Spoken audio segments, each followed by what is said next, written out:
Doodles then.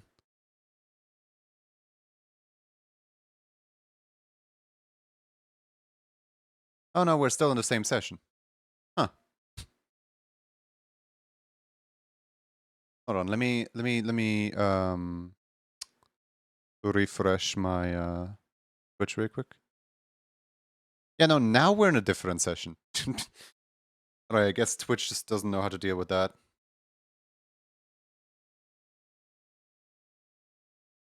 Apparently not. So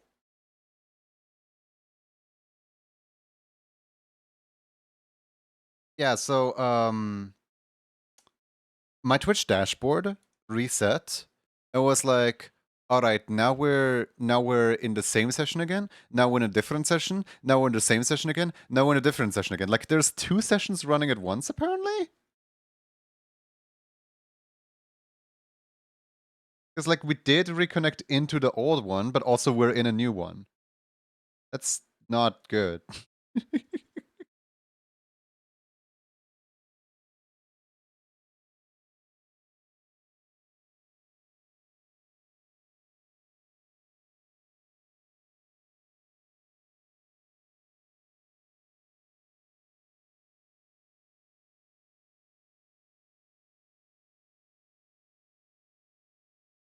Rip streak holders? Well, no. The Twitch what streak feature works in a way where it will still count the same stream session if the stream session is within the same half hour. Did the stream crash? Yeah, my internet is very good. This is what we pay for.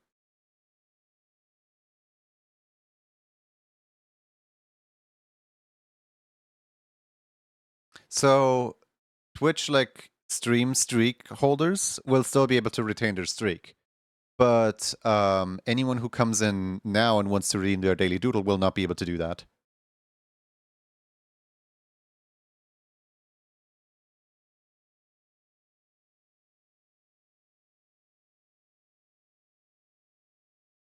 One second, I gotta be right back. Enjoy the pre-roll ads because this literally just got rid of our pre-rolls. I'll be right back.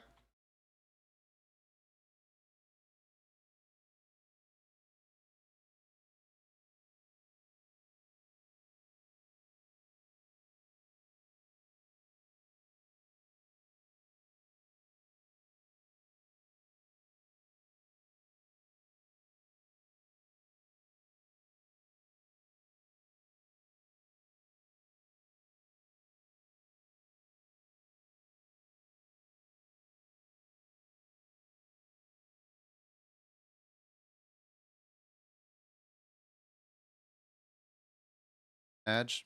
Yep, there's literally nothing you can do about ads because even if I roll the pre-roll ads now so that we don't have ads for the next hour, it's essentially like treating this stream like a brand new stream. So no matter if we still had like leftover ads from like the last session, from like the last time we were watching ads, because this is a new stream session and the stream could die any moment again, thanks to my internet being very stable, it's just there is no point in running ads at all.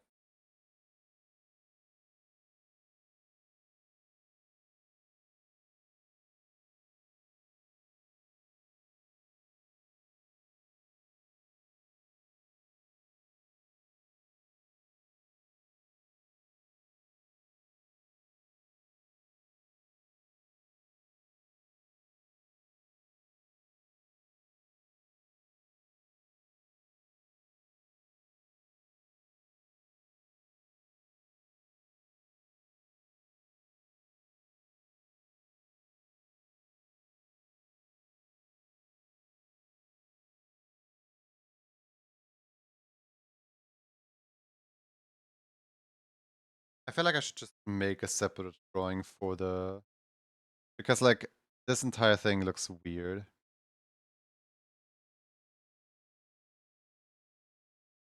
Make a separate drawing for the backside.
Oliver, thank you so much for gifting Missing of Joy a subscription to your channel.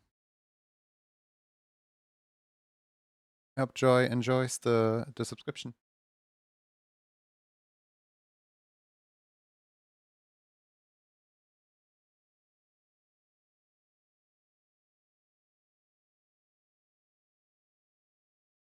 That's one way to avoid the ads. I suppose so, yeah. Ads, be gone. Didn't even consider that.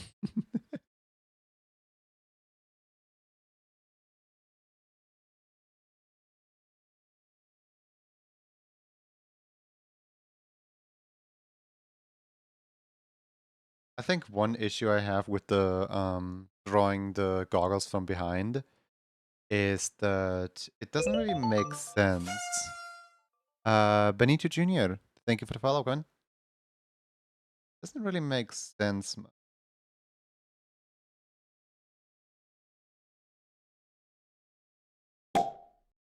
And Oliver also subscribed with a 15-month streak.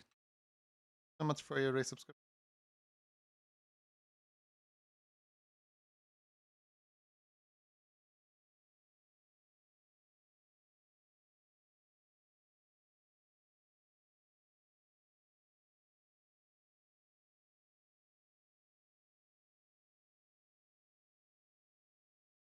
There's also this thing. Yeah, the stream streaks didn't break. That's like the one relieving thing out of this. I heard that egg sound so much now. Seminoids are angry.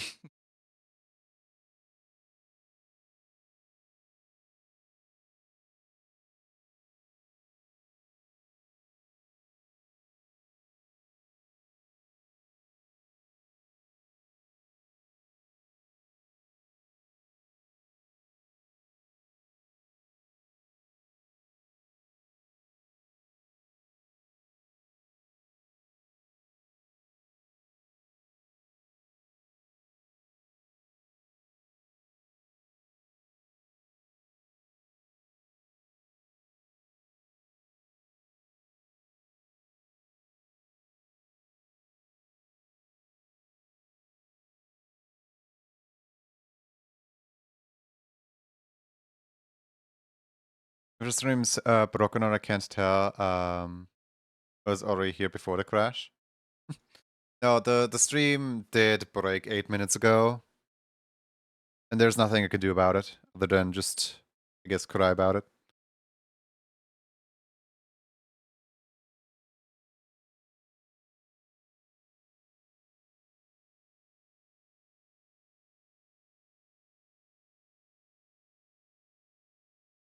I can request, I can like phone the internet provider, ask them to actually provide what they promise in the contract, and then it will be like that for a week until it reverts back to normal.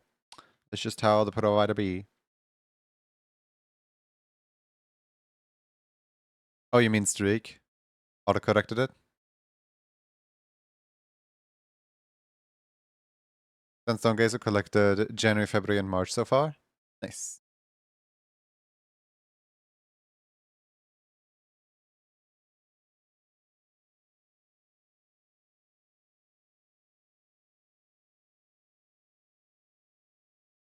You know, what if for the like backside, I just kind of use the drawing that I already have? Hold on. Make it as much of a hassle for the provider as you can. Should definitely get what you pay for.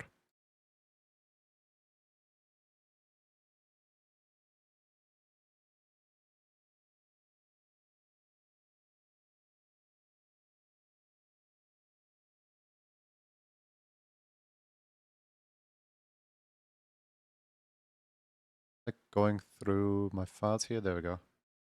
Ah, this doesn't really show like the backside, does it? I was really hoping this drawing would like show the backside of the character so that everyone can see the design on the back.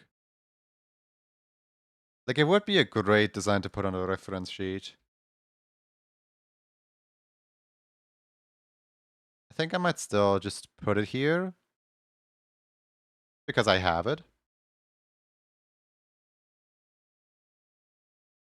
Doggy box. Thank you for the water.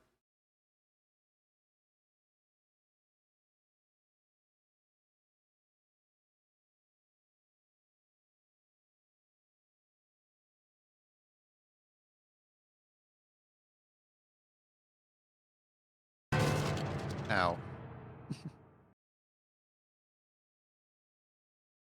Violence.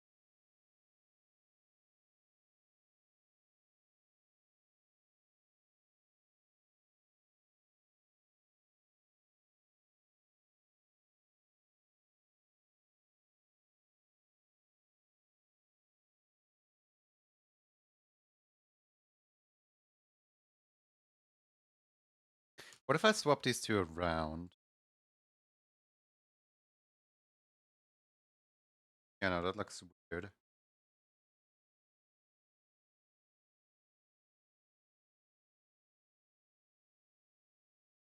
Eh.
I'm like staring at this right now. It does a decent job, but also you can see how like the proportions shift between both of these references. I think I think this is fine. I think this is probably fine.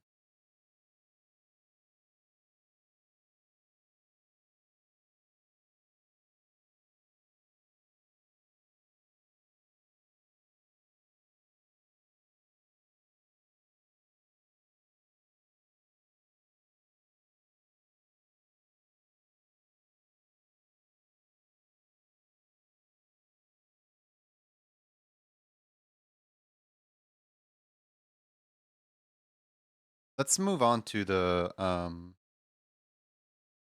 reference sheet of Lucas.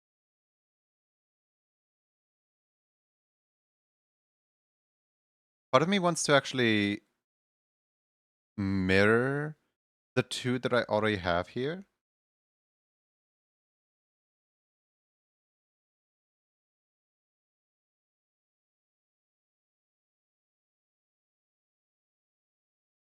Take both of them, pair them, and put them down here as like a this is other half of the ref sheet.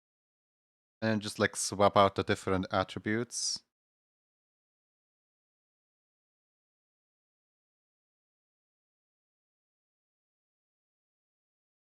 Mhm. That's like easily identifiable that this is a mirror of the other one.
I don't really know how I'm gonna do the jacket itself because the jacket is different from the other one. I draw the jacket that off sadly. Uh, gonna there we go. Just go into the other jacket and have it as a reference here for myself. The irony of using a reference for your reference. Wait, why do you have two Among Us? Those are two different emotes.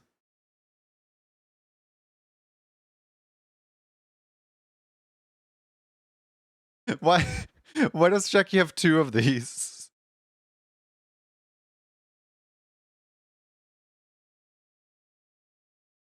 One of them is just without the Mong.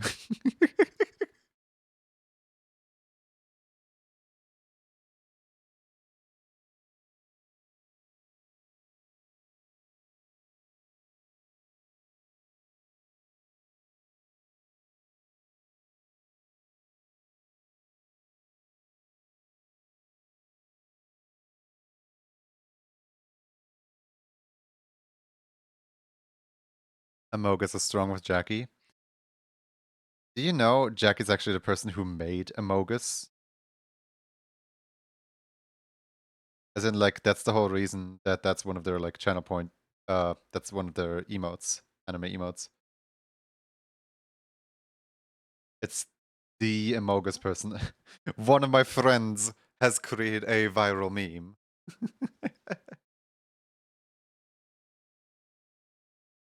My success is through them. Mom, look, I'm friends with a famous person. They're literally like everyone else, but they did one thing differently. They went viral and that's it.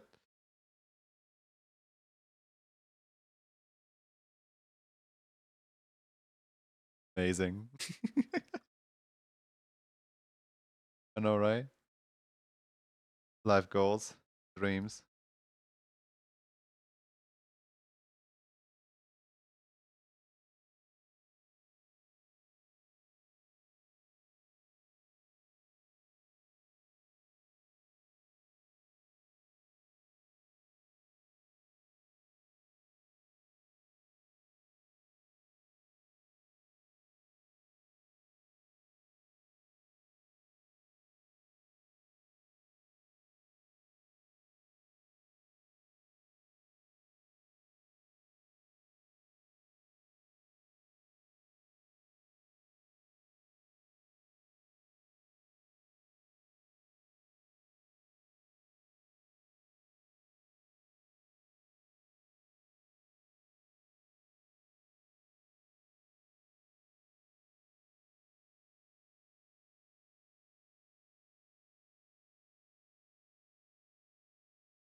Boy, I love how this this is so like twisted that it's really hard to tell what is where.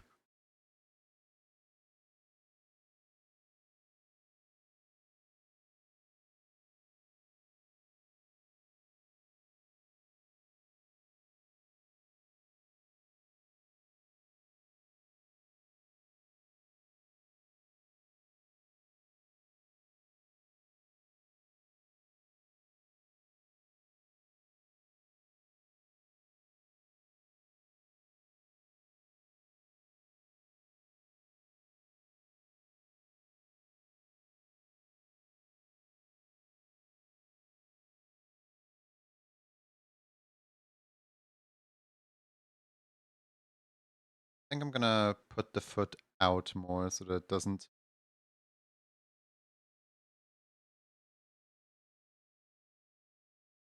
Yeah, there. I think that's slightly better.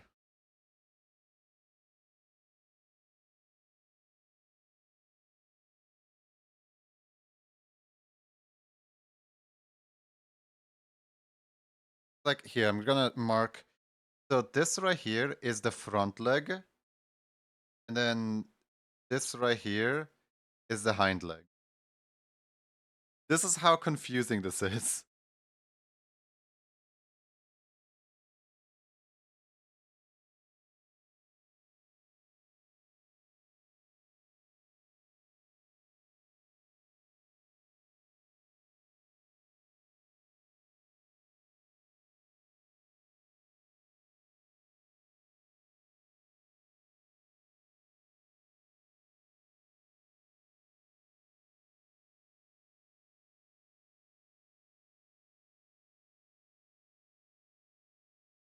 It honestly just kind of looks like this foot is way more twisted than it's supposed to be.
How do I place this foot?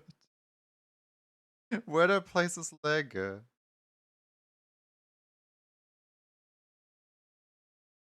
Like I almost have to turn the two legs around.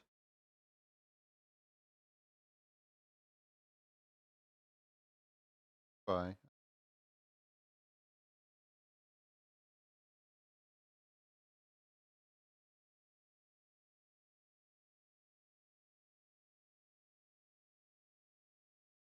Oh, Redwood Foxy! Welcome in. Welcome, Raiders.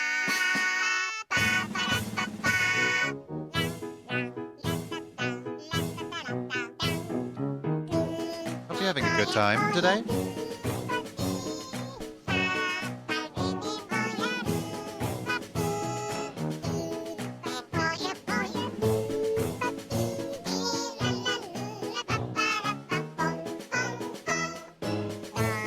What are we up to? What are we streaming? Tell us all about it.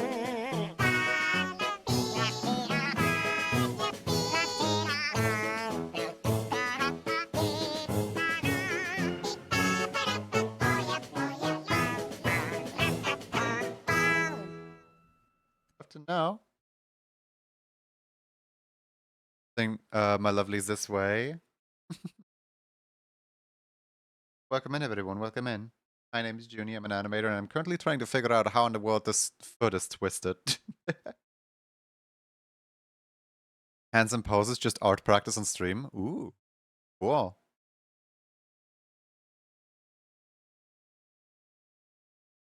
I guess I'm somewhat doing something similar here. I'm trying to figure out a new reference sheet for my character, essentially, so that people know how to draw. Because every time that I like show the character to someone, it's like slightly inconsistent, slightly different from the last drawing. So I feel like just drawing. It started as wanting to draw a simple ref sheet, and it became this.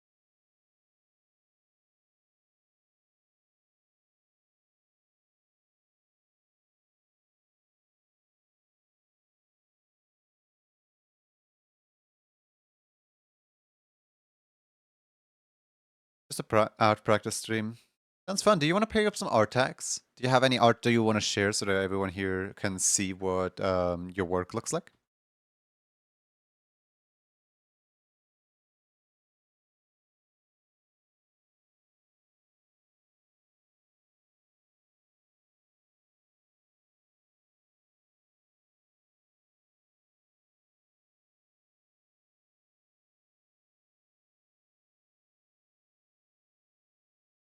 Oh, that I gotta add more face. It's not a face, mom.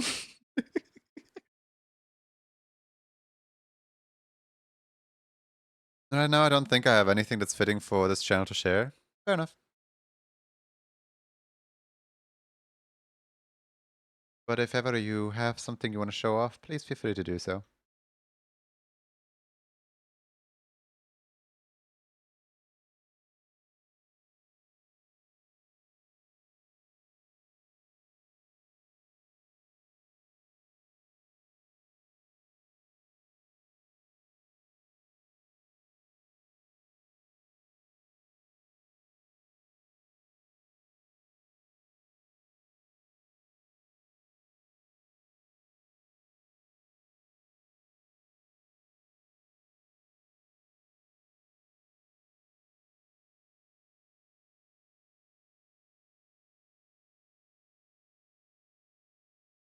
Actually, this could work. Let me have a look then. Error cannot get post. Oh, there's a 404 arrow on the. There we go.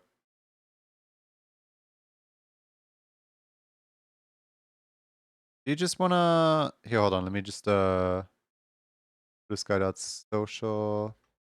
Here, if it doesn't link into a specific post, it should just pull up your profile. Yeah, there we go. Got it. It's media. Yeah, I don't know. I'm trying to like look through some art. I guess I can share the Typlosion. Are you trying to share the Typlosion? I think that one's good to show.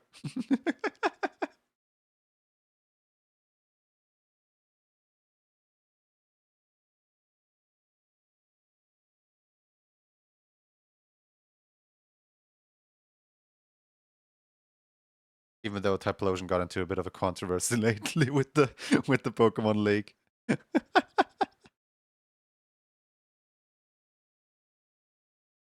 Oh, there you go. You you actually got something that you can share. Oh, that's really cute. Hold on. Hold on. Aww. You're just waiting. Just doing a little fishing. That's so cute. Thank you so much for sharing. Now works. Hooray! Only took 3 attempts. I'm a professional. We all are. Both.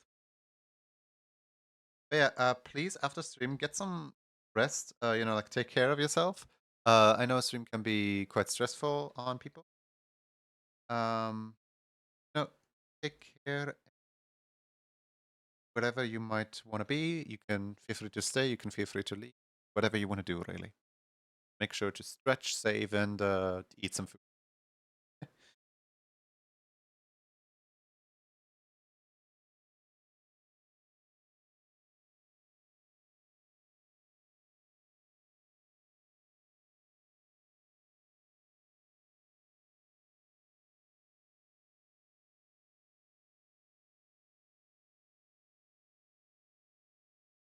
I need to go make din din. Happy din din.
I'm like looking over at the jacket, and then I'm looking back over at the drawing, and then I'm looking back over at the jacket.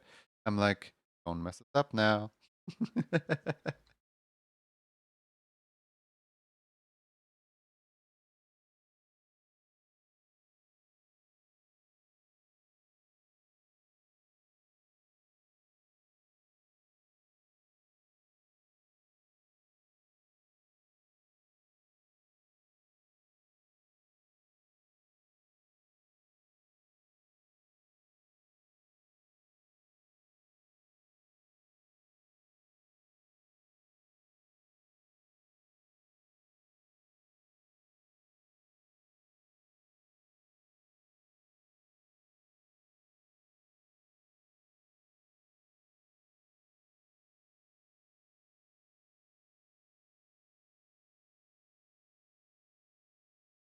I also need to this jacket, unlike the other one, well, the other one is more of like a hoodie. This jacket has like an under like zip thing. Like make sure to include that.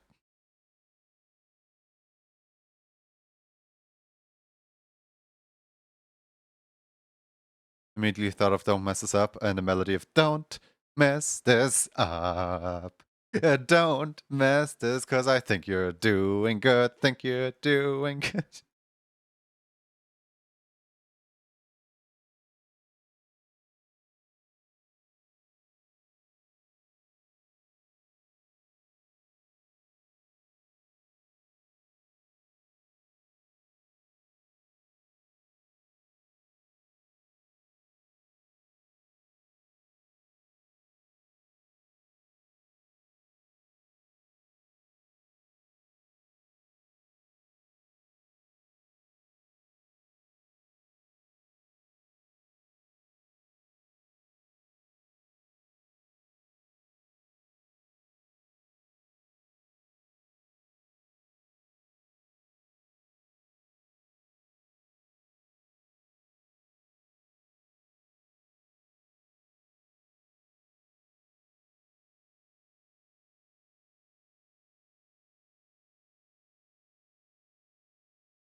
I actually like the way that the jacket is illustrated here, surprisingly enough.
need to like put the partition.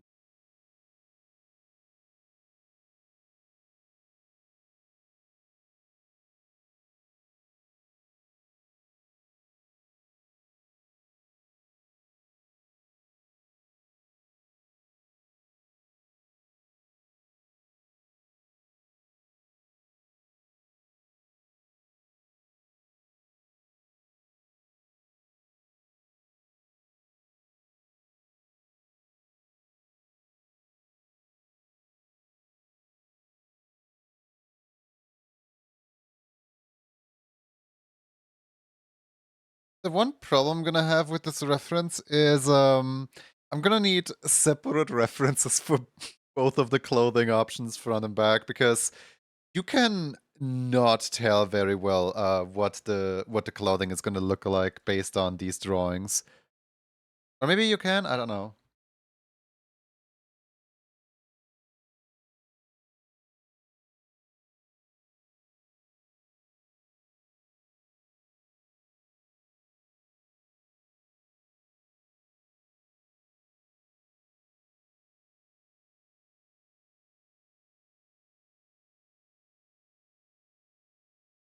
But that's what the chibis are for after all.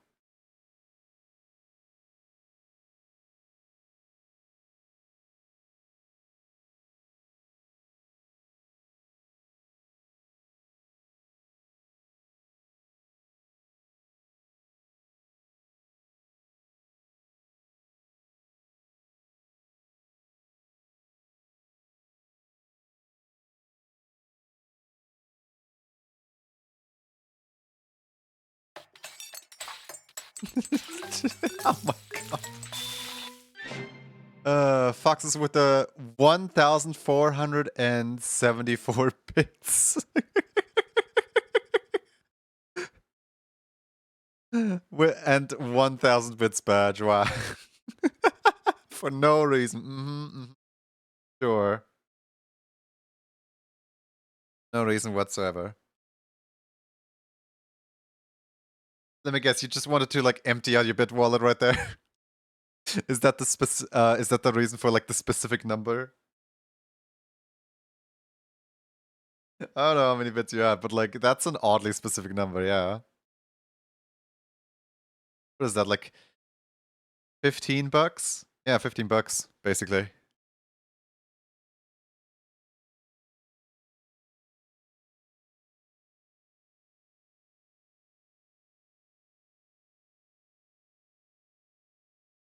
$474 is to unlock the badge, and then an extra 1k because 474 wasn't enough. 474 is enough. Shut up.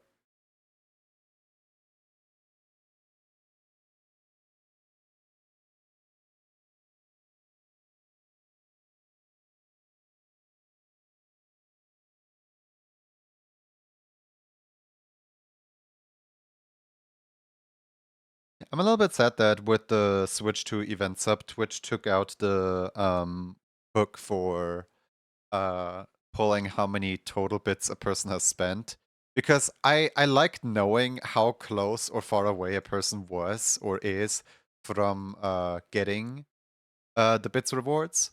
But now there's like no way of knowing anymore. You can just say like, oh yeah, it's a... I hate it here. Foxes, thank you for the 219 more bits. You're right, now my bit wallet has a nice and even number in it. Oh my goodness. Hi Ivan. How you doing? Hope today is well. Yeah, I'm drawing a new reference and so far the reference is gonna be hard to tell what's what. Like definitely gonna add some chibis to better indicate the clothing.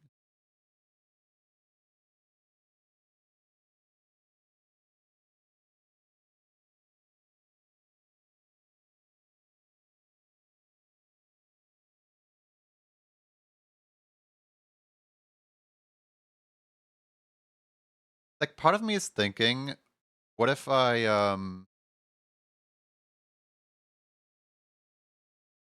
how do I best like illustrate what the clothing looks?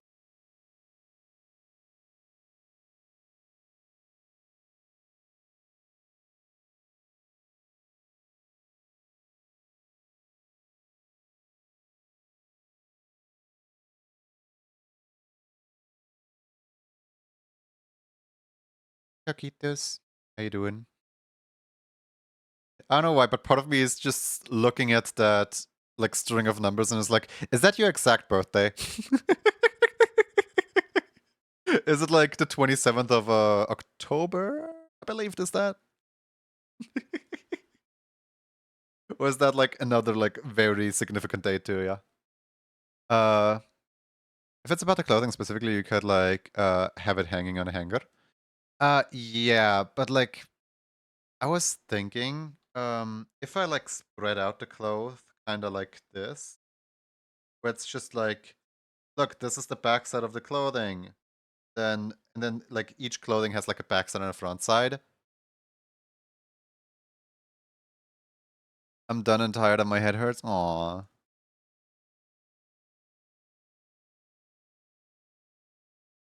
Because these are the two main outfits, but then there's more outfits other than this, where I'm like, maybe down beneath the chibis, maybe down beneath like the main. I'm just gonna like draw a bunch of chibis with like all of the clothing options on them, like one after another, after another, after another.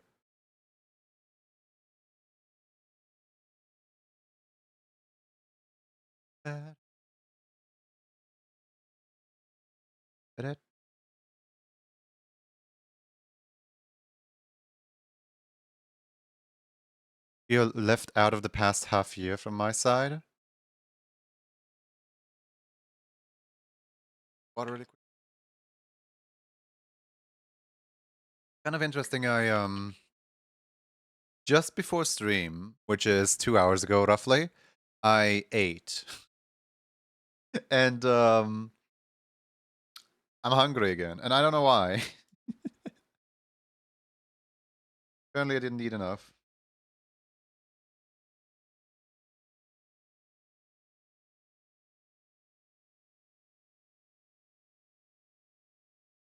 We change the canvas size and just like add a little something to the canvas down here. Actually, wait, before I do that, let me make like one big layer. Go. And now I can change canvas size and add like, I don't know,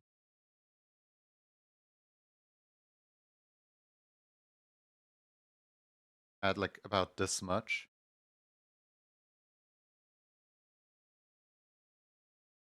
I moved from my brother after a very heated argument. I started up work recently and made some peace with my brother after half year of silence. Oh no, that sounds like a whole life story. I'm glad you made up.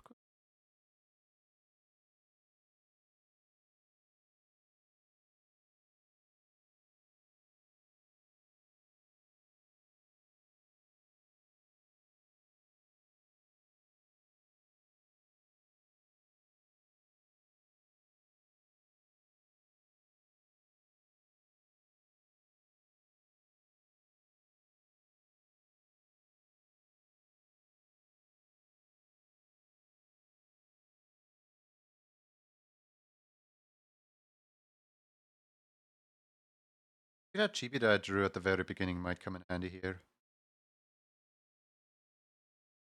Hold on one second.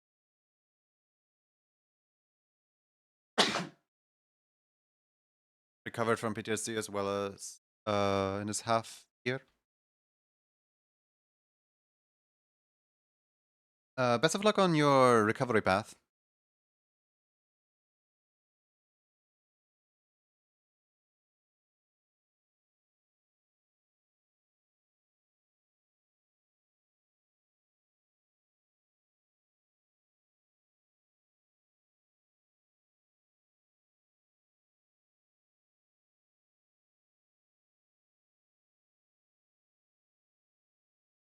My life right now tracks, and so my life is in the right tracks and direction.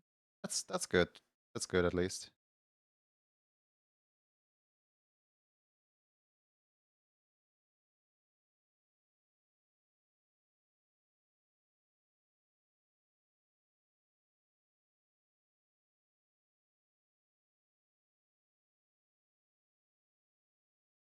So one cheat down here is definitely needed as like an indicator for like what the entire like pattern looks both. And I'm thinking might just this one right here without clothing.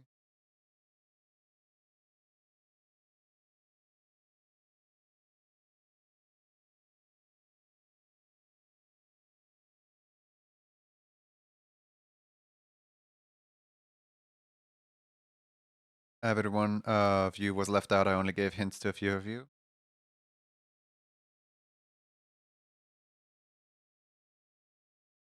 You know, please keep conversation lighthearted. Like, I'm sorry that this all happened to you, but also I don't 100% know who you are. Like, you were here once before, which was a few days ago. Your first time message was a few days ago. So, I'm sorry that all of this happened to you, but this seems like an awful lot to like dump on a bunch of strangers.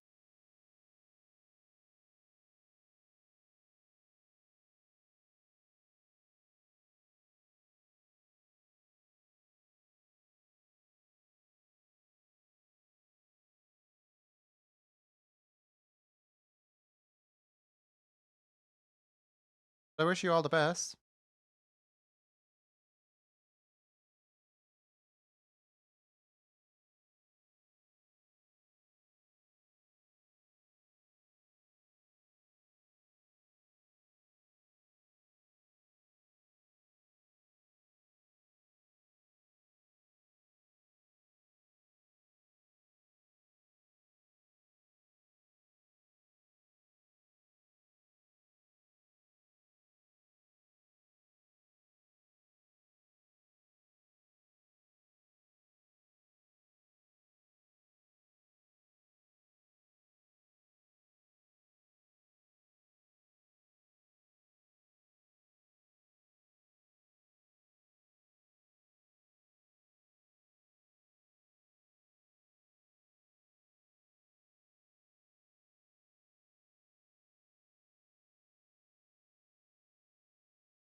Because in a way, I'm trying to put the past and focus on the future. Good.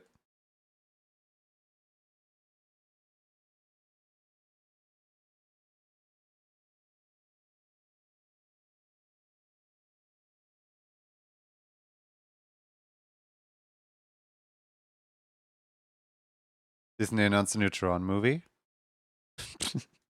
why is why is every time that there's news from Disney, it's just they announce a new remake of an old thing. Why can't they just like make a new thing anymore? Are they like that scared of like underselling or loss of profit or something like that? They just exclusively rely on what's already like good and, ruining it.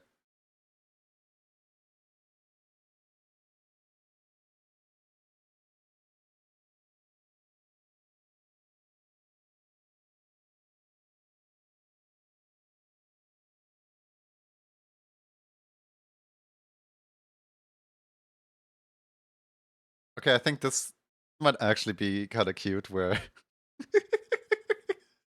you can see like the chibi as like a oh, what's happening?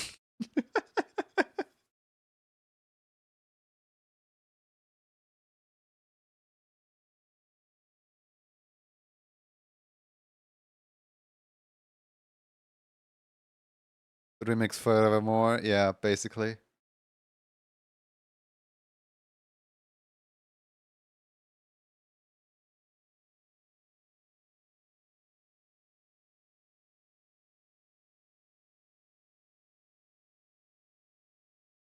Why am I doing such a horrible job at like showing the backside in this reference?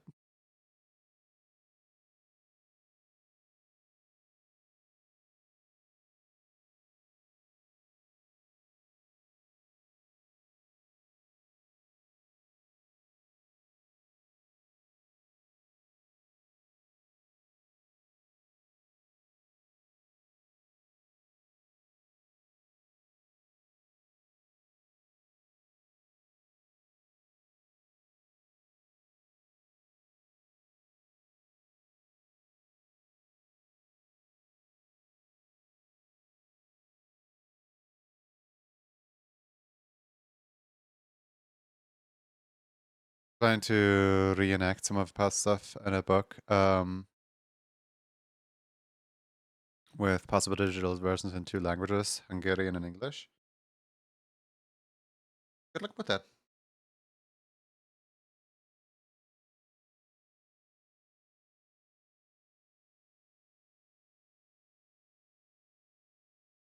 Yeah, if writing helps you process everything, then that's good.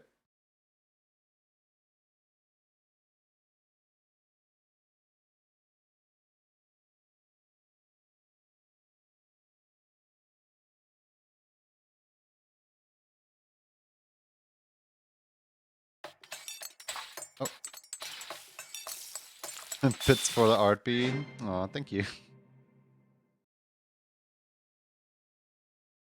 Biddies.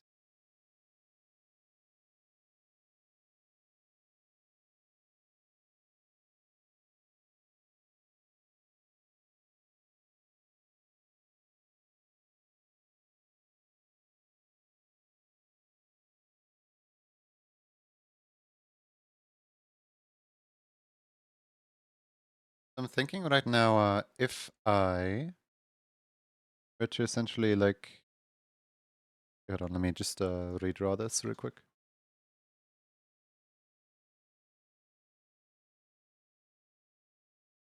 If I were to essentially just show off the backside kind of like this.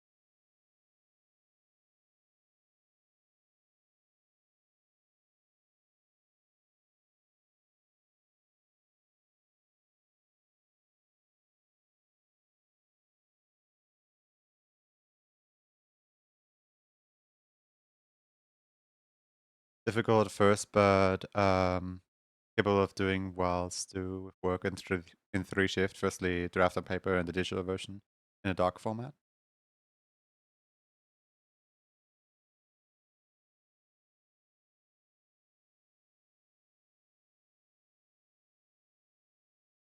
Glad you're figuring it all out.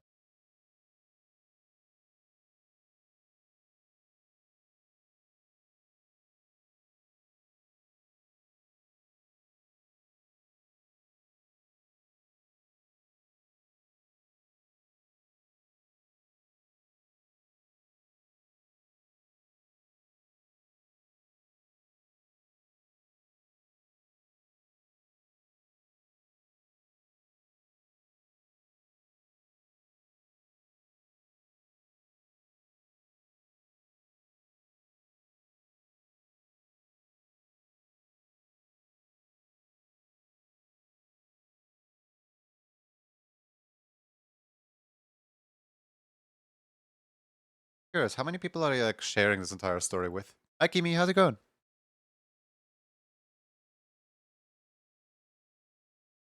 Are you just going from Twitch channel to Twitch channel, dropping like all of that? Or am I just special like found it interesting that Google Play Evoland 2 and Epic Games Evoland 2 are different versions? I mean, there's a lot of games with like different game, but like different game, same name. Like for example, Sonic Colors for the DS versus Sonic Colors for like every other system. Um, where like different development studios were hired to like make separate games, but like all marketed under the exact same name. Where like you can play Sonic Unleashed on the Wii, but it's going to be a different experience from Sonic Unleashed on the DS or Sonic Unleashed on the GameCube or whatever. Where like they're more concerned about the whole like movie tie-in thing than actually selling the individual game. Which, like, it's such a weird thing nowadays to, like, have a game release as, like, two separate, completely different games.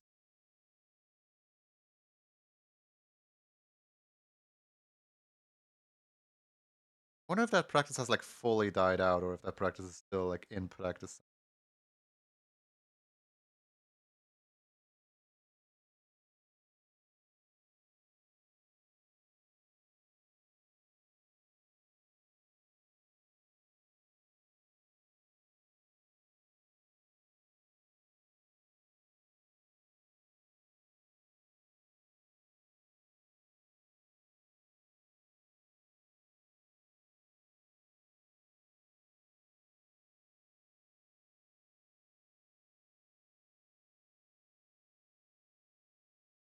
Hey, Fazy.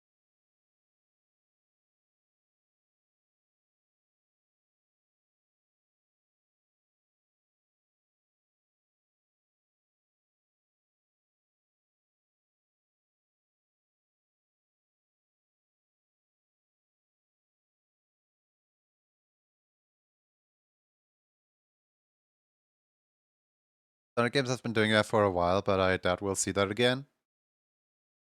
With the, like, stream of the internet and, like, information overflow, I feel like nowadays pulling something like that off might be trickier than back then when game was just kind of, a game.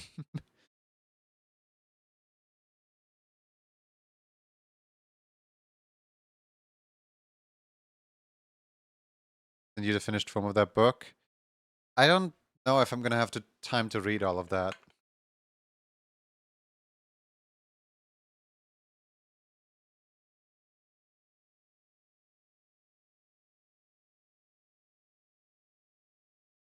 Unleashed, Colors, Generations, Lost World all have different versions in other systems.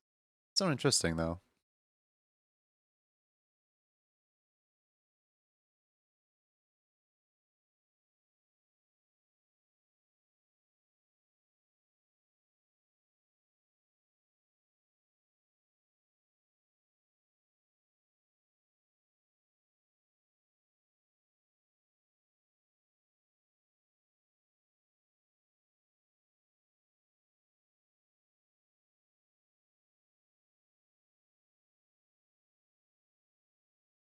Uh, Still trying to figure out how can I indicate, like, I guess I guess this right here is fine because the jacket itself doesn't have that much, like, detail on it. So this right here is probably fine. Hmm. Digging those keychain ideas, by the way. This is a reference sheet. There's gonna be a reference sheet.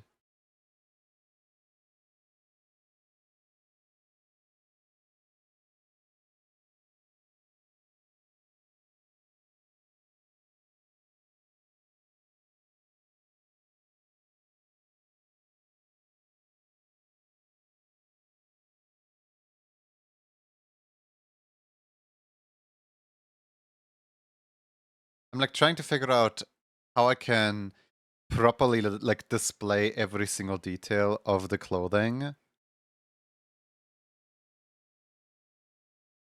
Like, part of me wants to just put a few, like, alt clothings down there of, like, things that can also be.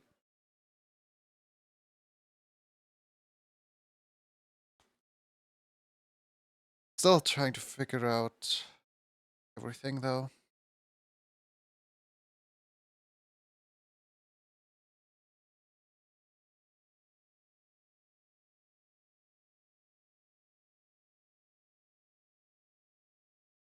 Because, like, if I just kind of draw, like, a base and then put different clothing options on that base. Hold on, let me try that really quick.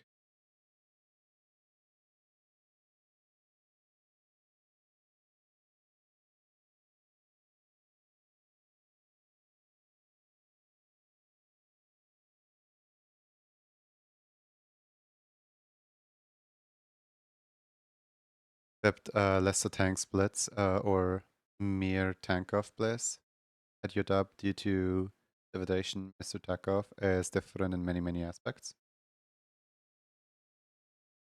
Completely lost track of what you're talking about. Point. Assume it's like your favorite game or something.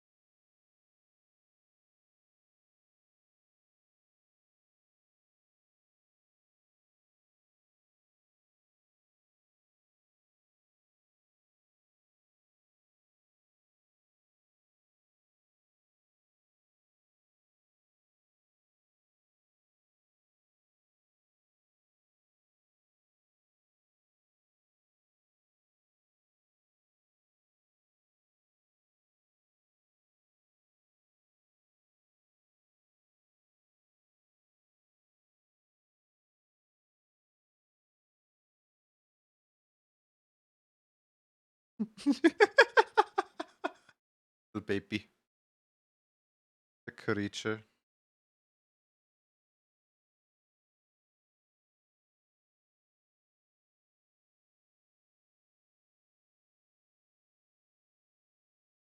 Dredge is available on mobile for 25 bucks.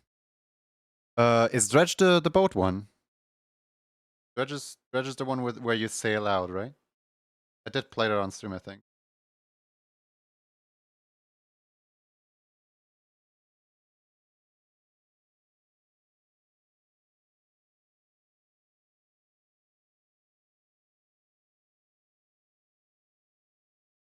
My relation with Dredge is funny because I liked Dredge enough to want more, but not enough to buy the DLC.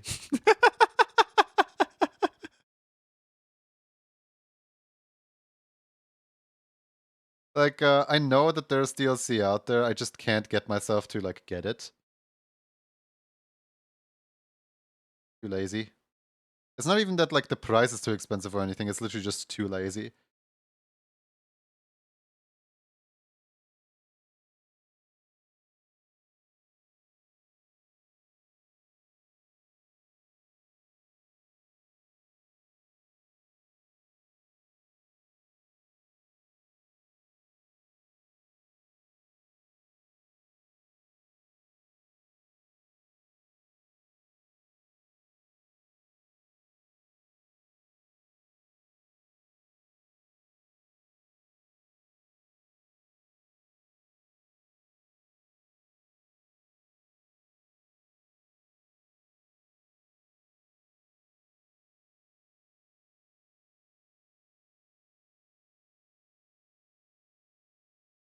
Good morning, Lindsay. How you doing?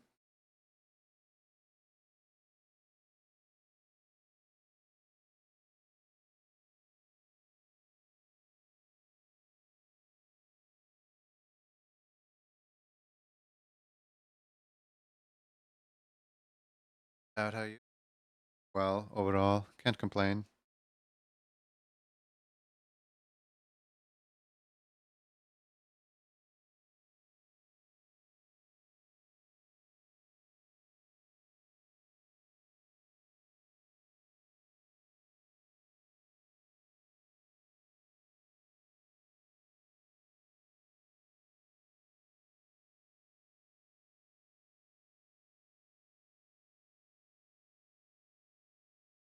Currently trying to draw a ref sheet, and in the ref sheet, I'm gonna do the Connie thing of just drawing up a whole bunch of like outfits. For people to like what the character can be like dressed in and so on. Because like I really like the way that Connie did that.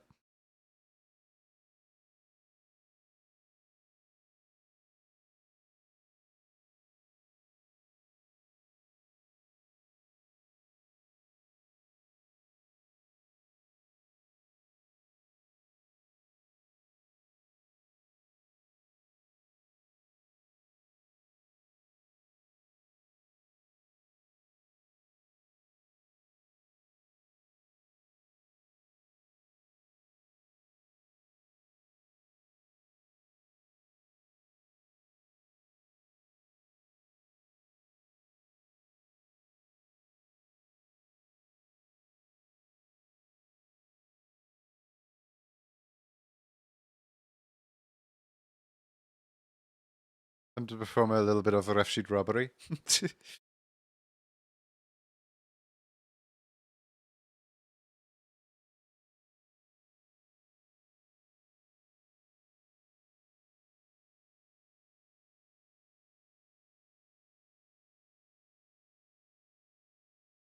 Did it for Jasper too.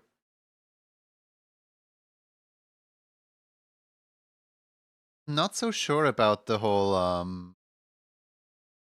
I'm not so sure about the whole putting the like naked reference in the same like columns as the like clothings. While it does technically make sense, I kind of don't like that one of them is just like turned around.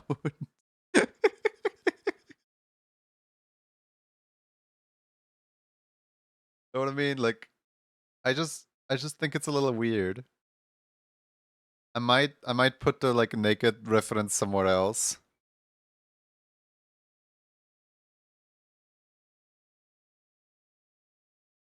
Where?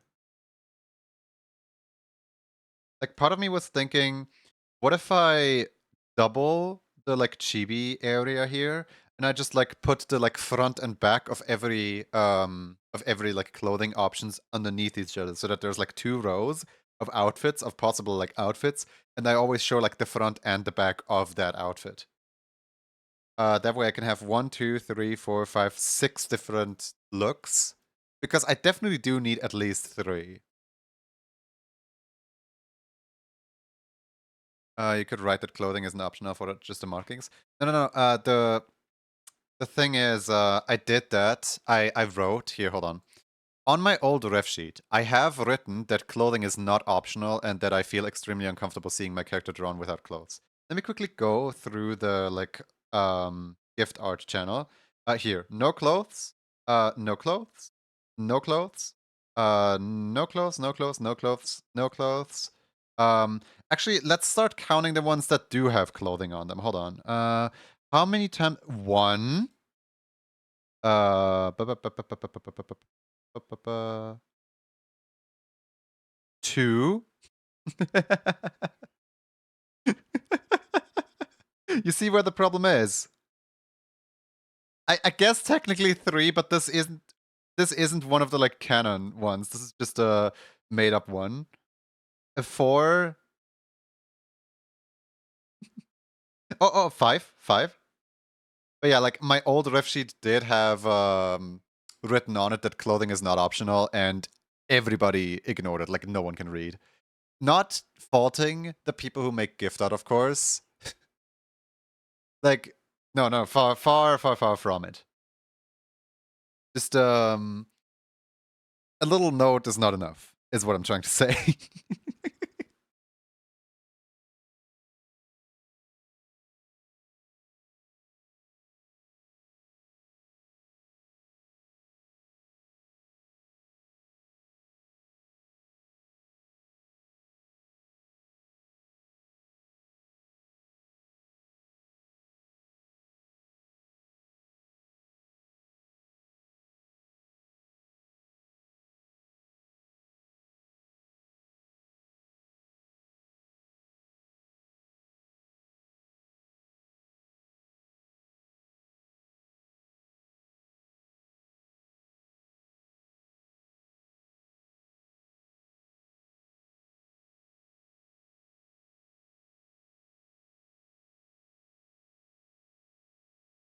I get that people especially don't read during art fights.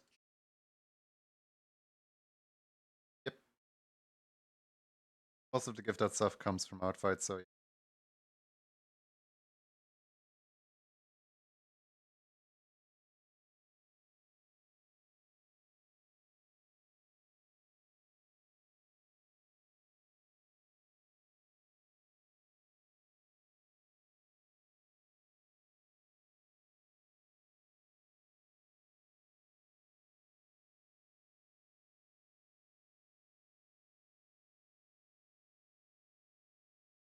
oh whoops.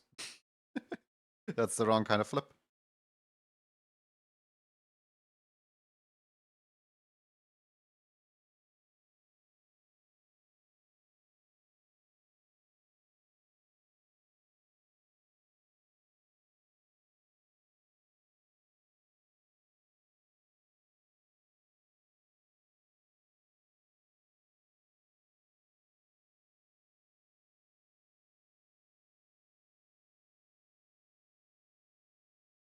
Strong kind of flip again.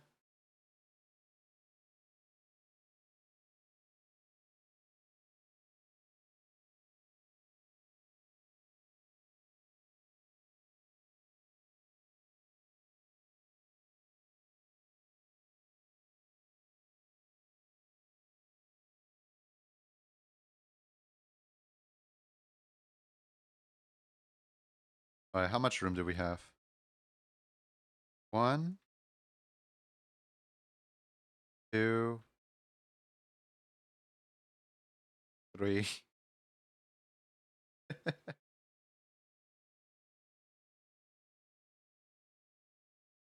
Okay, 1, 2, 3, 4, 5, 6 alt outfits. That's seems nice enough.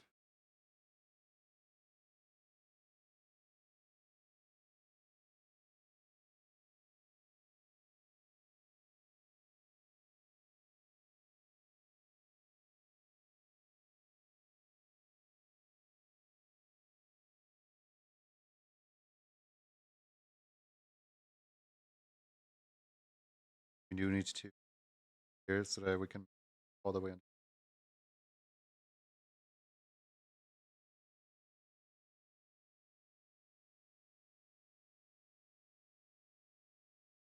Couldn't decide which outfit to put on the main full body of my human ref. People will default to it, but I like variety. I also like variety.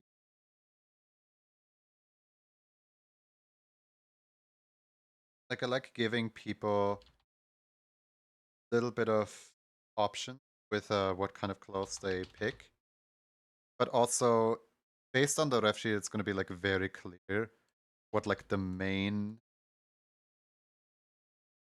thing is.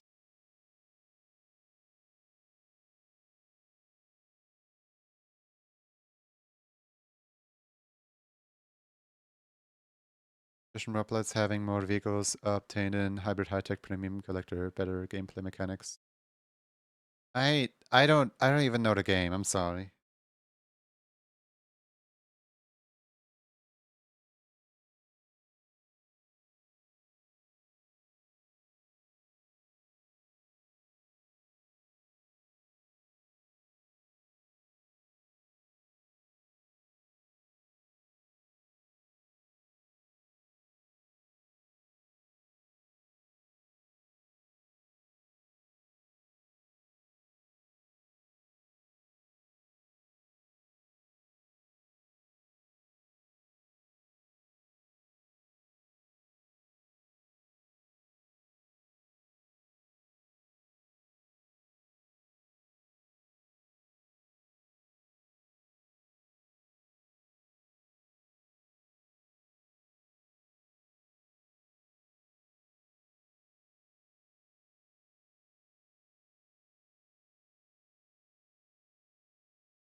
Played by months, received positive remark compared to international VOD. Seems no problems at all. Again, I have no idea what you're talking about. And I don't know, I kind of feel not listened to. When I say slightly keep the conversation on topic, I guess. I don't know.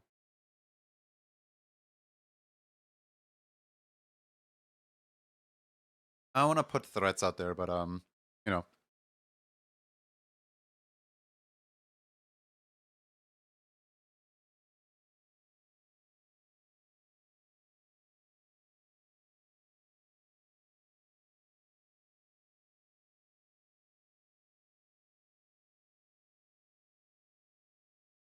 okay,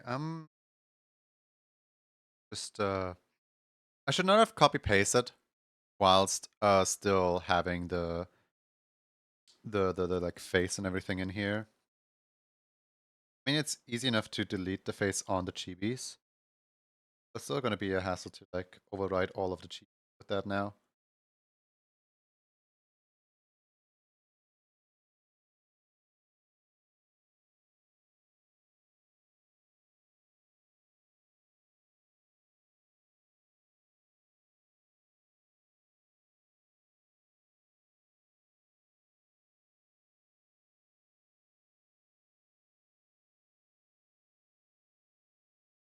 Come to Metopia the chibis. Take the face away, take the face away. Face, face, face.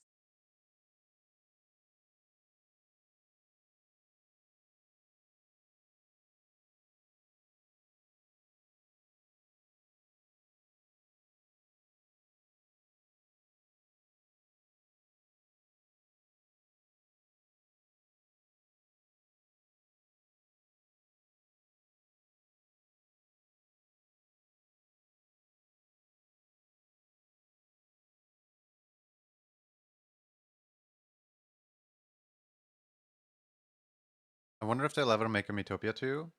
I wanted that too.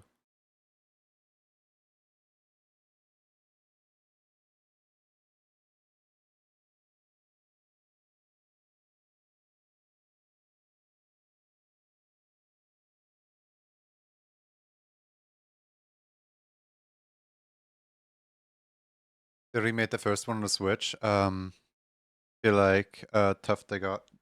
Feel like even though they gotta. Another thing that I wonder is, are we gonna have the updated Metopia on the Switch HD Me Maker? Because if we do on Switch 2 have that Me Maker, then we're so back. Like they try to phase the Miis out of existence. They try to like replace them with like something different, something new, and like that's kind of a reason why Nintendo Switch Sports was such a failure. Um, but like if the Miis return with like the new like everything in the brand new game, that's gonna be so cool. Because like people went absolutely crazy with that stuff.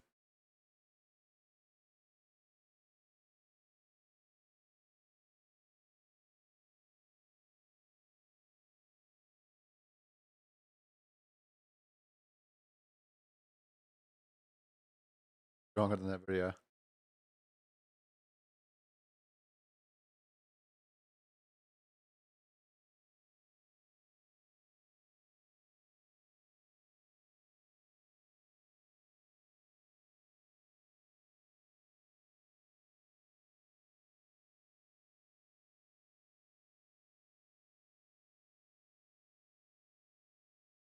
Boy, I sure love like doing something and then erasing it out because I realized that I did it wrong.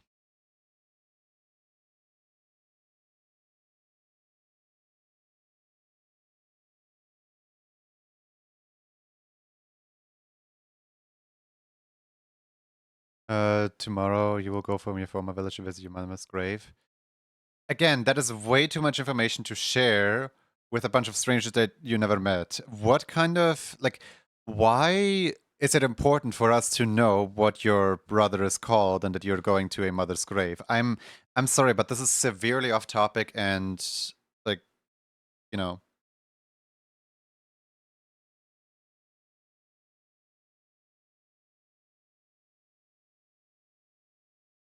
like I'm trying to put a respectful warning out there, you know?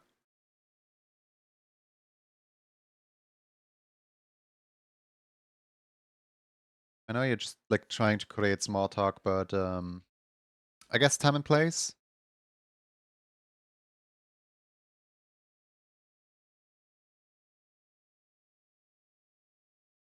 Hey Dreadful, how you doing?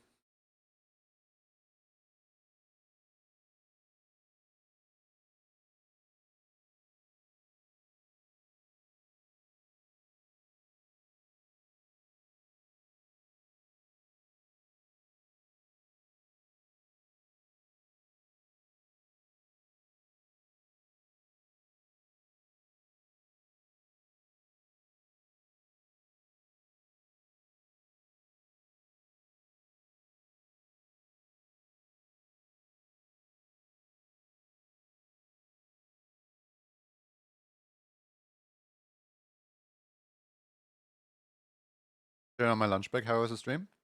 It was well overall. Need to get down from sharing these. Will backfire on you someday. Yeah, that's what I would like. That's what I've been trying to like warn you on.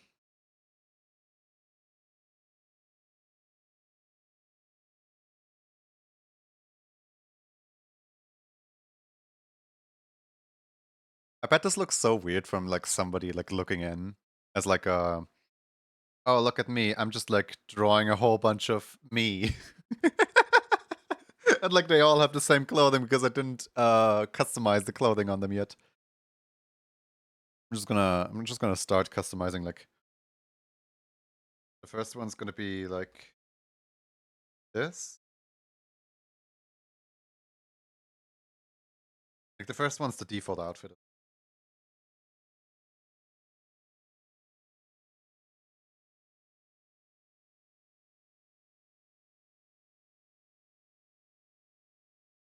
The daily duels pause at the moment? Yes, they are, because my stream is running very, what do you call it? Unstable. My internet is not great today. Internet already like died earlier today.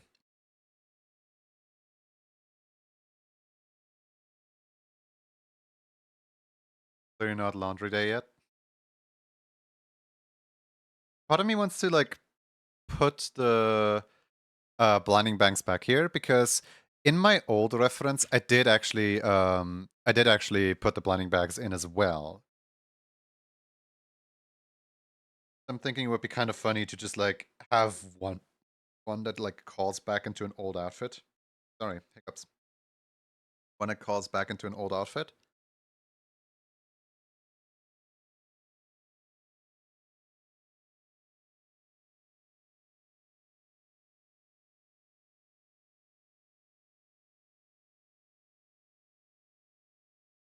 Like most of you are not gonna recognize me with this look, probably.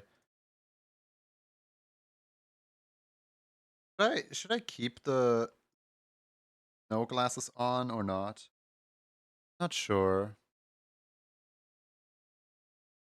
I feel like the snow glasses are gonna make it too complex. Um,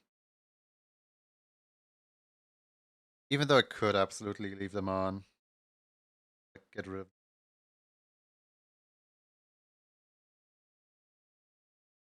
Possibly even draw them again later.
Probably like make the stand up more as it is long enough, and the stone will gaze back at you. Oh no.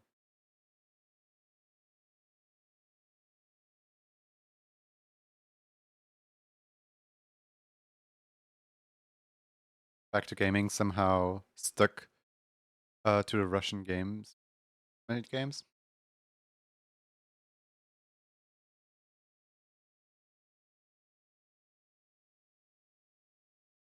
It looks slightly off that like this one has a better posture than all the other ones.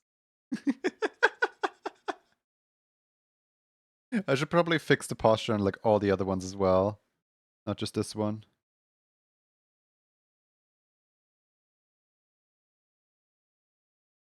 Because like that's some extreme leaning over here.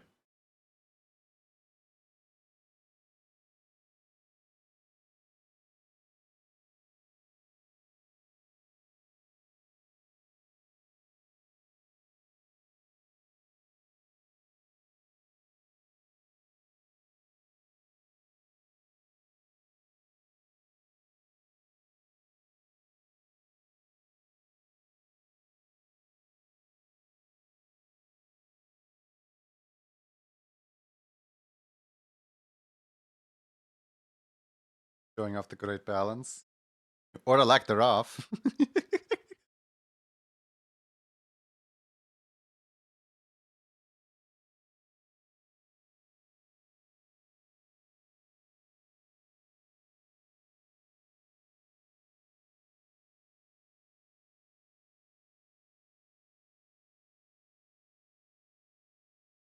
I like how the one with the beanie actually still has the incorrect backside hair.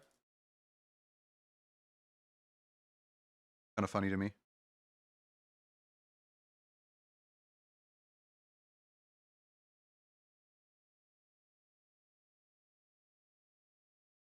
Actually, to this day, I still occasionally wear the beanie, by the way. For anyone curious, like, no, I didn't grow out of the beanie. It's just my looks are different the way I draw myself with for consistency's sake. But I still sometimes wear the beanie.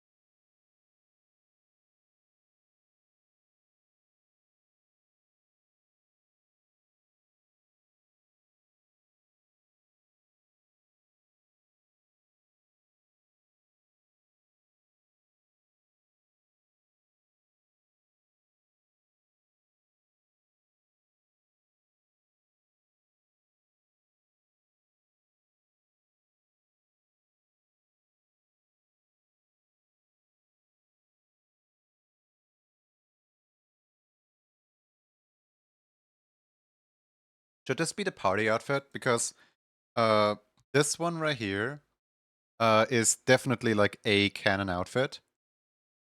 But like, hmm. I guess it should, yeah. I guess it would fit. The very hated one, very loved one from the Russian video game industry. Hated one is Burner, and loved one is Krania. You're getting very off topic again. Just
you have a laptop which can run both, but there's a big difference. I would assume so because game hardware, like laptops aren't really made for gaming. More meant as like work.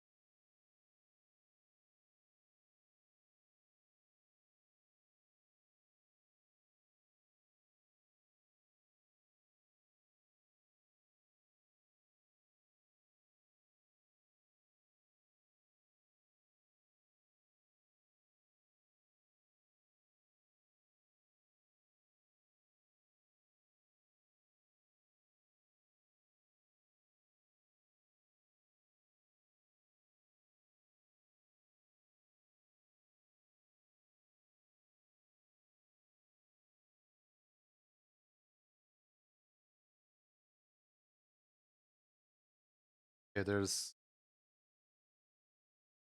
that's now I think it's kind of cute actually, where there's like 3 outfit options for human.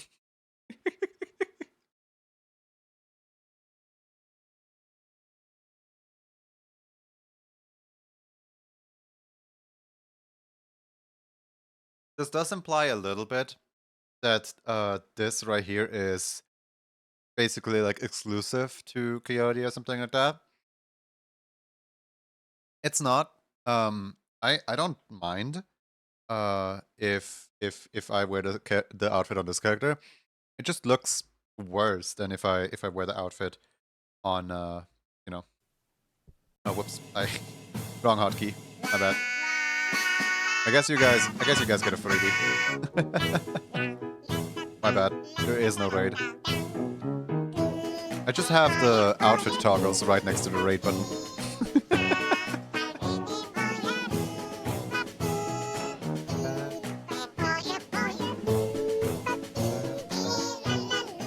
Welcome raiders. Yeah, welcome in.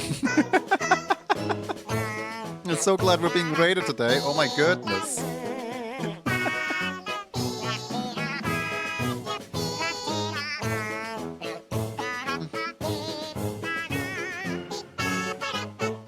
Raiders, cheers to them. Yep.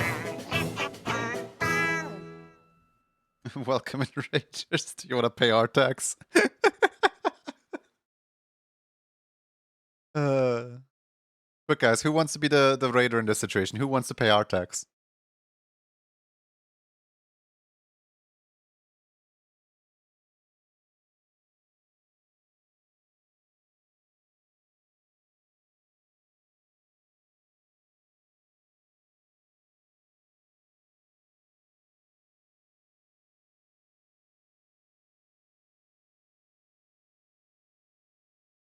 I don't think I drew. That's it. End of sentence. I don't think I drew. No, I don't think I drew the full design in a while. Paid yours the other day.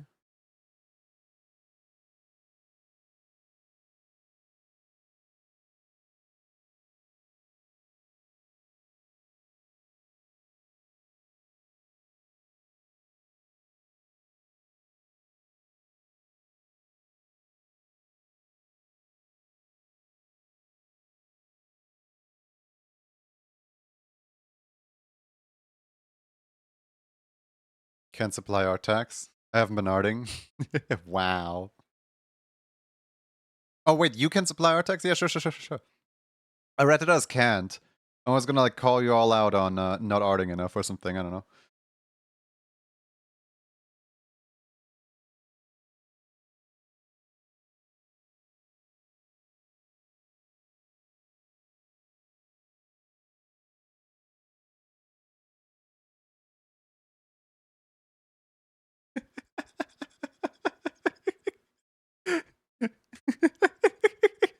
The best character of them all. The best character of them all.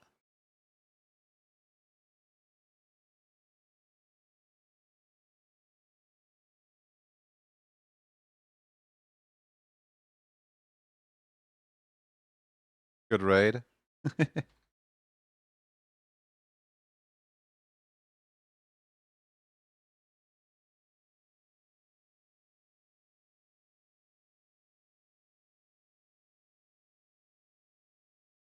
Yeah, McGrady, if you need to like lay down after your after your totally real raid, please be my guest in doing so. You can feel free to stay here or leave however you please.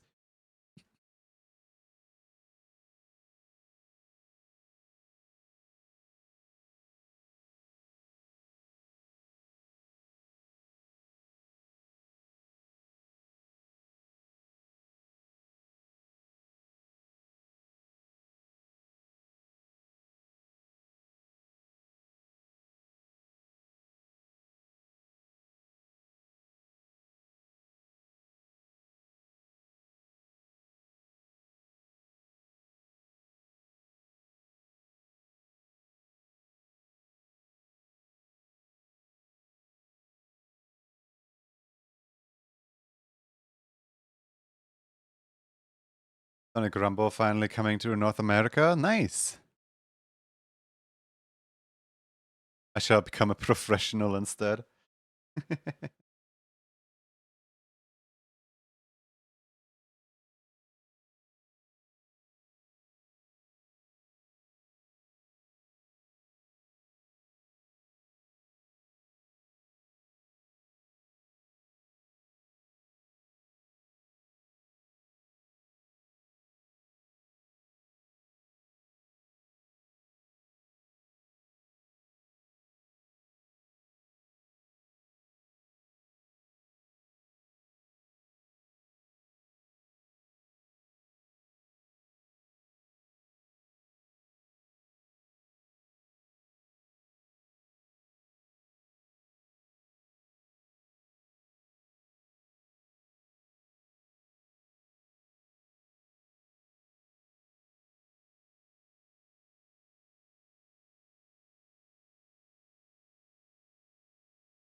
Like a little scared that the full dragon form is gonna be a nightmare to identify on this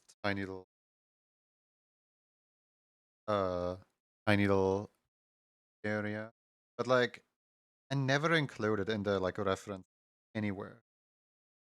Most people probably don't even know that it exists. Which I guess it's it's a little funny whenever people don't really question the fact that my you know, half dragon form is labeled as half dragon. When like, you know, half implies that there's more after that.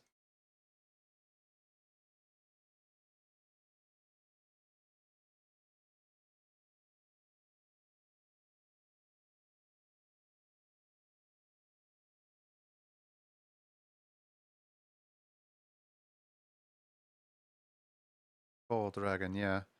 Finally on the ref sheet as well. forget about it, just never included it.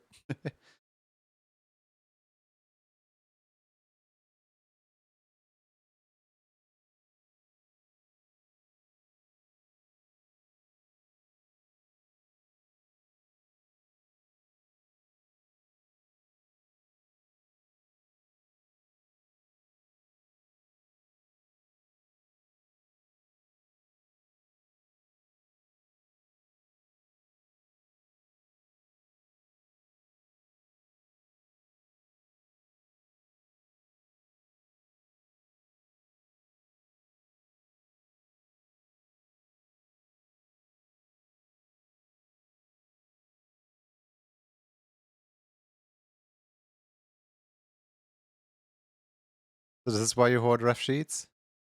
It all makes sense, huh?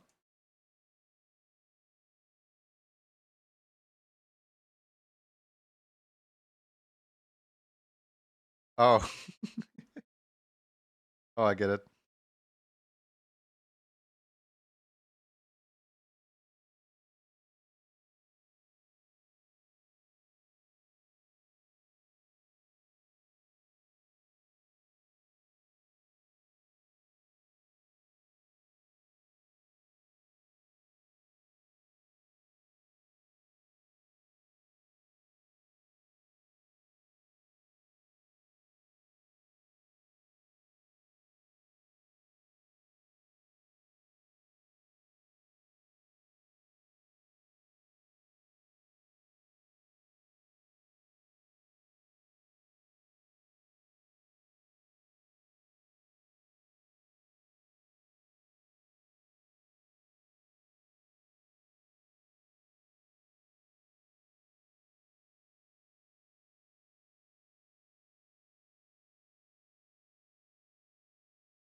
There we go.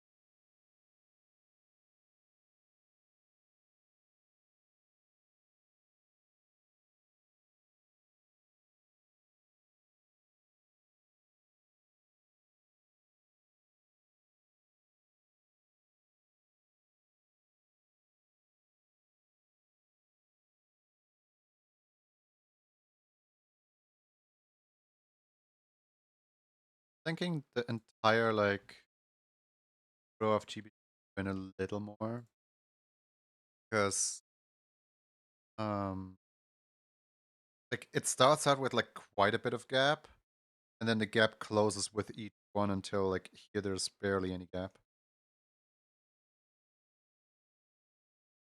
Which I guess makes sense.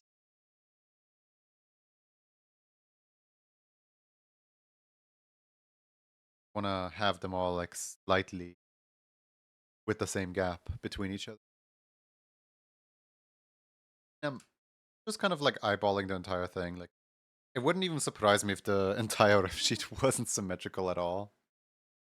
Slightest.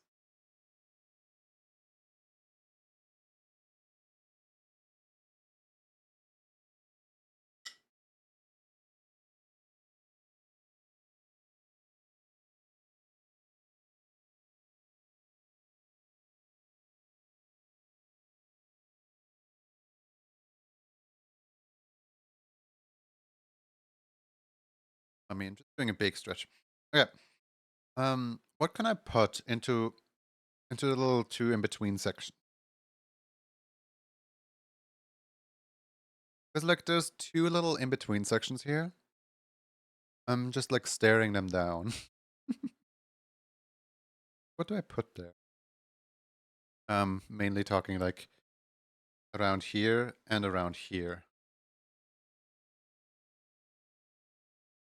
I guess that has room for like text. Lore.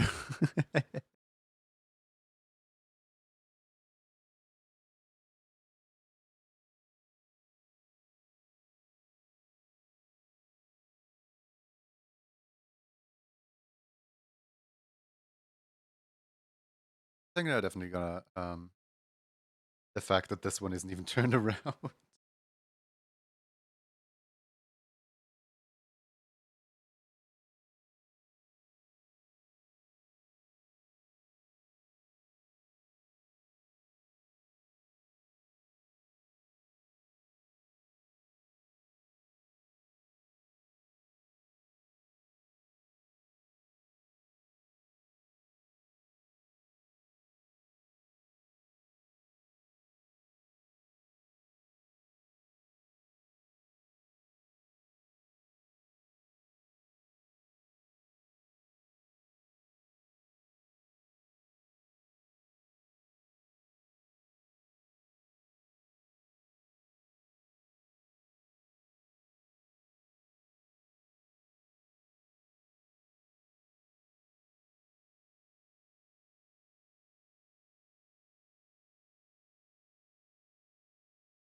Just me, or should the entire like all of these be a little like I don't know, like I feel like the dragon is like a really odd scale where like on the one hand I'm trying to indicate that the dragon is like bigger than all the rest of them, but on the other hand, it just kind of looks squished. If I do this,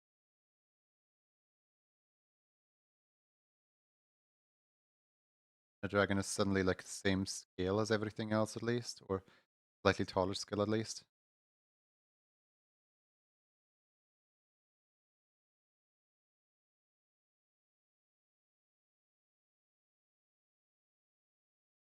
And I've same with this one. One just looks a little squished compared to everything else.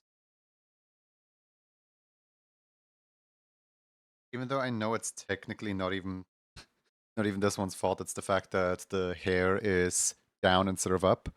It just looks more squished compared to all the other ones.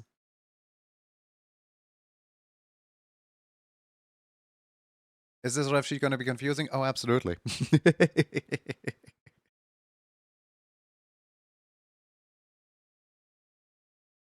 Anyone looking at it will be like, what in the world is this?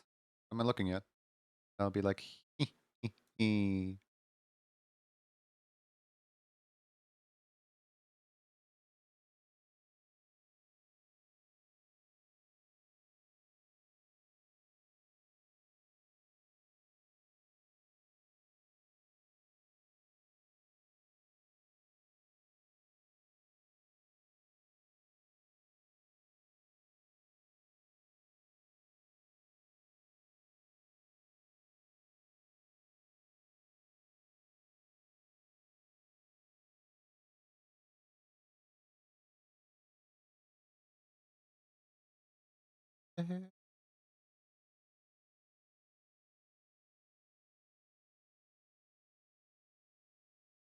so that's 4 outfits and 2 nakeds.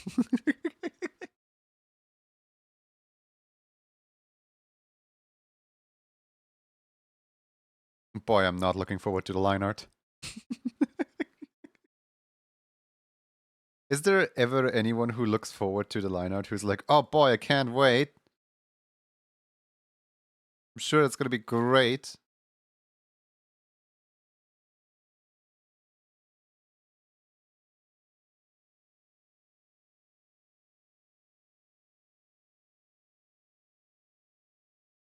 Part of me just kind of wants to color it, like, you know, messy color it, so that I can see like where all the colors go and like roughly plan out things in my head.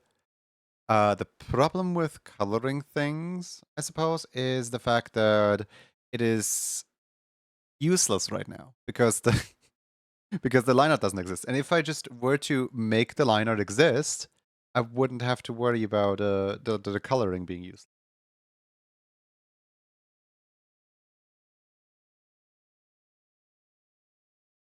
Majority of the time, you skip the sketching.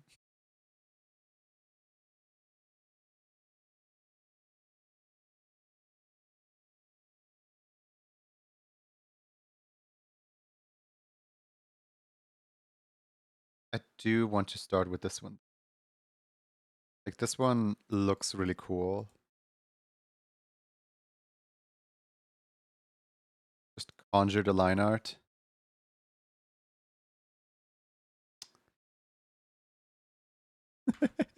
I don't wanna.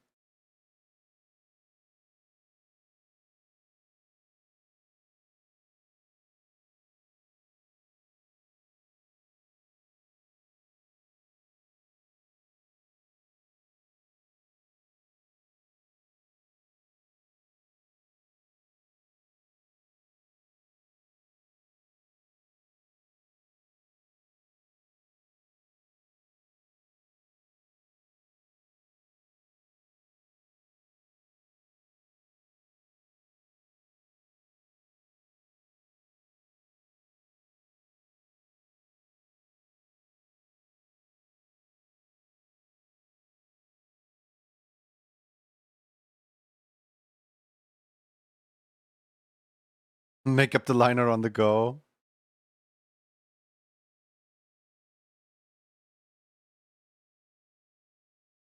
Gonna be very messy line art then. I actually know someone who like draws completely without sketches. They scare me.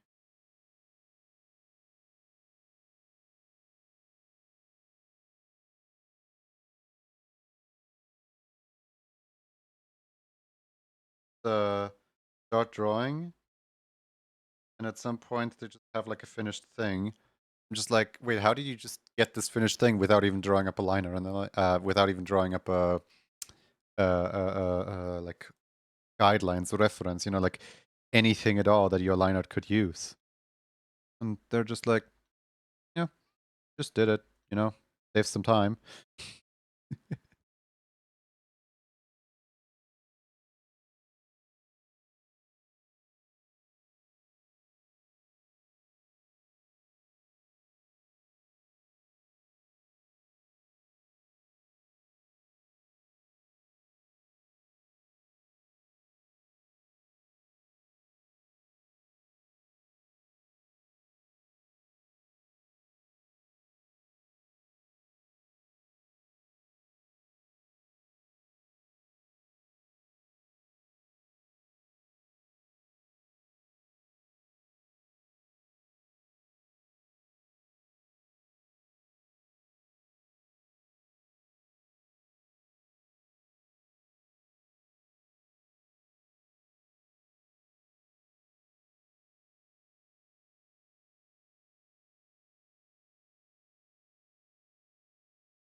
I really hope this line art is gonna look as cool as this line art right here, because this line art up here looks fantastic.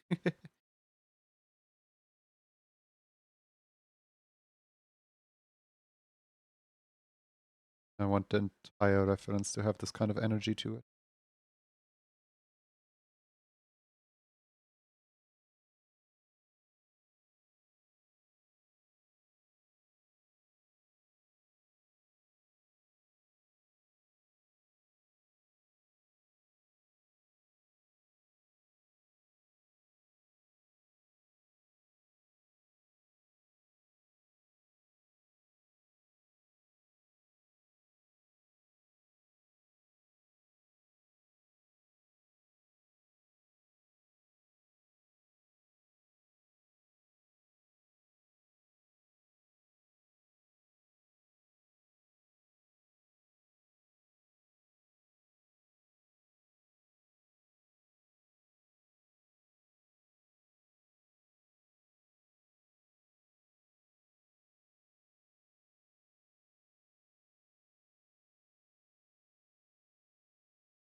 That break is happening now. Oh.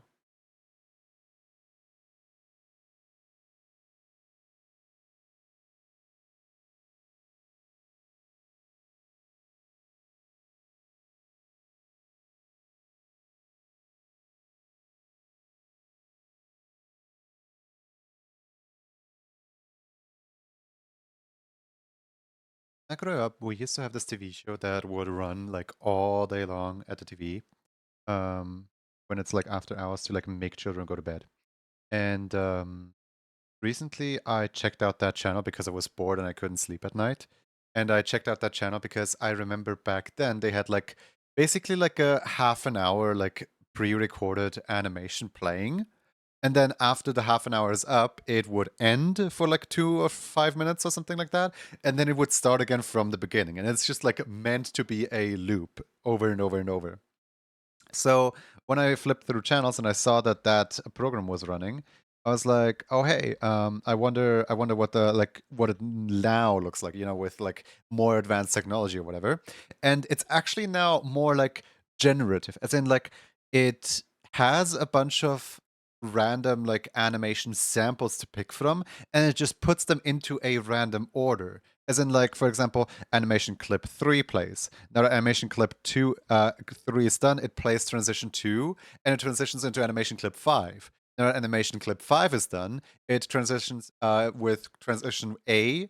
Like, it has two different transitions, transition A and transition B, and it keeps, like, switching between, like, different, like, I assume every video clip has, like, an A start and a B end, or a B start and an A end.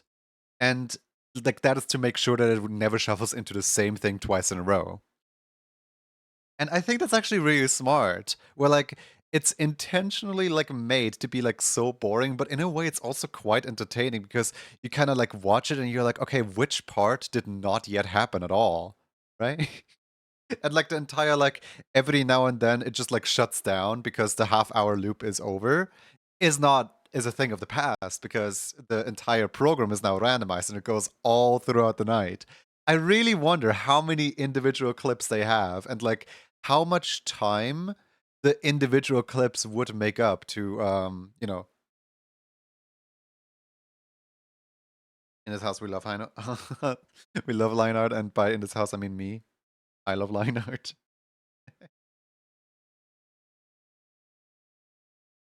Because like I was watching for like a solid, I don't know, 15 minutes, and each segment felt about 2 to 3 minutes long. And you can probably fill out a good half an hour with content there, but like it's more generative, as in like it shuffles itself. More engaging because you don't know what's going to happen next. Or well, I guess you do if you have already seen that exact one, but um, you know, sometimes it's like they just randomly play music. Sometimes a comedian comes on stage. Sometimes they, I don't know, like Sometimes there's like a prank phone call happening. Sometimes it like fakes out that it's all over now, only to like transition back again. I even encountered one, it was literally just silence. Throughout the entire like 3 minute of that random segment, it was just silence, and I'm just like, great, thank you. Just what I needed whilst waiting for amazing content. Silence. Hmm.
I should turn on the lights very quick. 1 second.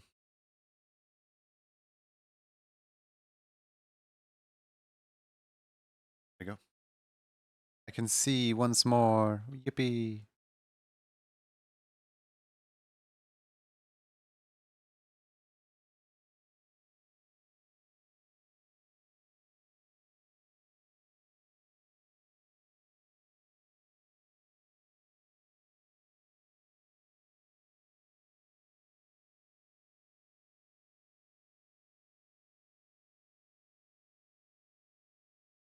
Love, Death, and Robots Volume 4 has been announced. Ooh. I have no. Is that like an album? Game? I assume because of Volume 4 it might be an album.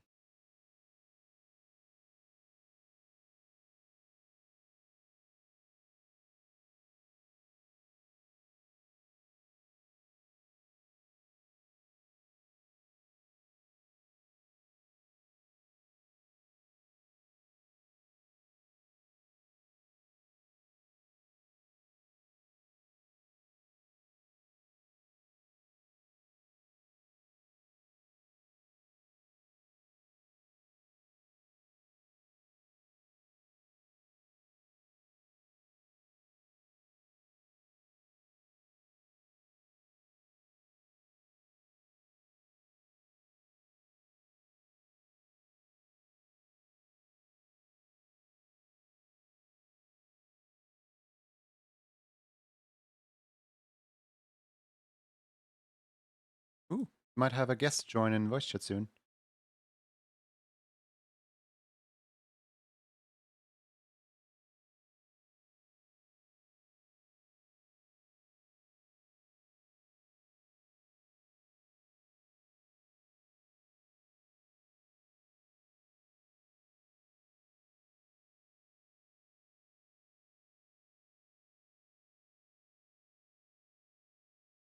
Basically, TLDR. There's a Discord server I'm in, and someone's in the Hangout chat. And there's like two voice chats, the Hangout chat and the live chat. And I can't join them in the Hangout chat because I'm currently live. So I'm like locked in the live channel right now. I'm just like waiting, like, is anyone going to join?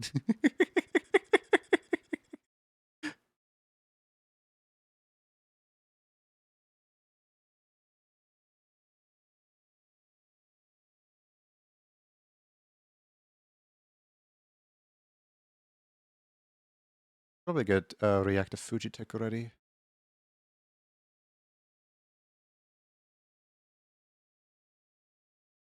Reactive Fuji tech is already now.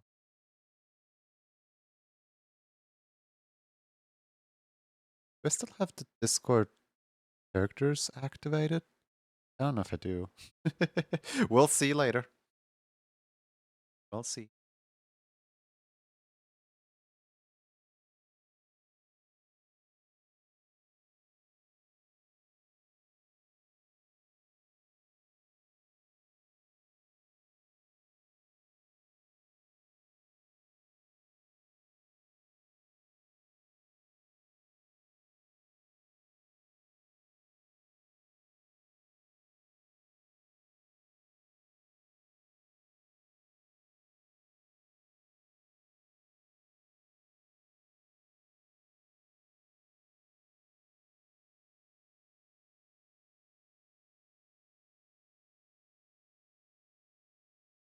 I'm like nervously looking over at Discord every few seconds because thanks to Discord streamer mode, I will not be able to tell when somebody is or isn't here.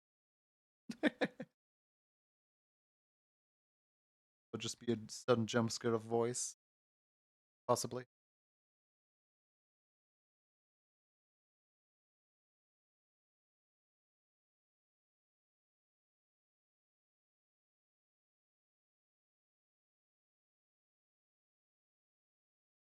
VC jump scare real.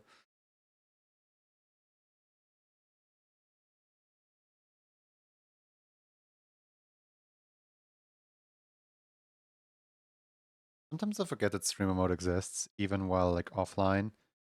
Like usually offline I deactivate streamer mode altogether, so that I can just have OBS open whilst. But sometimes I forget to deactivate streamer mode, and then I get jump scared by people in call.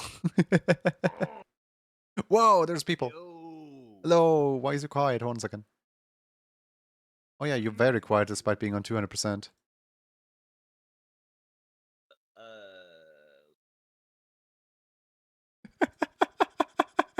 Okay, that's kind of funny. Wait. Okay, wait, hang on. Hanging on. Wait, can you hear me? I can hear you, but I don't know if anyone else can hear you because of how quiet everything is. Okay. Let me try turning up my input just a little bit. Yeah, if I turn myself up anymore, then I'm pretty sure I'm going to be picking up every other sound in here. I mean, with what's it called? With Discord, like audio filter, it shouldn't happen that much. Yeah. All right. Yeah, because my output is like all the way up. I just have to make sure like I turn on like the yeah, There on we my go. audio box, and I can turn up the gain, but I always have to turn on like the 48 volt to get it to pick up. I find your reactive extremely amusing. Just like comes with its entire green screen. Hey, look, there I am. Yeah, it is a green screen. I didn't learn about like QuickTime videos with alpha. I have to change that. There we go. I mean, it fits into my overlay. Look. It fits perfectly. Like... Just imagine that block was always green. Great. I mean, you can chroma key that out, can you? I can chroma key it out, yes. Yeah, I don't feel like it. Is a note. Yeah, this is a note for me to fix that now. Yeah. How you doing? It's me. I'm in the green world. Me? Green I'm doing world. great. Yeah, I'm doing pretty good. I'm just working, watching some Boomer Simpsons. Oh. Yeah, watching like those really early episodes. Back then, like when it was actually good. His name is Manic R Tunes, right?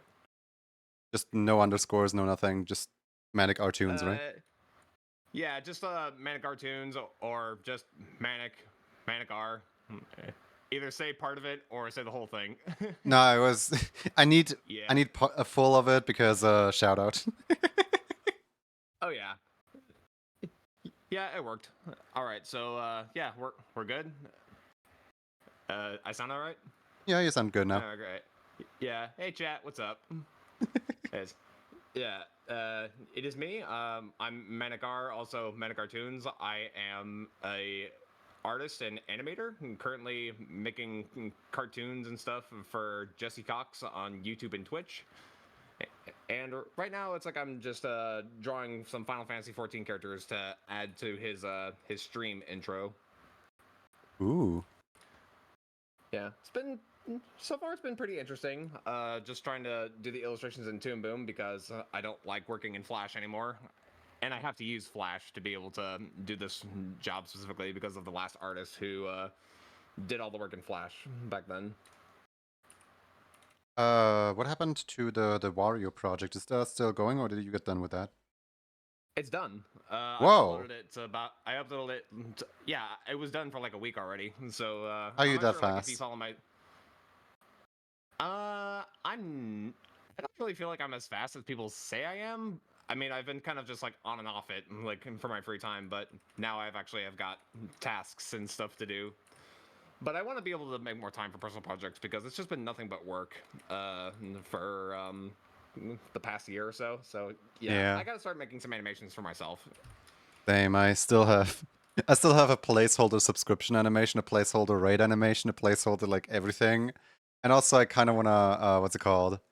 I kind of wanna have a little like music video, like one of the Miku songs, Vocaloid songs, just for fun, just for practice with my characters. Heck yeah. It's like making an Uh, NDA music video is like, you know, the one drawback is that none of them are my characters and therefore I don't like drawing them. Yeah, I mean, I don't really have like any OCs or muses of my own except for just my own avatar. I mean, I did have this really adorable robot that I called the mannequin, but then I saw Rolling Rascal come out that has like the exact same like Dragon Ball Super like Grand Zeno face that I did, and I was like, Oh, I hate when that really? happens. When you have like a character and then something comes out and everyone starts comparing your character who's been around for longer than this thing has been out to the other thing, yeah. That yes, it's genuinely an actual mood that you had an idea like many years ago, but then somebody had already did it before you even had a chance to like get it out there.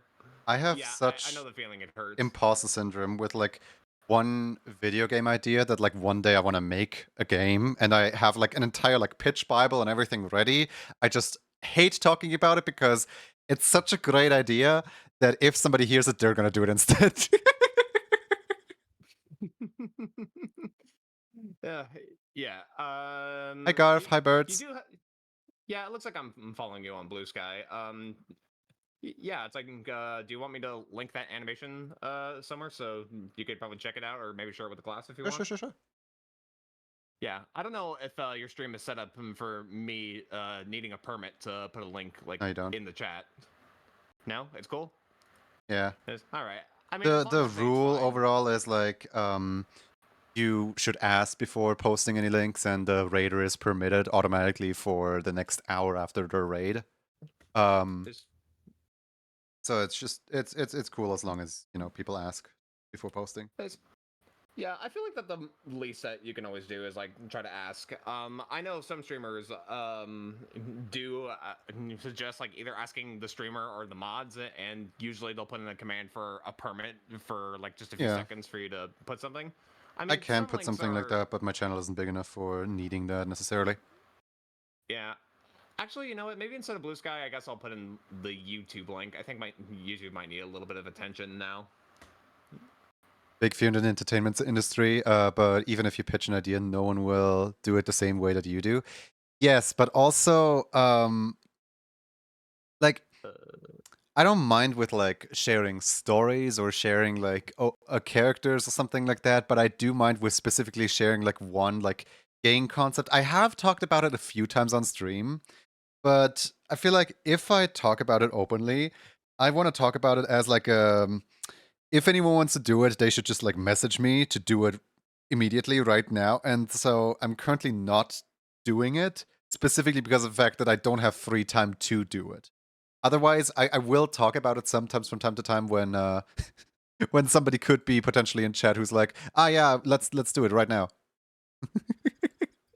Yeah, it makes sense. I'd also say that pretty much I am of the mindset of believing that this far into human history that everything has already been done by this point. So really, it's like there shouldn't be anything stopping you from doing what you want and telling the story. So even if it's already been done before, because everybody has like their own vision of something, I guess. Yeah. So it's just like, I mean, if you just want to make it anyways, then there's really nothing stopping you from doing it.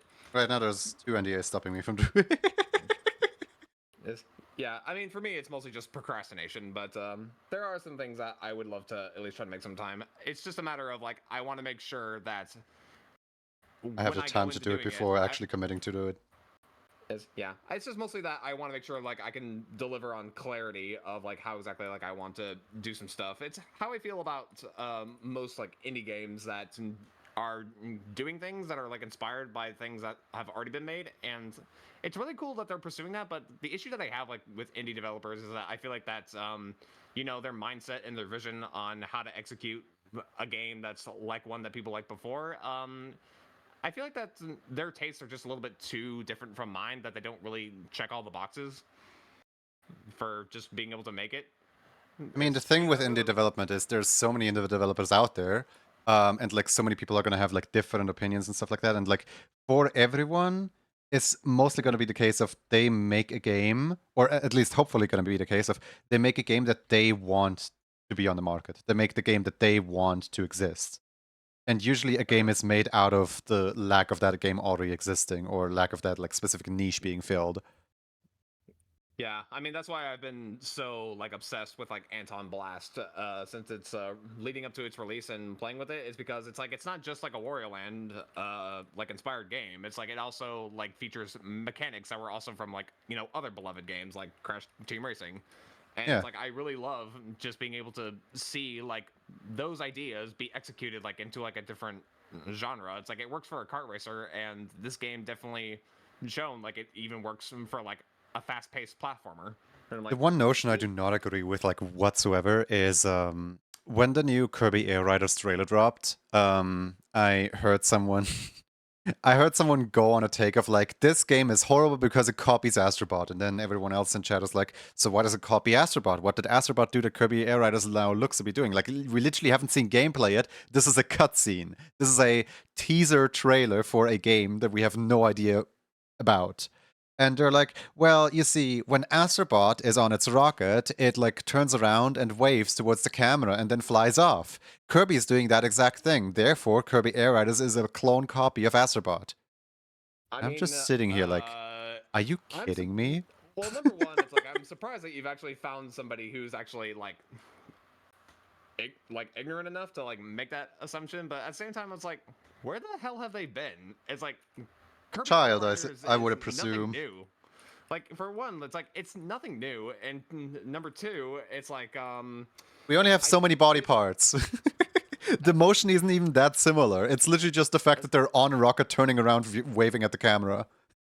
Is yeah, it's like I don't know, like that just seems like very simple coincidence to me. But it's like I'm pretty sure they don't even know like Astrobot like came that Kirby's Air Ride was a thing first, and it's basically just like revisiting a Kirby.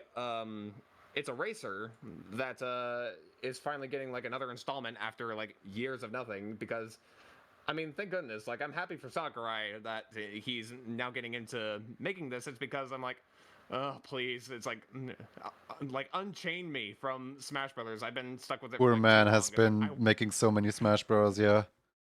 it's like, please, just let the man make other games. Like, I look at him and it's like, he looks tired. When I had a bingo card for the direct, I was thinking about jokingly writing up Sakurai's new dream project, but just like not predicting Smash, just Sakurai's new dream project, and that would have been so on the money. I'm still so mad that I didn't actually write it up. Yes. Yeah. I mean, I really have been just kind of like exhausted for the fact that we're all tied into just trying to like please the people into like giving things I want. But at the same time, it's like I look at Sakurai and I'm like, he has like other ideas and stuff that he wants to do. It's like, why can't you just like let the artists just, make the art they want to make? That would result in a good game. We can't have that. Yeah. I mean, what? It's like, are you telling me like people actually want games to be good? Kirby has been doing this since 1960, 96, not earlier, just jumping on Star, looking. Yeah, when I first saw the trailer, I was like, okay, so this kind of seems like a follow-up to the cutscene that introduced the Smash Bros, where Kirby was like the only survivor on the Star, where Kirby's like now heading away from Smash Bros back home, and the Star is kind of malfunctioning because home is so far away or something like that. Like, that's how I interpreted the entire thing. Mm-hmm. Yes. Probably not even intended. Mm-hmm. Like reading between the lines. It's, no matter like how in the middle of the road I am, it's like I'm actually pretty glad that we're actually am now getting a breath of fresh air of like new ideas with IPs that don't really get like much attention for like a while. It's like we could have gotten like another Donkey Kong Country Returns like kind of game, but instead it's like we're getting like a 3D Bonanza. platformer that we haven't. Yeah, Bonanza. It's like I am like really hyped for Bonanza. I am so Honestly, excited it's like for it. yeah, I mean, I could literally look over the design. I mean, I've had enough time to look at it more objectively and be like, I mean, it's not my favorite thing in the world, but really, like, it He's doesn't so bother me. emotive. I'm so happy for him. I mean, he's a little bit more dopey. Like, I do kind of miss like his sense of seriousness of being a monkey who's really going to enjoy being the king of the jungle and beating up Kremlings and stuff. But, whatever. That's, I basically have relinquished like all of my expectations and stuff of people who own these IPs and they might actually like want to try to like make something new from it, because I have been pretty exhausted with the fact that there's just isn't really much attention to everything else that they've had like in their history. And I really feel like that I would love to see more games get made rather than, you know, just having them appear like in games like Smash Brothers or Mario Kart, just to kind of cash in on the nostalgia of just having them be mentioned or brought up again rather than just getting games. His angry face is pretty intimidating with the new mod. I don't think I've seen his angry face yet.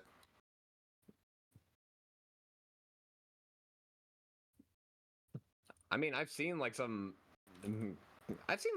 very stern faces, but yeah, I mean, he definitely became a chunky monkey, that's for sure. One thing that I'm really, really happy about is the core like Mario cast has had the exact same design since New Soup on the DS. Which kind of like New Soup on the DS kind of solidified this like current Mario era design into this like he's now like, you know, taller and like this is exactly what Mario looks like. And Mario has been looking like that for like every single game. And so like every game kind of felt like a sequel or a copy to the previous one. And now with Wonder and with Mario Kart and so on, like they seem to actually like give Mario his like chubbiness from like the old games back. The remake of the RPG one, they actually like seem to experiment with Mario again, with like different styles of Mario, with slightly different proportions of Mario. Mm-hmm. Freed from the shackles of always having to be this carbon copy of him. Mm-hmm. Cookie cutter Mario looking. I wonder if like if they actually do make like another I don't really know. It's like if they gave us like something obscure from like the NES days, like if there was actually like a revitalized like Ice Climbers, I'm not sure. Like, will people even give a shit? I don't know. Also, probably Uh, should mention family friendly. I oh, is swearing not allowed in this stream? yeah, I actually It is. like they swapped out the voice actors and everything, so like they do want to ring in a new era altogether. Yeah. My apologies. I No mean, worries. I didn't. It's all right. This. I mean, at least now I know. I wouldn't have any way of knowing if you didn't tell me. But uh, I mean, I feel like that now that we're basically now getting like a new Donkey Kong, like 3D platformer and another Metroid Prime, which I'm definitely excited for. On Blue Sky, I did say like I finally finished the entire original trilogy. Like I just beat Metroid Prime 3, Oh, I never even and touched a like Metroid game. yes. I mean, they are actually kind of enjoyable, and if you're not necessarily into like the 2D platformers, I really do think Metroid Prime really kind of makes it a little bit more interesting to be a bit more open world, first person, and having to scan stuff in your surroundings to be able to find a path forward. Like the Metroid Prime, it feels like it's a different formula of a Metroid game, so I could at least recommend that to anybody who doesn't really want to like touch any of the vanilla Metroid games.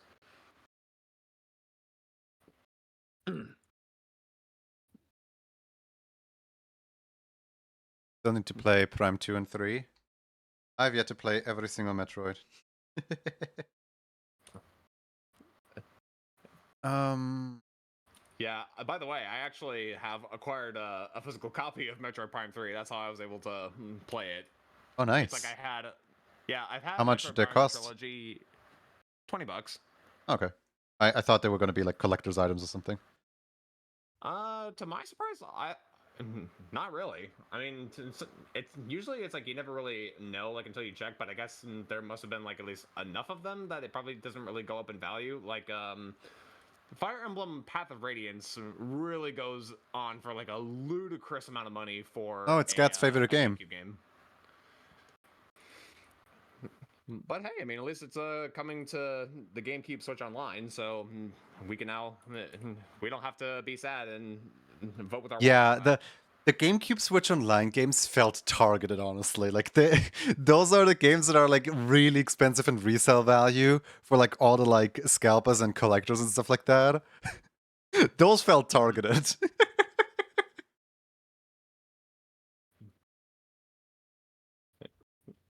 Yeah, at least it's something. Like I'm actually pretty happy that at least for their first party titles and whatever that they are able to get approval for anything that's like third party, it's like I want these old games to like still be accessible Yeah, me for people in too. some way, shape, or form.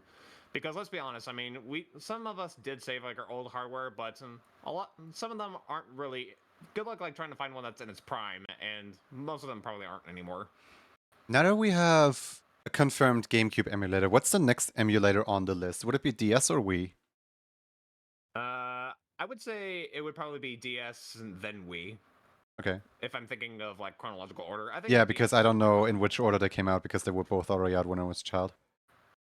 Yeah, I think the Switch 2 would definitely be good for DS games as well to be able to display like both screens. And if you have to have a cursor, then you could definitely use mouse controls to be able to do the touchscreen stuff.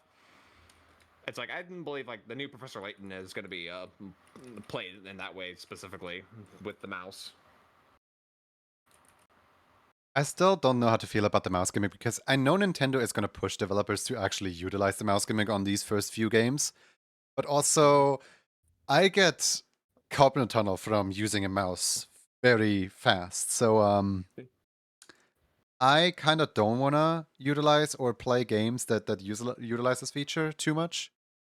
So, like, I know that, for example, I am not the target audience at all for the new basketball game.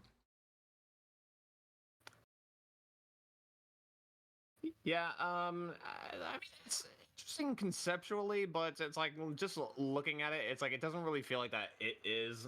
It doesn't really have as much character in it as I prefer. Like it I'm feels like that so they're sad trying to that it's like chase. all in the dark hall. Like, why is it just like a unlit convention hall with like no one in it? It feels like you're doing some kind of like illegal, like, yeah, we met in this hall when it was already like dark or whatever. Like, no one wants to watch us. Police is about to be called or something. Like, it feels so like underground. It feels so like no one wants to look at this type thing. You know what I mean? Like, no It one's feels like they're celebrating on the trying to like. side. They're really trying to like pander to like the Rocket League crowd or something.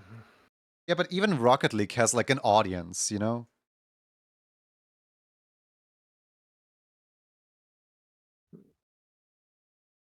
Yeah, it's like Upsets if you me want that to make it's sports all in the games dark. interesting, it's like you really need to give it like a sense of style and kind of make it feel like it It feels really very just default.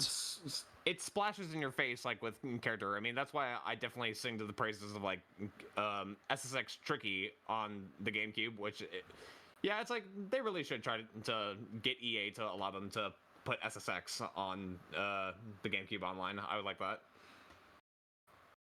These games are gonna be interesting on Switch. Yeah. Imagine if they're putting Okay. back Bowser's Inside Story. Holdsworth could have a final appearance again. I actually don't like the Mario Kart design of Boo because Mario Kart keeps picking up Boo from the Mario series rather than Boo from the Luigi's Mansion series. And Luigi's Mansion Boo just has so much more like eeriness to him. You know what I mean? Uh-huh. With the like eyeshadow and everything, and like actually looking completely different than just regular enemy with a crown on it.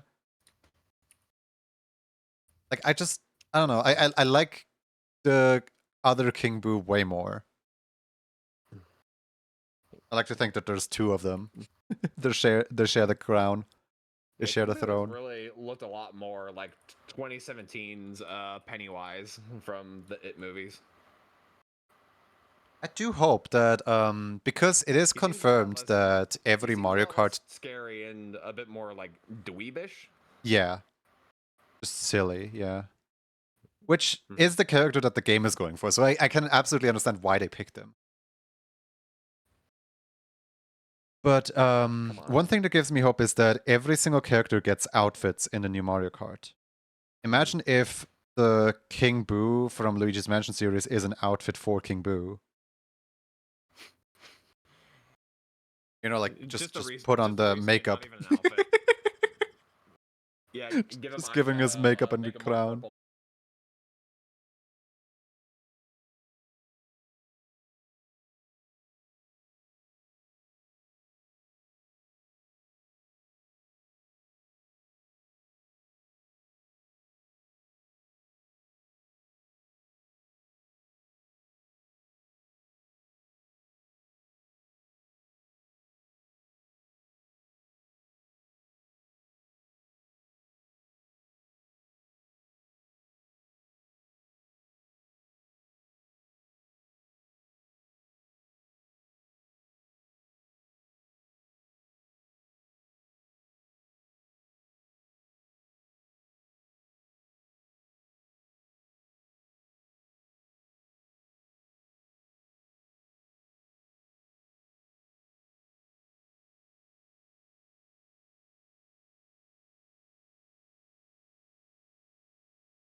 Have grass. If you gotta touch something green, then touch your screen because I brought a green screen with me to the stream. Disclaimer, do Touch my not touch green your button. screen. It will have smudges on it and it will annoy you forever. Hey, I mean, at least you touched something green. Makes you feel better.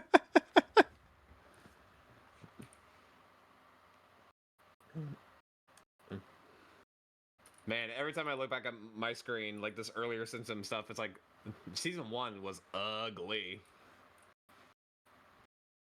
I have And a Clover plushie like right over here next to my TV, and when I got the plushie at first, the very first thing I did was turn on the TV, find some kind of like a nature documentary channel, and then just like put the plushie in front of the TV and take a picture of it. Like, hey, it found the nature channel or whatever. But the picture ended up looking like the little tiny plush Clover just like presses its face up against the screen, like I want the grass.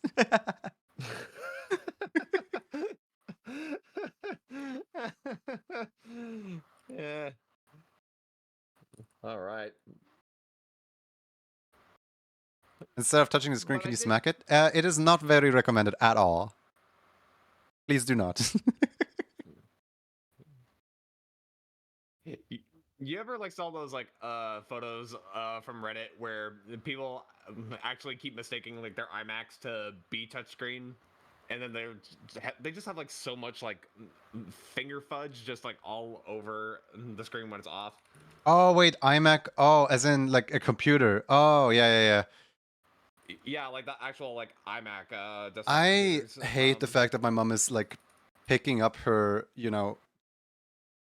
she sometimes picks up her computer and she just like uses the screen as a touch screen, and then at some point she clicks it back into the keyboard and just uses the keyboard regularly as if nothing happened. I'm just like looking at the screen like, how do you live like that? Yeah. How was it when you purchased it that you didn't see on the box that it's been telling you like it doesn't say anywhere that this is a touchscreen, but you know people live in the present right now and they think that everything is all touch controls now. Messed up the first URL. Hold on one second.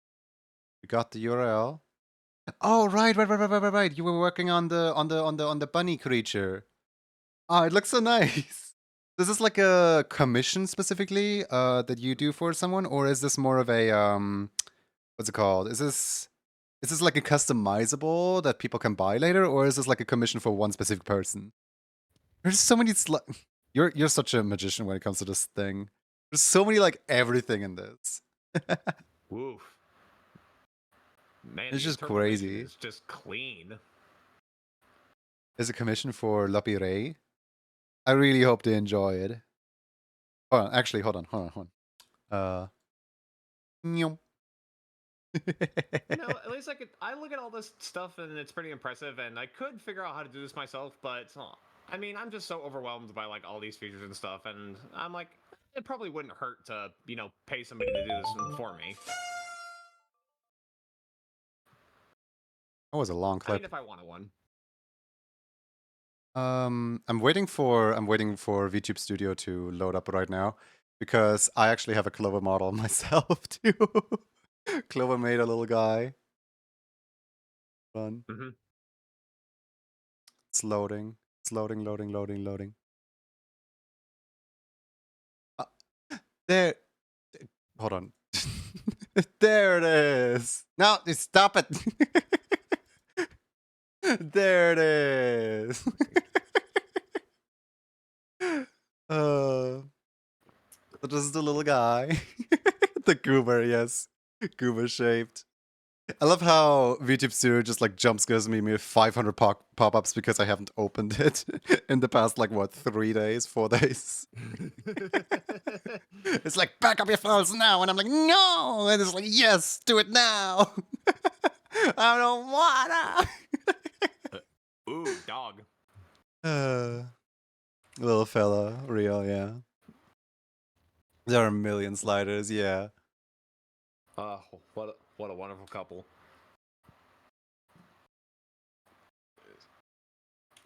I love just like fully opening the eyes and then fully opening the eyes. Like there's plus 20% eyes on this one.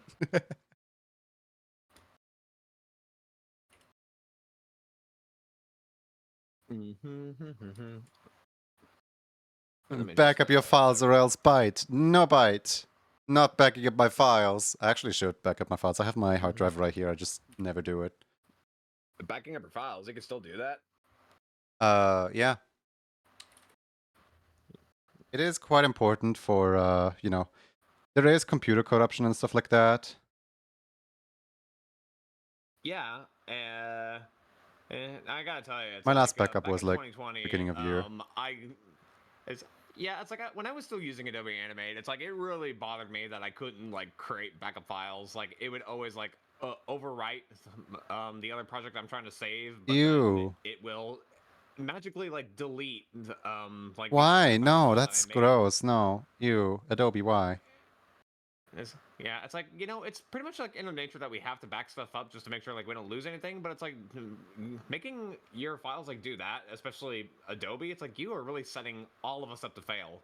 Like, how could you? How could you do this? I can't believe you've done this. Thank you for the water. Good to hydrate, everyone. I got coffee. That's a dehydrant. And I also got bubbly. And I also got a water bottle, 40 ounces. I've got like 3 different drinks. That's nice. I Everything is in should balance. get new water soon, probably. I currently don't have that much water in my bottle left. I'm pretty sure like I'm peeing at least like 20 times a day. Thank you for that mean, valuable information. It's like dehydration, not a problem for me. I'm always drinking my body weight in fluids. I do the same in the morning when people redeem hydrates when I'm watching streams. Alright, I just gotta like remember chat to drink water, otherwise the dehydration man will come for you. Hydrate, drinks coffee. Nah. Them big ol' eyes, yeah. Yeah. Ooh, that reminds me. The Wario animation that I made does give me a really good idea to start making like actual like channel point redeems animations. And Ooh, fun. I think I want to make one that's Mario Sunshine inspired for hydrating. just Mario comes on screen with flood and just like floods you. You are going to drink water.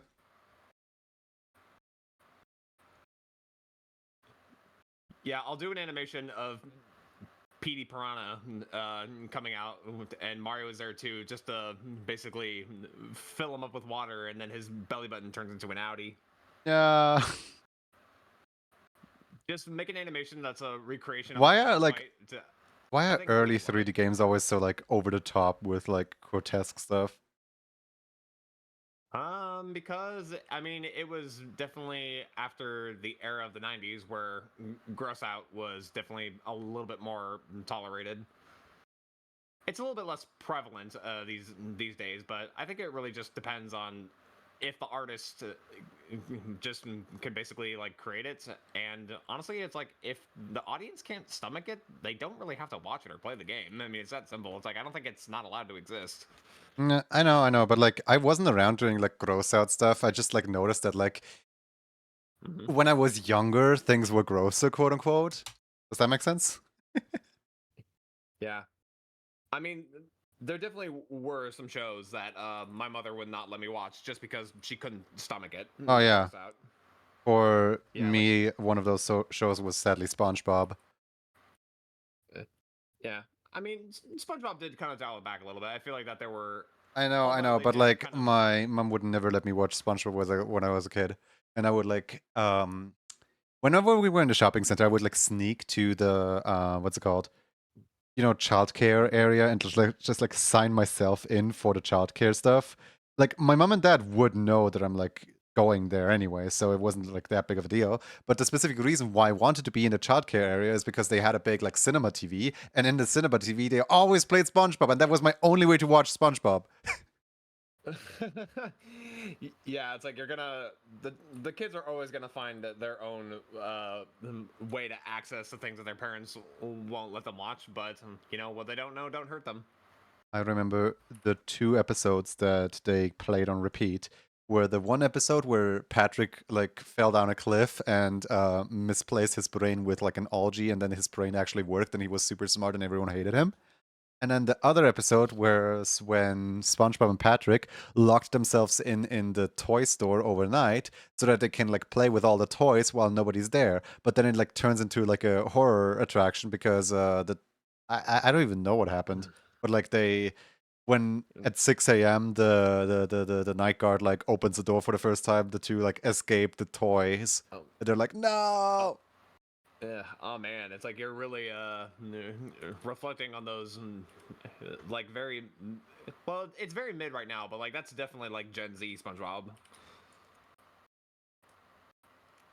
I definitely was consuming like more of like the millennial flavor of like the first 3 seasons. Squidward acts so different in the first few seasons, where like at first he was actually like the reasonable guy, where like yes, bad stuff does happen to him, but like over time they exaggerated him so hard into just being the like punching bag of everything, rather than like Oh my like goodness. he did Yeah. smile sometimes, and he wasn't just constantly depressed. He did have a character of his very own. Too bad that Okay. serialization Well, like dumbs down like everything and like puts everything to the extreme. I'm getting empathetic like over cartoon characters for sure, but it's like I actually feel sorry for Squidward about how he turned out like so bitter, and reflecting on the whole series, like it definitely makes sense. It's like he is passionate about playing clarinet, making art and stuff like that, and you know everyone has just been beating him down and like not encouraging him to get better. I mean, it kind of makes you feel like what it's like to be an artist when you're passionate about doing something, but everyone is just telling you over and over again, "You suck. Please I don't do still this in my presence."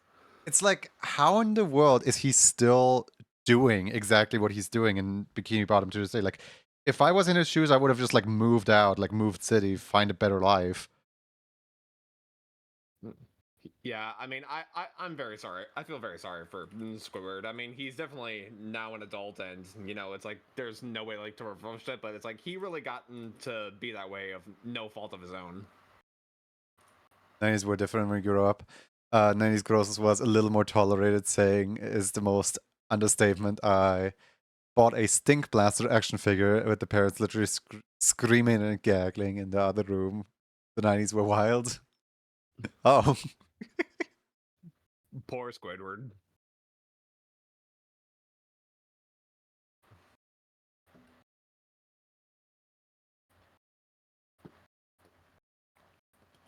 When I think of like gross out humor, I think of that one episode in Invader Zim where Zim just like there's like a nurse appointment or something like that, and the nurse inspects the organs of the children, and because he doesn't have human organs, he slowly started like replacing the organs of all his classmates with like random objects and inserting the organs into himself. And then like he Oh rolled up yeah. to the like nurse's office with like 5 hearts and like 7 livers and stuff like that, and she's like, "Oh, you're the healthiest kids I've ever seen." And I'm like, "No." Yeah, Dark Harvest. That's the name of the episode. Yeah, I remember a few years ago, I was listening to the podcast Creative Block, where they had the creator Jonah Vasquez on board, and they were talking about like what was his like infatuation with like having so much body horror like in a kid's cartoon, and he just said it's like, I mean, children got to learn like they're alive and they're made of meat. And also it's like he does have like these weird like paranoid like obsessions. One time he even says like, you know, I just look at my hands and I'm just thinking like these could come off. It's, Like I think the first quote unquote mistake of Nickelodeon was like getting a the writer of the comic of like a very very very dark comic. I don't remember what the exact name was, but like he made a very dark comic, and they like got him on to make a children's cartoon. yeah, It's like, he made okay, sure. yeah, he made that was a mistake. I disagree. I mean that's I basically like don't like I don't want to call it a mistake, but like that was their first like like why are they questioning that the cartoon got a little dark with the previous works? Yeah, I mean, true. But after all, it's like it doesn't really like alienate people who make violent comics because they were basically like enamored with the art style itself, and they believed in the style had potential for a kids cartoon, and they gave them an opportunity. It's like I basically do really enjoy like the 90s and the early 2000s back then when they were actually like brave enough to be able to actually give creative freedom to the Yeah. showrunners, but it just makes me sad every time I look back at it because that's just not how it is anymore. I feel like Nope. everything has We live in just different times now. been, yeah, everything has definitely been like gentrified, and it just really feels, I don't know, everything is just too safe for its own good. Like, oh no, not the daily happy birthday gif. Thank Yeah, you for the I mean, daily happy birthday. How's it's everyone like doing today? I'm doing amazing. happy birthday. But another example, it's like the cartoon Ed, Ed and Eddie. I know it, but I've never seen an episode. Yeah, so that was another cartoon that was made by another animator from Canada who made a lot of bumpers and mature animations for MTV. And his story's a little different. Like, he wasn't approached by an executive to make a kids cartoon. Like, he was actually dared to pitch a kids cartoon, and he actually got it made. And it turned into like one of the most cult classic cartoons of like all time. Looking back at those times, like it just reminds me like of like the real power of actual opportunity that any artist can actually have. Um, like, was it? I mean, Butch Hartman is probably gonna ring a bell. Where like he had an Uh, idea for like Cosmo and Wanda, the Fairly Godparents, and then the idea was so good that they immediately asked him like, "Hey, do you have a second show for us?" And in one of his YouTube videos, he like said like he came up basically with it on the spot because he knew the network was looking for like making Nickelodeon more of like a boys' utopia. So he suggested like a generic like, oh yeah, we have a boy that can like transform into like a superhero and do superhero things. And they were like, great, let's see the pitch. And then he basically like made up the pitch after the show was already basically picked up. Um like yes, of course there was like a lot of creative freedom, but he then went on to like harbor a lot of the like a lot of the credit for like all of those ideas for himself, and like never credited any of his team or anything like that. And then yeah. they asked him like, "Hey, do you have any more ideas?" And then he made like the Tough Puppy Show, and like each success was like less and less and less until they eventually kind of like I think what was the story again? They canceled Fairy Godparents, they brought it back. They canceled it, they brought it back. They canceled it, they brought it back. And he was always regarded as the number two to SpongeBob. So like in a way, I kinda see how he turned out to be like bitter. That makes sense? I mean, sort of. I mean, those were definitely better years for him until his audience grew up and have catched on to like how crazy he actually is. But I mean, I really do feel like that they've had definitely let the ratings like control too much Yeah. of Like like what they're able to. It's like I mean, the the thing that point I really wanted to frustrated me make that is that was more of like a ratings rather than like creatives that get into the if industry. yeah, I mean, honestly, it's like it frustrated me because it's like I'm definitely somebody who wants like more variety in his content. It's like I feel like that as popular as SpongeBob is and giving respect due to like where it is. I mean, I just feel like that there's just been way too much I SpongeBob. kind of hate that they made like a second and a third and a fourth SpongeBob show. Yeah. And I can't get over the fact that, and sadly, when Steven Hillenburg had passed away, and he basically loved his IP enough and the quality for it that, and he basically have demanded Nickelodeon to not make spin-offs or to basically capitalize it in literally such a gross kind of way. But after he kicked the bucket from cancer, Nickelodeon basically pulled the rug from underneath him and decided like, okay, here's the Patrick Star show, here's Camp Coral. It's like now that this guy's gone, we can basically now do what we want with this IP. Like A little sad because Nickelodeon built up as this like network that tries to appear as if it's run by children themselves, and it's just kind of run by people who don't even know how to like make art, or well, who are like a little money driven, if that makes sense. Yeah, I mean that's why it's like I'm definitely on board with supporting not just the artist but also just like my fellow people who are on the spectrum for neurodivergence, because I feel like that it's really the autistic artists and sometimes who are able to have the power to view their product through the eyes of a child and be able to actually make things that were made for kids. But I don't know, a lot of grown-ups don't really like seem to respect like a child's feelings and how Everyone they is feel very about getting different made. from another. Um, Hmm. Yeah, I don't know, it's very weird. yeah. Also turned a lot of his bitterness towards the team behind SpongeBob weirdly, instead of the studio that made those in power. Ugh. Is this Butch Hartman they're still talking about? Yeah, I believe so.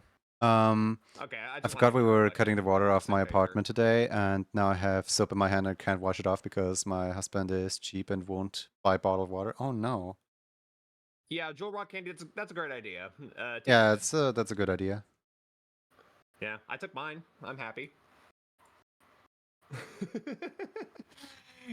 Like in a way, Yeah. it is good that we live in a current like age of streaming, if that makes sense, where I don't really necessarily like Vivzy Pop's work personally. I think the writing is like rather flawed. I do like some of the character designs and so on, but like, I'm not like the biggest fan, but I do love how much like she's essentially like pushing in the industry and like showing the world that this is possible at all.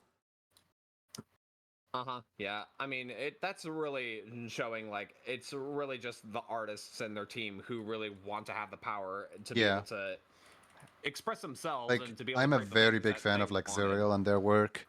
I have no idea Hmm. how Monkey Wrench even like gets made with like at the end of every Monkey Wrench episode they always put like an pie chart of like how much money this episode cost to make and like which Hmm. parts were made by which artist and so on. It just like really puts into perspective just how much you need in order to like make something like that. And it's like Yeah, crazy and that Monkey Wrench is being made at all, if you ask me. yeah, and also it's like I feel like that's definitely fair, at least to the Patreon supporters who are basically putting forth their share to fund the show, and I do feel like that they are well entitled to get some clarity on exactly like where that money is going to be able to like maintain the trust, and because it's like I really it's like if people are giving you your money, it's like I really do feel like that they deserve Does Zuriel have a to Patreon at all? know where it's going. Yeah, he has a Patreon. Okay. Yeah, it's Patreon funded and from whatever money that he definitely makes. But yeah, animation is really expensive, and it's really the people who hunger for that content that can really make it go forward. And It's just that's so also like why. surprising that like Serial hasn't gotten like picked up by anyone yet. Like honestly, like if anyone with like the slightest bit of like eye for talent would see what Monkey Wrench is, they should like just get him on there and like produce it. Like, come on. I mean, I guess so, but then I genuinely believe that it definitely wouldn't be like the exact kind of Yeah, like yeah, yeah, yeah, yeah. monkey wrench that he wants to make. I mean, the executives really do put these artificial restrictions on the creators of like what they can and can't do, probably due to like the censorships or pleasing like the parents or the I'm more demographics and stuff like that. I'm more just thinking of like the quote unquote Courier Freeman that Spindle Horse gets with their Um, investors, y- that they can y- essentially do whatever they want. Like there's probably still it's limitations, but man, they got like it's a really just third also season how already. the internet.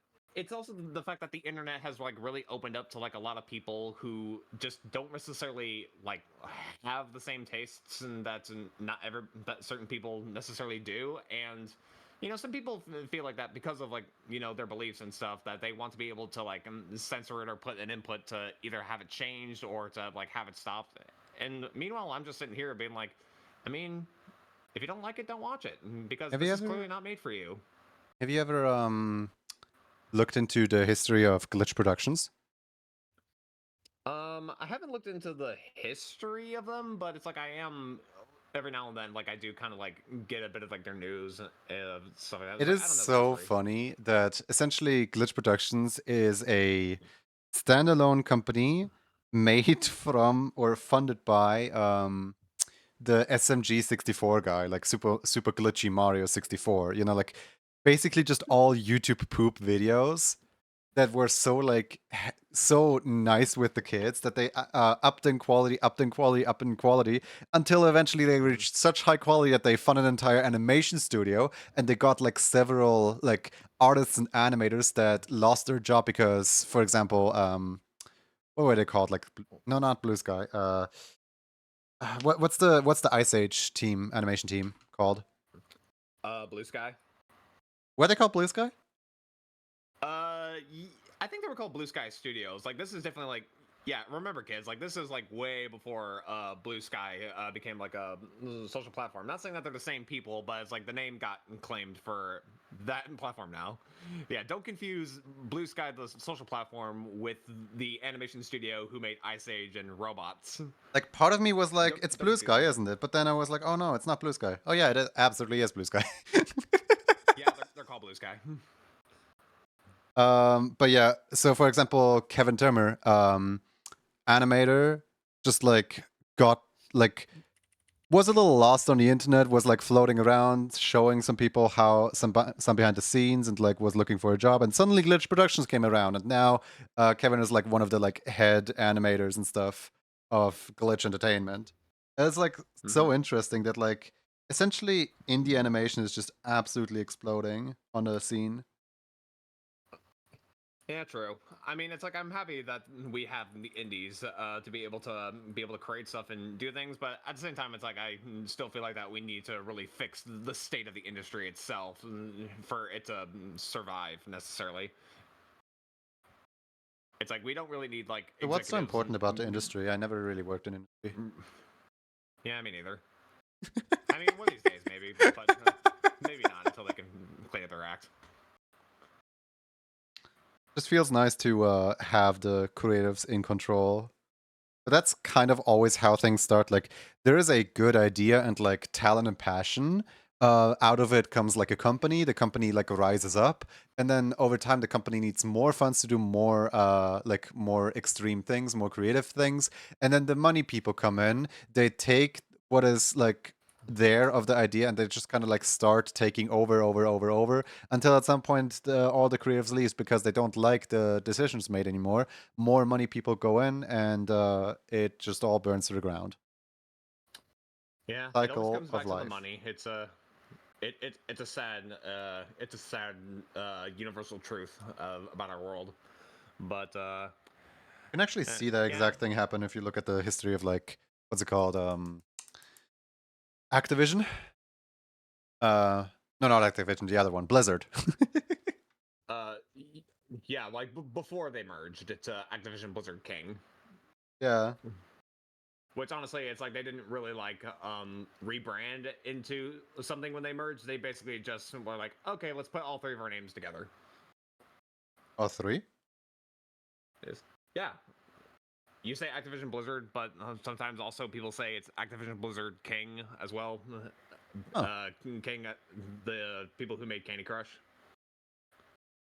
I didn't even know those were part of it.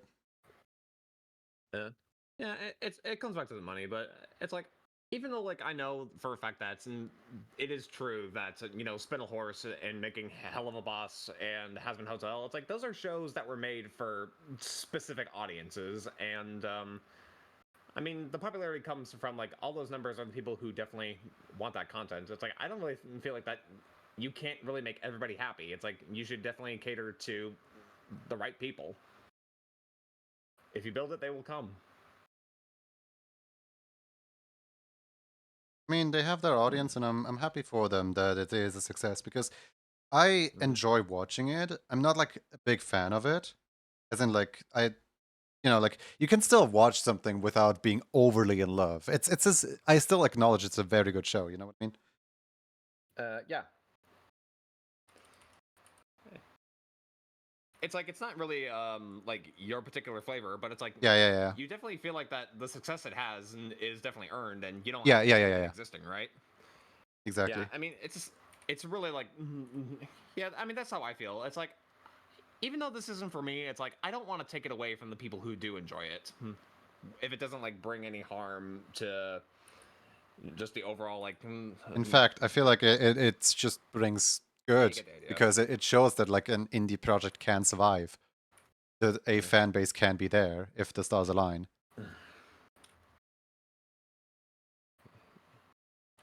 Yeah, I mean, if the stars align, but sadly they don't.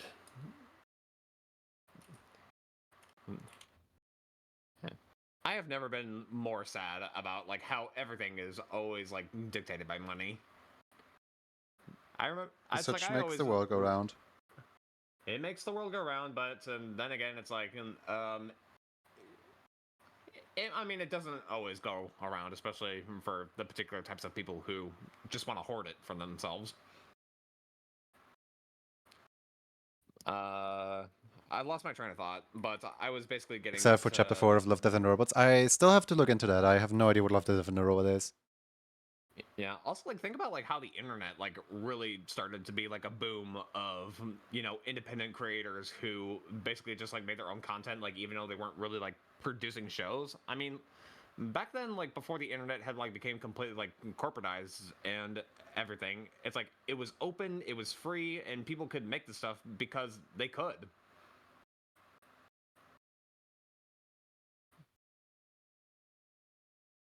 And like Newgrounds like never really provided everything for me. I mean, sometimes there were some I things still that have were yet just a to little make a bit Newgrounds too. account. I mean, some things were definitely too edgy and too racy for me sometimes, but no, I didn't have an issue with it existing. I've seen the cross pollination of the talent too. It was fun to see Gooseworks jumping on has been background music and then go to create a pilot for Amazing Digital Circus. Yeah. One, what do you say? Like one victim of the internet is Danger Dolan. Have you like kept up with that at all? I mean, a little bit. I did remember that I once took a test for a job position with Planet Dolan one time. So basically, Dolan started as like a countdown type YouTuber in the like earlier days of YouTube, where he would put gross thumbnails and make a countdown of like top 10 things or this or that or whatever. You know, like right when that kind of content was booming. And his like sarcastic like way of writing and so on got him like quite a big of audience. So he started hiring some other people that would read out stuff with him and so on. And it all got to a point where he had like writers, he had other voice actors, he had like different characters appear and read out things for him, so that he at some point even launched an entire animation channel, Super Planet Dawn, where all of the like top 10 lists would be animated and stuff like that. He would pay his artists. Everything seemed to go smoothly. The channel was growing, the empire was growing. Um, and then at some point, uh, when he wanted to like make some original what's it called, like original series, Mm-hmm. he got like the funds for it together. He bought an actual apartment where well, not apartment, he bought an actual like work studio where they can all like hang out in person and like work on the series and so on. The script got written, the animation got made and so on, and basically the pilot was ready to just be worked on. COVID hit in that exact moment. And basically 2 days after the contract was signed for the what's it called, for the business, for the studio, where he now like rents out the place, he couldn't go to that place anymore because suddenly lockdown. Mm-hmm. So they basically actively lost money. They still tried to be passionate by making the pilot and stuff, but they never like they did finish the pilot, I believe, but they never managed to pitch the pilot to any network that would actually pick it up. So because they don't have any funding anymore, they don't have any like anywhere to broadcast it anymore. It's just, like where do you go at this point? So he picked up VTubing, and he tried to like revive his old like YouTube channel and stuff like that. He like picked up content on the channel back before how it was before COVID and stuff like that. But the same audience didn't quite return anymore. Like season 2 of Super Planetone didn't cash in the same amount of views, even though it was higher budget production, and also they had like a whole overarching storyline and so on. It was just like the magic was kind of gone.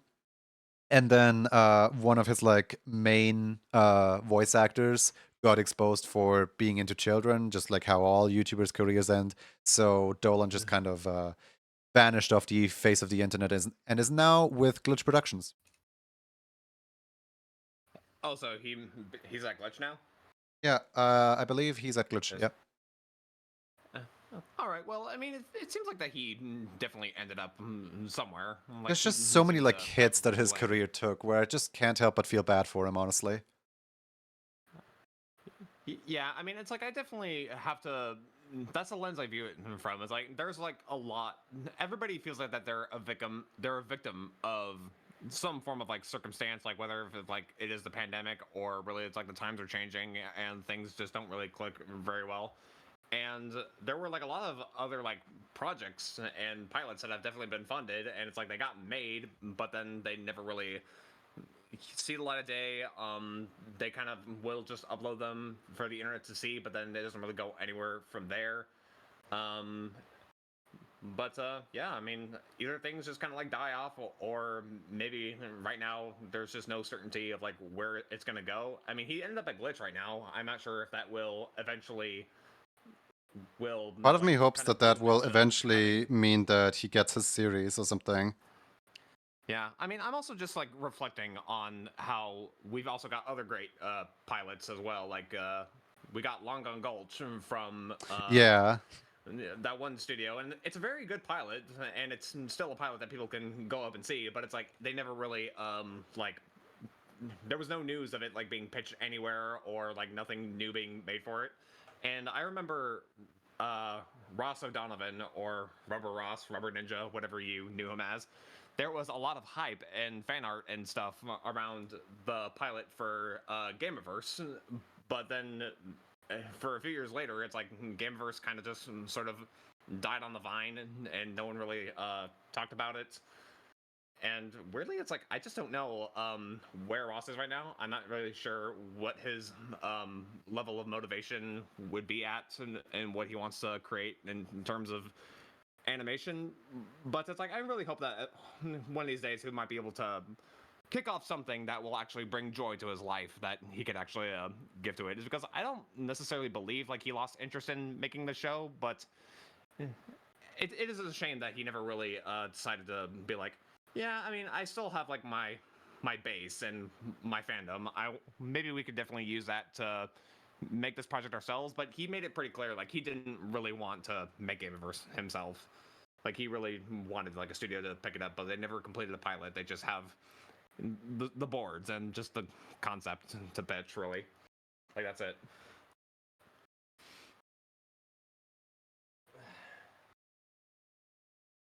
The there is a storyboard artist for Big City Greens, I believe, worked, and she became quite popular on YouTube for making little comics of like shipping Ash's mom with Jesse. And she like gained quite a following with that and became a little bit of an internet person. And I think last I month, I follow this believe, she artist. released a pilot. Please, please, please, I don't want to be a magical I girl. don't want to be a magical girl. Yeah. Yeah, I follow this artist. I love her work and like the way that the entire pilot is constructed. It's so funny that like the entire thing is storyboarded because her literal job is a storyboard artist, and like you could just see like where she shines. You know, All right. like she. Hang on. Just give me. I'll be back in a second. I've Yeah, needed to use the bathroom for quite a of course. while. All right. I'll be back in a moment. Like there's one scene in the entire thing that like shows how the animation style would look, which is really really cool. And like you don't need much more than that. It's just like there's this passion project, and now everyone's trying to push her to actually turn it into a project. And I mean, part of me too hopes that it gets picked up, but if she doesn't wanna, then she doesn't wanna. I don't hold her to blame. Teabaggy, thank you for the follow. Welcome in. Yeah, no, there's like so many projects out there where I'm just like overall I guess excited, happy, just like I want to see where these things go.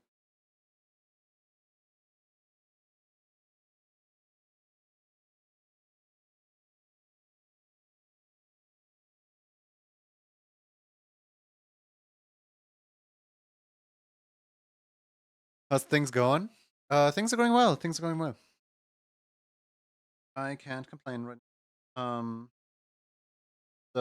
Trying to make a new.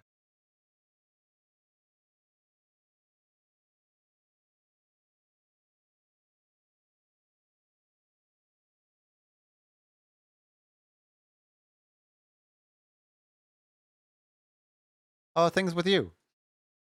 Hope you're well.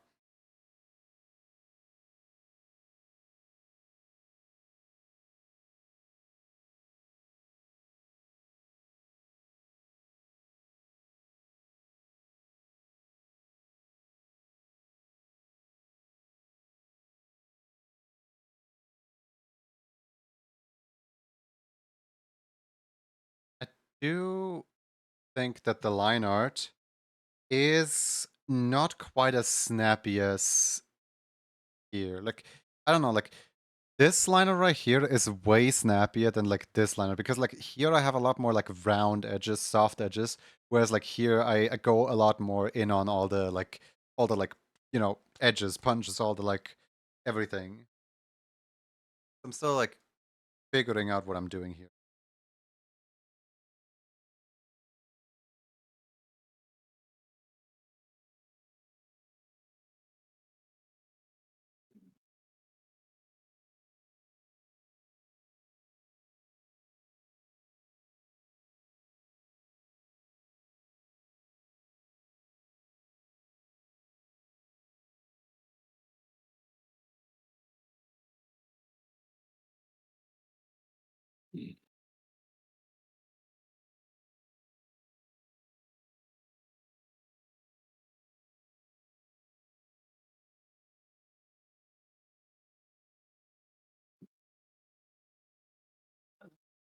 All right, I'm back.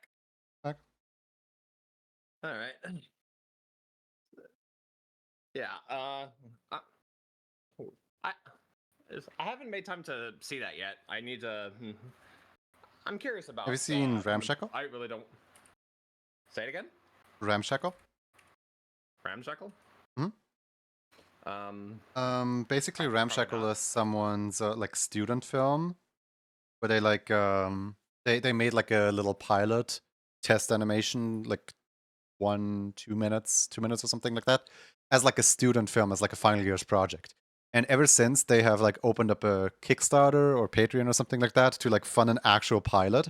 And now like that one succeeded and the pilot got released. They have 3 plushies to like try and fund the show. And they also, I think just 2 days ago, published the theme song of it. Like what the theme song of the series is gonna look like. So it looks like that one's going well as well. Hmm.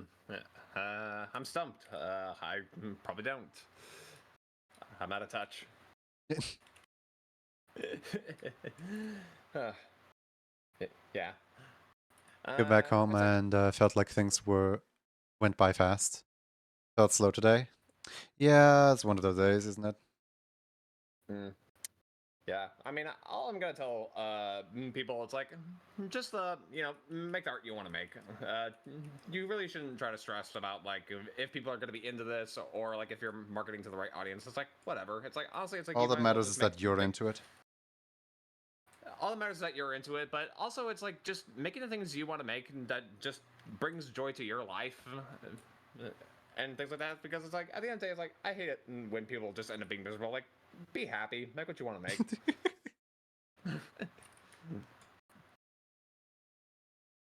Have you all watched It's like Lackadaisy? Um, I don't think anything beside the pilot of Lackadaisy is out, right? Because I only watched the pilot. there was also a short that they released. I mean, I did see it. I mean, it's cute. Nice and all, but like to me, there was like, other than the fact that it like has a really cool style to it, it's not too much where I like remember it per se.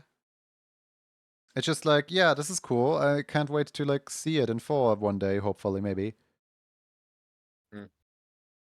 Yeah. I mean, at least I showed it to my mom, and she kind of liked it. I mean, she enjoyed it more than Digital Circus because she thought Digital Circus wasn't like providing much exposition or story, and I was just like, Mom, that's basically the point. Like, there's a mystery and things that are thought provoking here that are happening.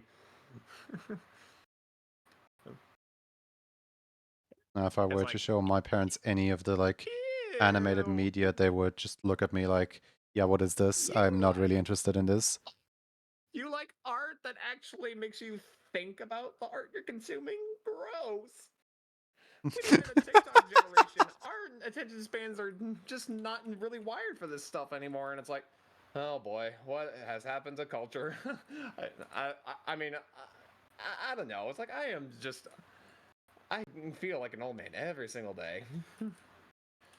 As of like, what's the new hotness? Yeah, Am what I do out you of eat? touch? I mean, do people really not want to like just I don't know make a cult following for something anymore? But I don't know. It's like I really enjoy Digital Circus though, because it's like I think the art style is interesting. There is things that I have to hopefully see through to the end that I want to figure out. I'm really also just trying to like avoid like all of the deep dives and like the theory videos because I've kind of like I feel watched like all of the theories are just kind of clickbaity and wrong. Like, my yeah, I mean interpretation of where the story might go is so different from like every theory that I've seen posed. yeah, I mean what was the most recent film theory that came out? It was I don't something to really do with watch film theory, but SpongeBob. like basically, the way that I remember it is they're comparing Pomni to like Jesus because of her blue and red aesthetic.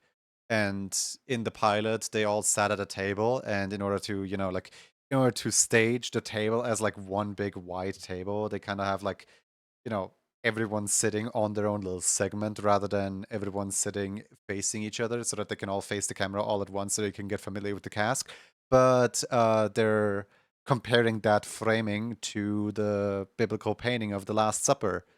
I'm just sitting here Yeah, like, yeah, so I don't think that Gooseworks intended for that. I think that's just artistic parallels, if anything. mhm. I mean, I also think that maybe sometimes it is people from like a content point of view, they're trying to maybe like read into stuff a little bit too literally, I and I hate how it, like things around it's the like digital very circus weird. feel so like attention grabby and Like, buzzwordy because like everyone knows the series is popular and therefore everyone's trying to cash in on it. So the people who are making theories or the people who are like posting videos about updates or something like that, they always lead with like, so Gooseworks just leaked this, and there's brand new leaks surrounding Digital Circus that Jax is going to be blue in the next episode. Oh! And it's just like, dude, if Gooseworks went to Twitter or whatever she wants to go and she like posts a statement publicly, that's not what a leak is. That's just the uh, creator talking about the project. 1 second.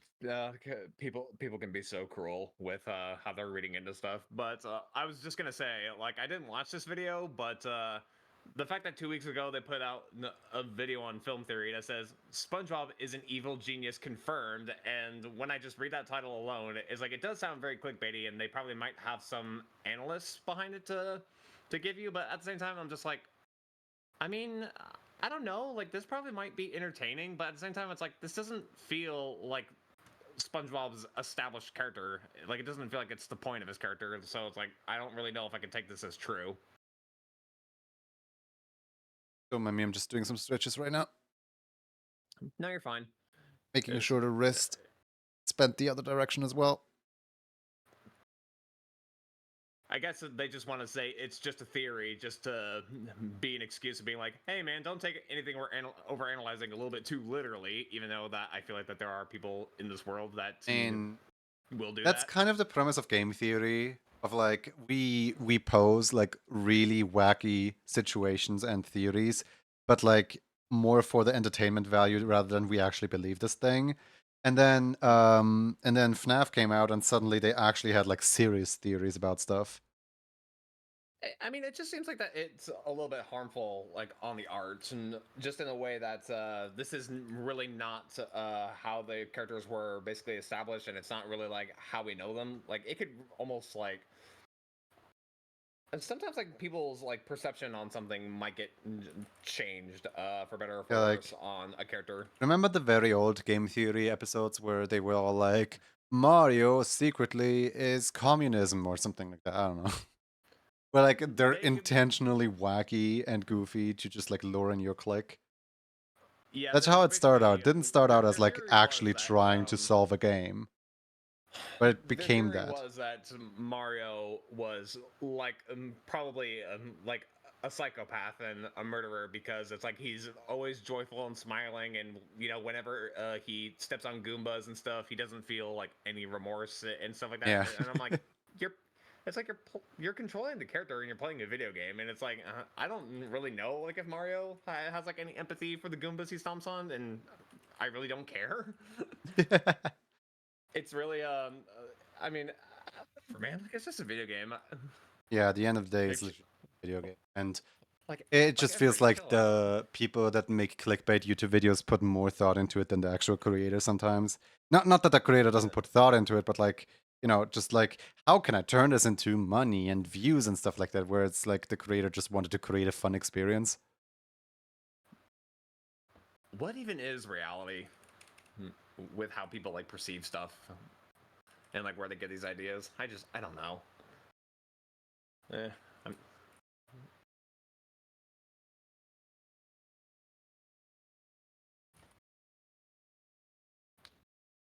The other day I was watching a YouTube video on conspiracy theories that turned out to be true.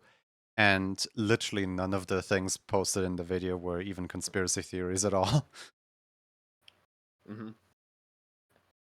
They were It's like just I kind of like, so America in this year did this, and then Russia in this year did that, and so on, and they tried to be secretive about it. It's like, I uh, guess somebody might have had like a conspiracy theory about that, but like, is that really a mm-hmm. conspiracy theory when like no one knew that they were doing it until papers got released about it like years and years later? I mean, yeah. I just also like weirdly feel like that there's really like no like there's no clarity or like everything just feels like pretty biased when they're just trying to like sell this idea of like what something is. I mean, some people do take the time to like research and try to like explain their theories, and then a lot of people just like don't even bother doing it. It's like I feel like that you really have to like be able to understand to know like how to do the research and to be able to show and explain in order to like prove your point. And if you can't even like bother doing that, then why would I ever like take you seriously?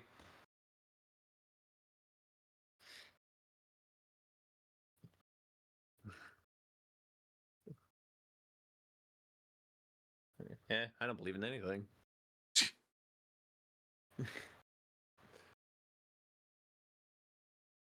Why? It's like, yeah, that makes sense.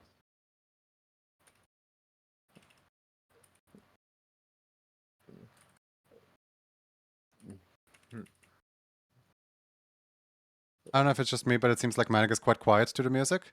Hold on, I can turn Manic up on here, because to me, Manic is alright. Hmm. Right. Uh, This should be better now, hopefully. it's like, what does a manic have to do to get his equipment actually like working? Like, basically, Every the time I way I try to have like it right now is I am in the red area, you're in the yellow area, and the music is in the green area, where everything is like kind of in its own dedicated little niche. well, yeah, it's like I gotta make sure like my voice is always the thing that people pick up the most, at least to my understanding of audio. But it's like I don't really like want to peak it either. You Actually, I definitely have a peak don't want to filter peak on the my audio. thing, so even if you peak, it wouldn't matter in my OBS. Seems But quite a lot yeah, it's better like now. sometimes Nice. I feel like that every time I attempt to like fix something, I always like break something else. Mood. It's like I don't know. Is the Focusrite and audio box just not adequate enough for me? It's like, do I need a Go XLR? I mean, you know, better equipment won't improve anything if you don't know how to use it. I I'm remember just as wanting a better I'm a microphone sim. because I kept thinking like, oh yeah, better microphone equals better quality and stuff like that. Until one day I realized, oh wait a second, it's literally just microphone settings because every single microphone that I buy will always sound the exact same. Yeah, I mean, my microphone is the Shure SM7B, just like what every single podcaster streamer would always like go for, but it's always just a bit of a chore to like try to optimize it to really work. I mean, when people say I'm quiet, I'm just like, here, let me try to bring this just a little bit closer to me because I don't Yeah, the think, shores are very, very, changing very enough. directional. Like basically I can turn my head ever so slightly, like 14 degrees or something like that, and you will hear my exact voice, like how it falls off and everything. I mean, you Uh-huh. won't hear it, but the stream will. It's like I purposely have just bought it because it's like I believe like I was probably investing in something that has the capabilities of being able to like isolate the voice and try to not have it like pick up like any other background noise.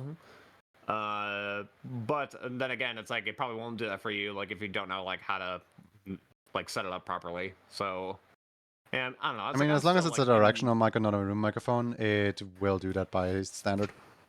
You don't have to set Mhm. anything up for it. I mean, I do sit in this one spot most of the time. I definitely just need to make sure, like, the direction of my voice being thrown out is definitely still going, like, in the right area of the mic. It's not like the Blue Yeti that I once had, where it had omnidirectional, where it Yeah. could basically pick up anything in all directions. But yeah, I don't know. It's like I got expensive tools, and I just should have really put in the time and the research to actually try to like get it working right. It's I hard. mean, one thing I like to do and one thing I can, I guess, recommend to anyone is just find an audio person, have them like show you how to do your setup for like 10 minutes, like pay them for that Mhm. one session and then just stream without worry forever. Because, you know, you gotta set Mhm. up approved by a professional. Yeah, it's like what good does it do if they tell you that it really depends on like your preference and stuff like that, and they want you to feel it out, but it's like if you don't really understand it, then it doesn't Yeah, no, like help you that much. I literally just have my audio person It's feel like it out for me, and there you go. It's like Toon Boom Harmony. It's like the nodes are pretty cool, but it's like they won't help me like if I don't know like what they do. I tried using like a particle node one time that's like made of a bunch of other nodes that make the component and stuff, and I'm just looking at all these sliders and everything, and I'd be like, what is even Welcome happening? to a It's like node-based system. it's like I adjust one slider, and when you're basically like previewing your animation or just scrubbing the timeline, you're like, okay, I adjusted the slider. Like, what did it change exactly? Like, I feel like it didn't change anything. Like, what is it doing? As much as I like nodes visually, uh, they can get really confusing really fast.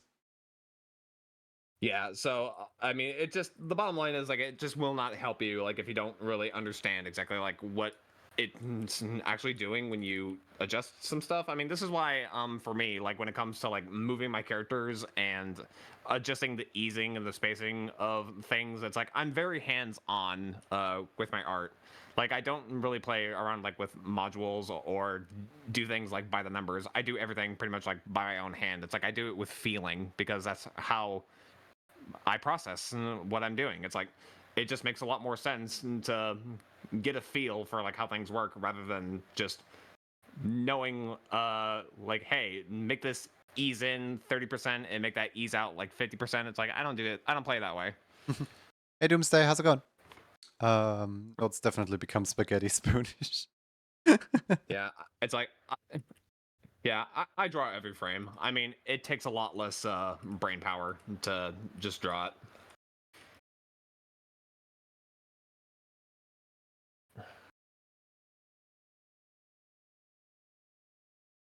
All right, I feel like I've gotten like most of it figured out. I kind of want to tie down this character just a little bit more because proportions are kind of like just um, all over the place here and there. Like his bicep, his shoulder is like really huge. Basically, just describing the work that I'm doing since it's not being displayed on stream here. Yeah. Currently trying to draw a hand. Emphasis on trying. had to deal with a blueprint in Unreal one time, and it was a spaghetti mess. I still feel so bad because essentially a friend of mine got the animation program that I work in specifically so that they can like make slight adjustments to animation that they bought off of me. Is the TLDR of the entire project. And I made the project specifically so that it's like very beginner friendly and that it like works and like every layer is named and so on. But at the same time, I still feel so bad because the entire thing is still a little spaghetti where like I started animating on frame 12 and worked in both directions rather than the way that I was supposed to do it, where I start on frame 0 and I work my way through the animation. And like looking back at it, I should have done so many things differently. But also like I don't know. Maybe I just worry too much about the project.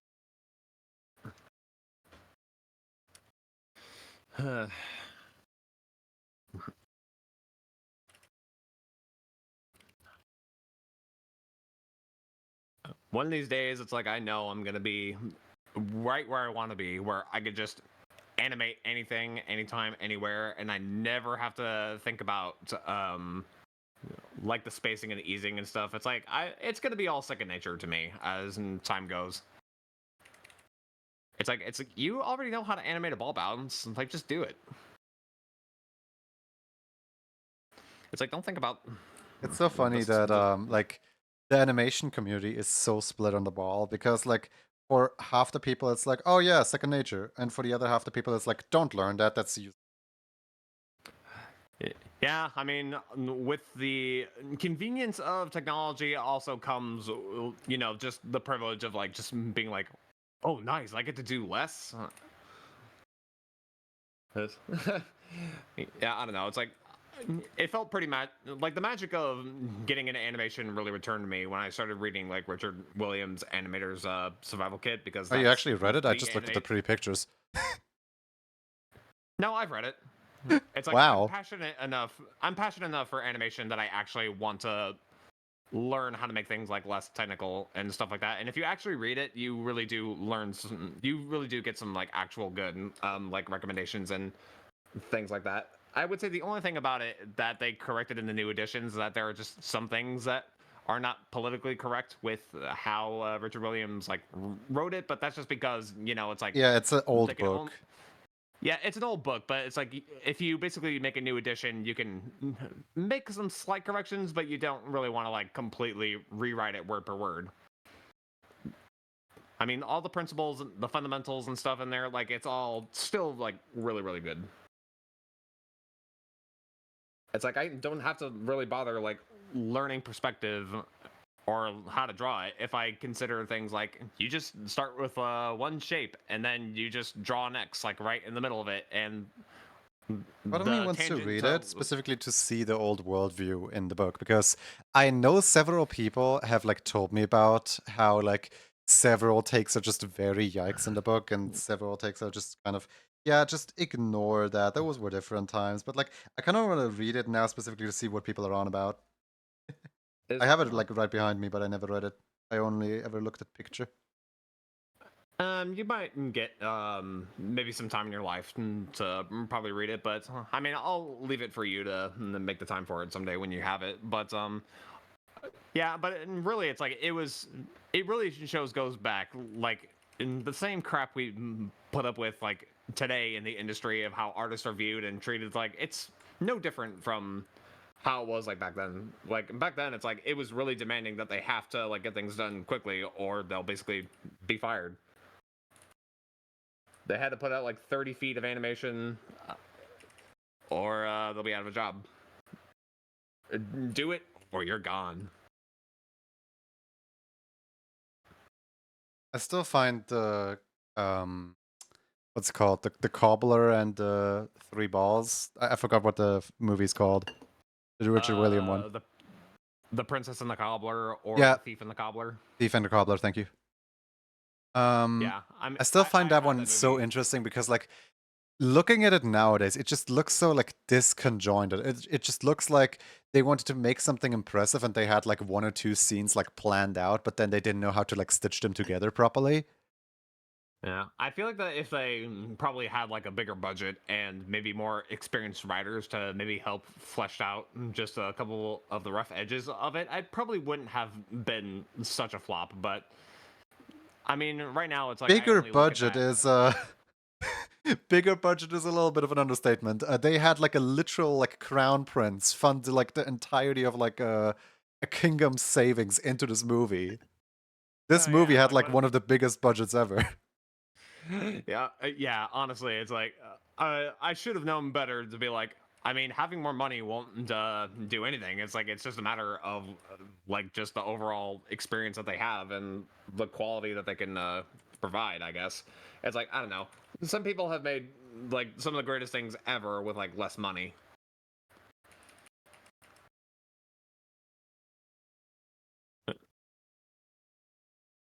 Like Smiling Friends only had a budget of like $250 per episode or for crew or whatever, and they were able to utilize the talent and the experience a lot for very little Yeah. money.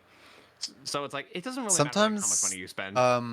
there's like a weird not saying, but like there's like a take on life of like if you charge for something, you don't necessarily charge for the exact value of what you do. You also should charge for your experience a little bit, for like you should charge for like the ability of being able to do it this fast. Otherwise you're going to undercharge yourself even though you do it perfectly. Yeah. You really don't want to sell yourself short, but I guess like if you're getting a lot of money for it and it can't really, it's like it doesn't really feel like that it lives up to the budget.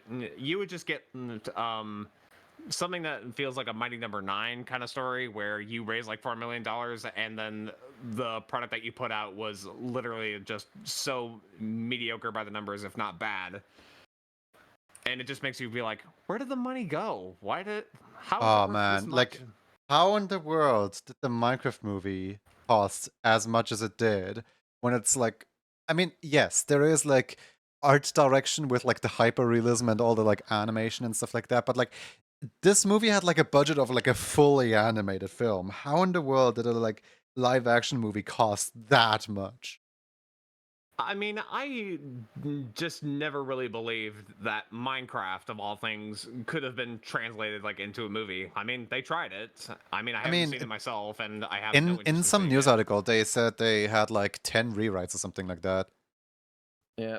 I mean, I don't really know. It's like conceptually, Minecraft just feels like that. It's really just a game. Like I really don't really see like the value or just potential of like making a movie out of it. Supposedly, at some And point, they had a Minecraft movie that was like way better in terms of like writing and everything, and everyone loved it. But Microsoft I was turned talking. that one down.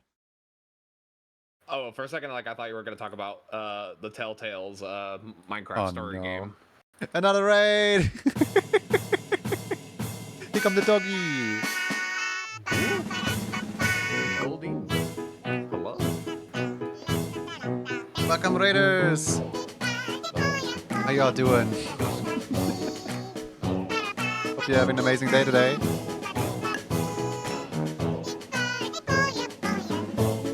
But yeah, How was your stream? What were you up to? What were we doing? Please tell us all about it. I'd love to know.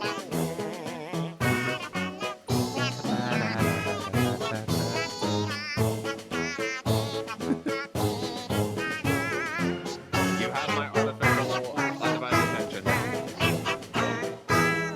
All right. We're here today with Manic, and I am currently drawing a Hey, new reference for myself. Okay, hold on. Let me allow that one. I'm sure. You're getting roasted on repo. You believe you broke the game? Oh no. What'd you do? What'd you do? I haven't played repo yet. I got it yesterday. I downloaded it yesterday. I can actually play it now. Playing Repo, yeah. I actually really like how I mean, they have a YouTube channel that's like really active and like showing people some like behind the scenes footage and like what the developers are planning. They're like really open about their development, getting like instant feedback from the community and stuff.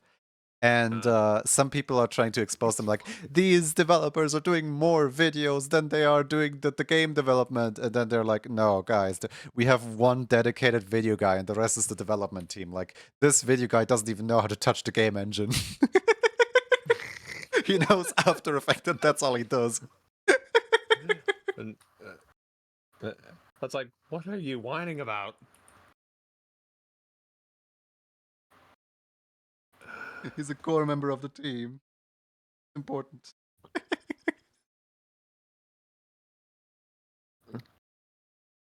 But yeah, to all the raiders, I hope you will be comfortable here. I hope you, touch some grass, eat some water, drink some food, and take your meds if you need them. You know, gamers nowadays being ignorant, it's a pain. Yeah. I still can't help but feel bad for, lethal companies, solo devs, Zeekers, I believe they're called.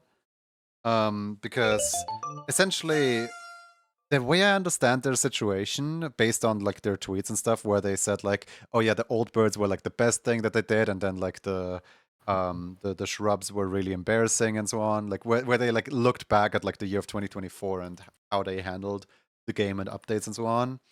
Um, I can't blame them for if the game never gets finished, because the community and the mods and everything has like such a like strict direction of where they think the game is gonna go, that I like it just seems like a pain to work on. Mm. Gamers nowadays, yeah. Gamers nowadays. Yeah. Slowed Panda, thank you for the follow. Welcome in. Yeah, I mean, I will say, like, it's the little things about Repo that I actually think are really good. Just the fact that they've given us like these weird, like, Muppet mouth-looking robots, and it just makes the whole situation just so much funnier. I love the fact that like um play together with your friends and just like mess around whilst doing a simple task and try not to die whilst doing that simple task is like a genuine genre by now. How many more, like Phasmophobia clones, are we gonna So get going forward? Phasmophobia, Lethal Company, Deep Rock Galactic, Phasmophobia, Lethal Company, um, content warning. Repo, Content Warning, Uh, I guess to a degree Core Keeper. Someone would say whose Repo. mandate was it to be like, yeah, we need to make more of these games, and why are we seeing so many more of these people like get the spotlight, and we're not seeing like any other like different ideas? It's because it just works and people love playing it together. Yeah, probably the I lack of I'm motivation. happy that we're getting more like Murky Divers, sorry. My favorite one of the entire series, and I didn't even mention it. I absolutely adore Murky Divers. But yeah, Goldie, Yeah, if you wanna play, I would be around too at some point one day. yeah. Did anybody I mean, I don't know where I'm going with this, but it's like we've had like a lot of like Overwatches and TF2s and like all those other like 5v5 kind of games, and then last year we had Concord, which ended up being the biggest flop of the year. Did you hear of Deadlock? Ugh. I don't know. Deadlock to me just looks very interesting. Like it's a game so complex, so like convoluted, so like team based. That it's like it's more complex than a League of Legends, from what it appears, because it's not just top down, it's just like all around and hero shooter and everything. Where like you have 7 versus 7 players, I believe, or something like that. It's just like you need to devote your life to this game, otherwise you will not succeed. I do not have the patience or time or life to devote to said game, but like I honestly am kind of intrigued to where the esports scene is going to take that.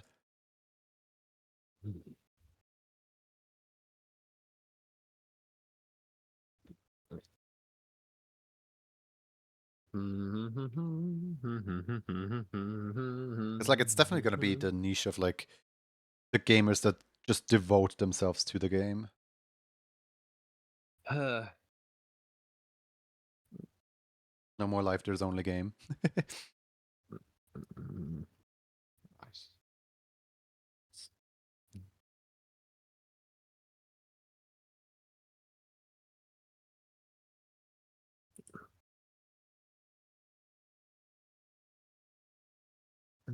nice.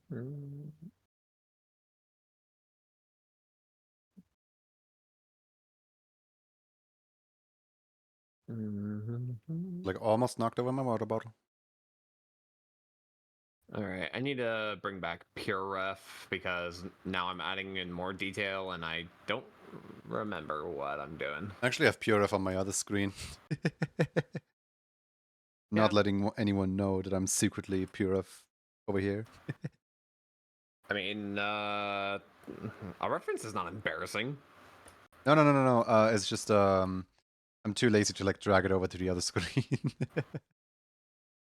I'm not trying I to mean, hide PureF at any other moment. It's just I kind of like right now my it pure ref doesn't window need to be being here because I on. know how to draw my character off top of my head. Yeah, I mean, I like utilizing all my other screens and to kind of keep things a little bit more, little less cluttered.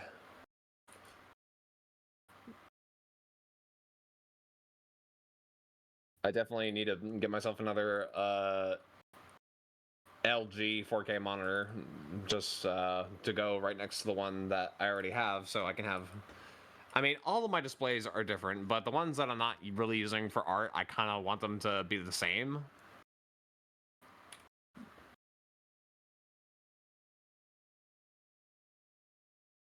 Um,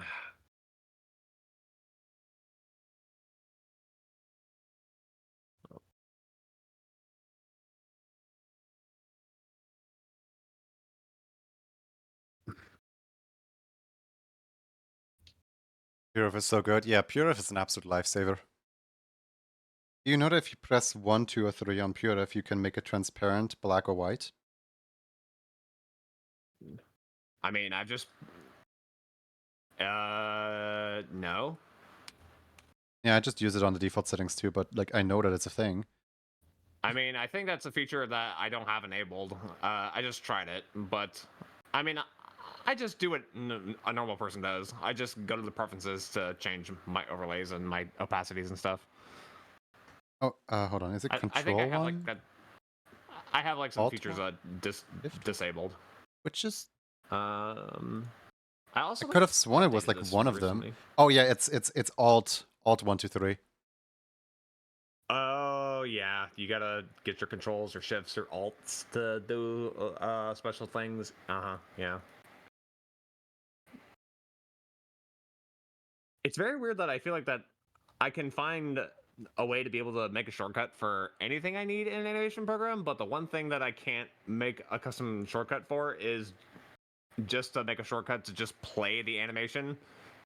In Toon Boom, Wait, you have seriously? You to. you can't just because my animation program just has space for that. Yeah, well, like in Flash, it was just press enter to play your animation. In Toon Boom, you could use the play button like on the interface, but to actually like play the actual hotkey for the animation is shift enter, but the way that it's been programmed is you have to make sure that shift is held down all the way and then press enter, Ugh. because yeah, it's like you can't just like press them in the sequence. Like you have to be holding shift and making sure it's all the way down before you press enter to get it to work. And I'm like, why can't it just be one button? It's like enter on this program like doesn't do anything. It's like, why can't it just be enter?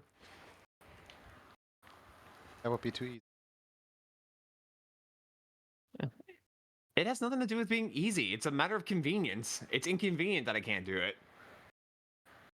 Oh yeah, no, that was sarcasm. Yeah. Yeah. So it's not like a difficult thing to do. It's like, yeah, that'd be too convenient. Man, the things that people make nowadays, they really are thinking of, the customer and stuff. It really benefited the consumer, didn't it? I can't wait for Windows 10 to shut down in October and to what's it called? Switch over to Linux. Oh my goodness. It's like I really need the entry level versions of Linux to have my programs run on it. I feel like that there's only just the more intermediate versions that Toon Boom is compatible with, and it's like you have all these versions of this one browser, but it's like you can't. Not all of my apps are compatible with the base versions. Like, why not? Yeah, But yeah, like going forward, it's I like will I know for a very fact heavily be using Wine probably I for am that never going to stuff. touch Windows ever again after this. It's like I am still using Windows 10, and I refuse to upgrade to 11. Oh yeah, me too. And once they shut down 10 and force me into 11, I'll just get Linux. Yeah, I mean, I probably could just like leave it on 10 for the rest of my days until I build a new computer.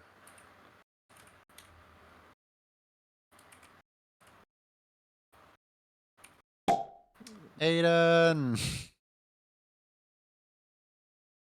For the resub. Welcome back to the emo club. It's always so funny when the animation like plays half an hour after the actual thing happens. I don't even know why I put this much delay on it. Shouldn't account for 8 months since you... Here, hold on. Let me check your club card, wise guy.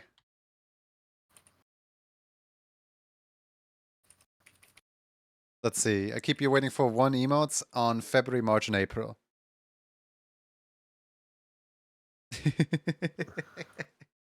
It only counted 1 month. You want another? Gotta subscribe next month again. Or announce it next month again, I suppose. Mm-hmm. That's It's not like, how come that on, works, make it. Aiden. Yeah, come on, chat, make it worth his while. Aiden, did you see this month's emote, by the way? Show me. What do you Wait, are got? you called Aiden too?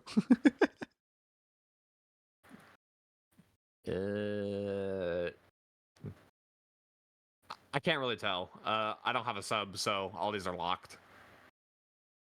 At least you got April? No show? Okay, okay. Do I have? No, this is not the current version. Hold on. Let me go find the current version. I don't. Is this the current version? Oh, hello. Oh wow, it's way bigger than anticipated. Oh my goodness, Whoops. it's noon already. What is happening?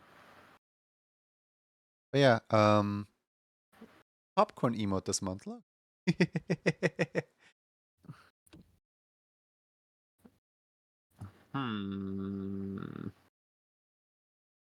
Noticed the fishbone critter? Fishbone critter. Let me have a look. Fishbone critter. Who's dressed like a fishbone?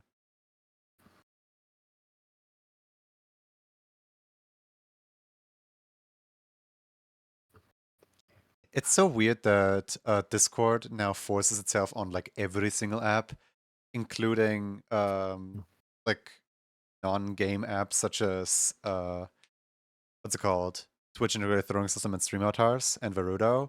It's just like, yeah, no, I want to capture this window. I don't want Discord on top of this window, please. Are burnt popcorn possible? Yes, they are. I can recolor the popcorn, yeah. Yeah. It's like, I don't know, Bluetooth technology has been around for nearly 2 decades now, and somehow it's still like inherently flawed. Like I can't really use my wireless headphones for Discord when I'm talking in a call. For some reason, like it just won't like connect across all apps, and I gotta use the audio jack and I mean, stuff. just because the technology has been around for ages doesn't mean it's better than when it was. GIFs I are mean, that's my so point like exactly. It's like, unoptimized. It's honestly crazy. yeah, I just don't understand it. I feel like that. Well, I mean, we don't really put any effort into actually like improving this technology. It's like we're just ready to move on to the next best Yeah, thing no, now. It's we're like just waiting for the next one to come out, which in our case, or in the case of GIF, is WebP or WebM. lazy. That's all I have to say to you, engineers. I feel like it's just pretty difficult to like have a format and then like shift the format into like a more optimized version of itself. Because there's still Yeah. going to be the older versions around. Like for example, USB sticks. You know how much trouble we have thanks to USB 3 and USB being separate things whilst using the same cable port?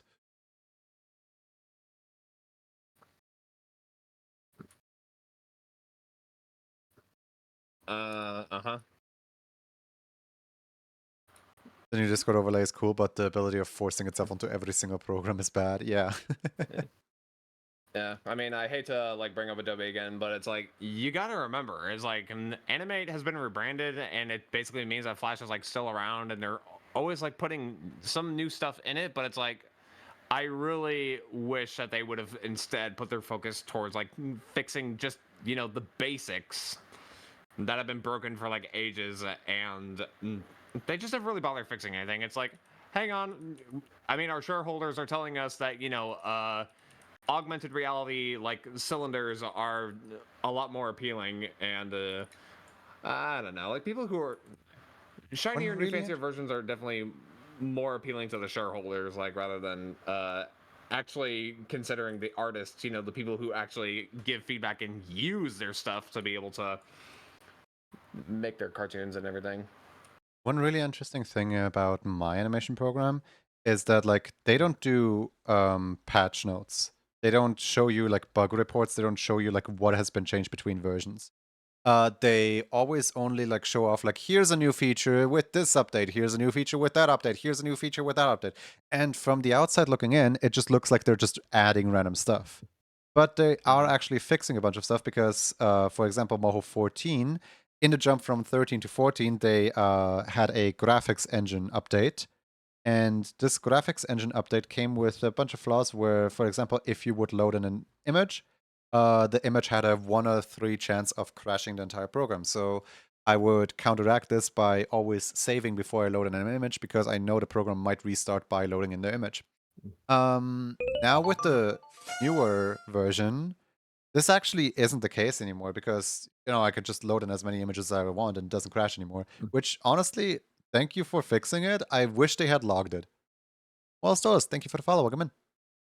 Yeah, it's like it's like we're able to like patch stuff as well. I mean, it's like I remember like back in the day for most like softwares that we had back then that were coming out like new versions, just because it's like the internet wasn't capable of allowing you to like just put out a patch whenever something breaks and be able to fix it. It's like back then it's like the programs that got released, they had to work, they had to be good. It's like you couldn't just like half-ass it and then be able to fix it later. It's like no. It's like we couldn't patch it back then. It's like your stuff had to work.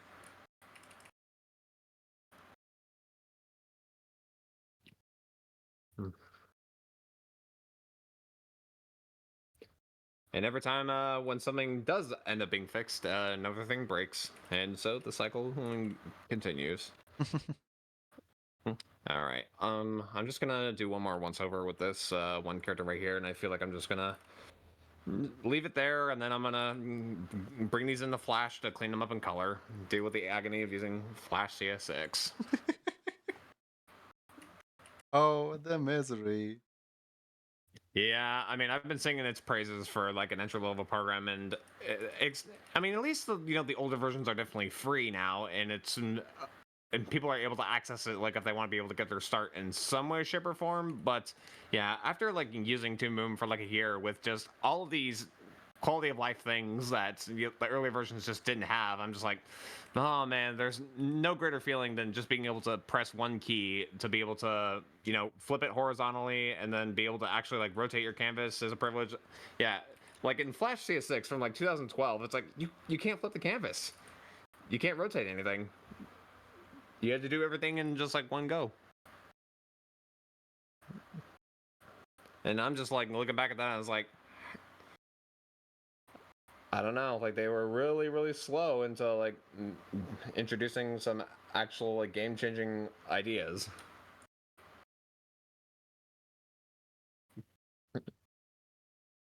But yeah, it's like I've definitely have been spoiled by Toon Boom, just being able to like have the luxury of just doing simple things, like just being able to rotate and flip my canvas to check my proportions and stuff. It's like there's just nothing like it.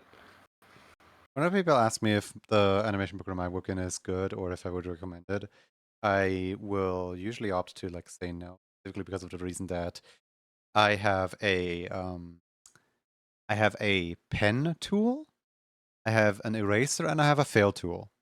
The pen tool doesn't work as a pen, as like an outline tool. It's only like a, you know, it's like those chalkboard like type texture tools, texture pens. Is it just a bitmap brush? Yeah, it's literally just a bitmap brush. All right.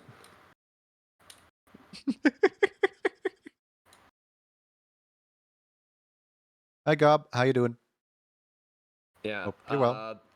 A lot of like Toon Boom animators definitely use the pencil tool just because they want to be able to like fix their line thickness and stuff like that. I mean, I just don't like using the pencil tool for doing cleanup and lines and drawing in general. It's just because I just feel like that because it's rendered around just one center line rather than just a fill, it feels a little bit mechanical and the pressure doesn't really like get registered the way that I want to. It's like I just like using the plain vector brush with fills because it actually feels a lot more organic and inky. Like it really feels like a proper brush.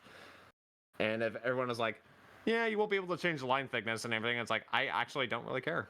I mean, part of like doing the art and to make it feel as traditional as possible, it for me is to put down lines that you're forced to commit to work with.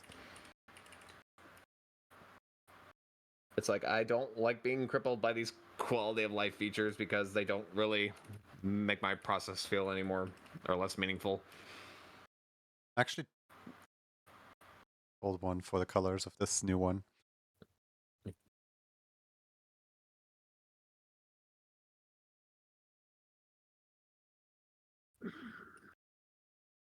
Actually, still quite funny to me that I just like had PureRef open in this other screen. It's like not really using it, utilizing it, looking at it. Just kind of had it open, you know.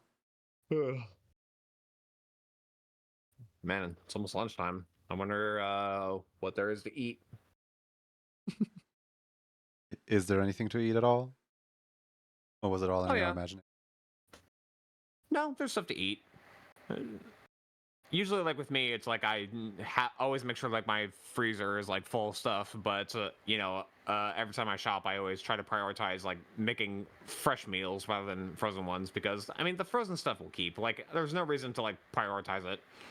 It's usually like very good for like I just want something like very quick and simple, like less prep work, less cleanup, and all that whatnot. But honestly, it's like just spending like a simple like maybe 10 minutes just making a sandwich. It's like that's something that I'm always willing to put in Eat a time for. crunchy It's because tablet pen. I don't think we should eat a crunchy tablet pen. mhm, a crunchy tablet pen. If you put your pen inside the air fryer, will it make it delicious? No. I can Not too bad see because it did. the American way I of mean, thinking there. I mean, honestly, it's like it really does wonder for vegetables though. It's like I really do like asparagus is really good in the air fryer. I mean, you could just do like a little olive oil, garlic salt, or just like put them in raw and let them go in, and it actually makes it a lot better. Yeah, vegetables are just easier when they're cooked. Like I can't always like eat them raw just because they're just not enjoyable when they're not cooked.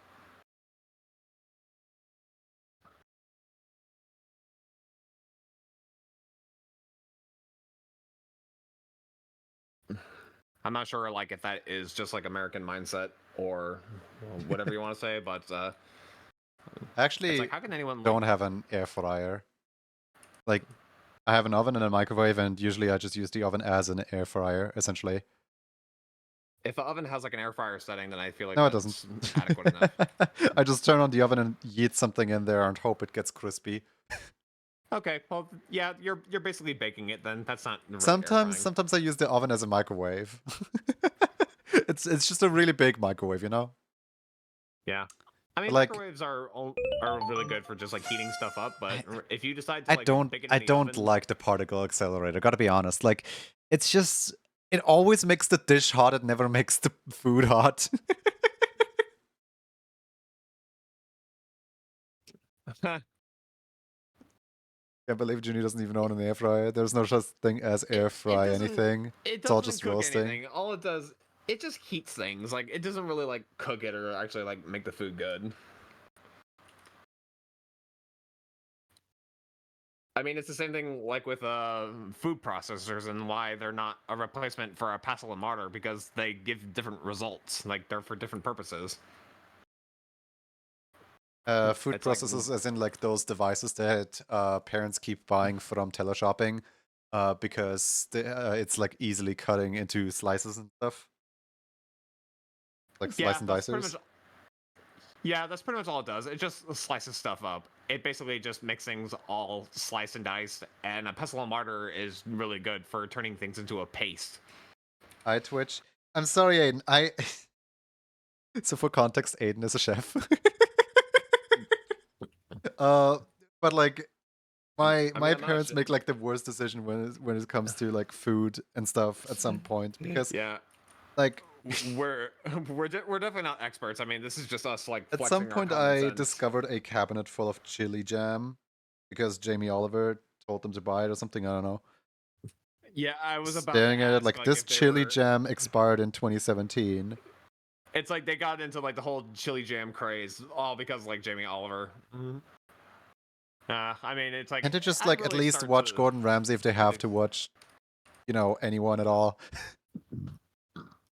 Yeah, Jamie Oliver is a weird character in how he has like a mindset of being obsessed with like making food really healthy, but then he's basically just doing stuff that's like disrespecting like Culture. dishes like culturally. Yeah, he's more Yeah, of a I mean, I did DJ watch. than a cook to me. I don't know, like He's a he's really more bad like food he's artist. taking a thing and he's like, "Oh, I can remix this into something else." Rather than Yeah, actually you like, turn it. trying to improve upon. I guess yeah, that is his attempt at improving, but like I don't like his recipes. Yeah, I mean, I'm just not really I don't know, like everything he makes, like it just doesn't look appetizing to me. It's like I have seen some actual food that have been like made I have with the seen actual actual like food. cultural techniques and stuff. Yes, I have seen actual food. Actual food is A dish delicious. jockey.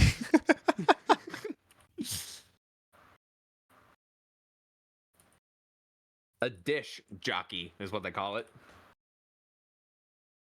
That's a pun. How could you? No more puns.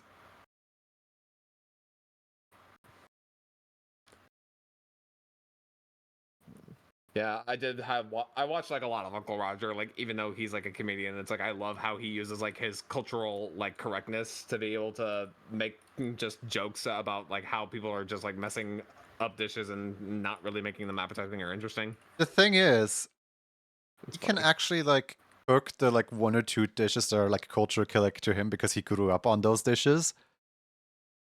Like to the point where he actually like got his own like little haya or fuyo or whatever restaurant. Oh yeah.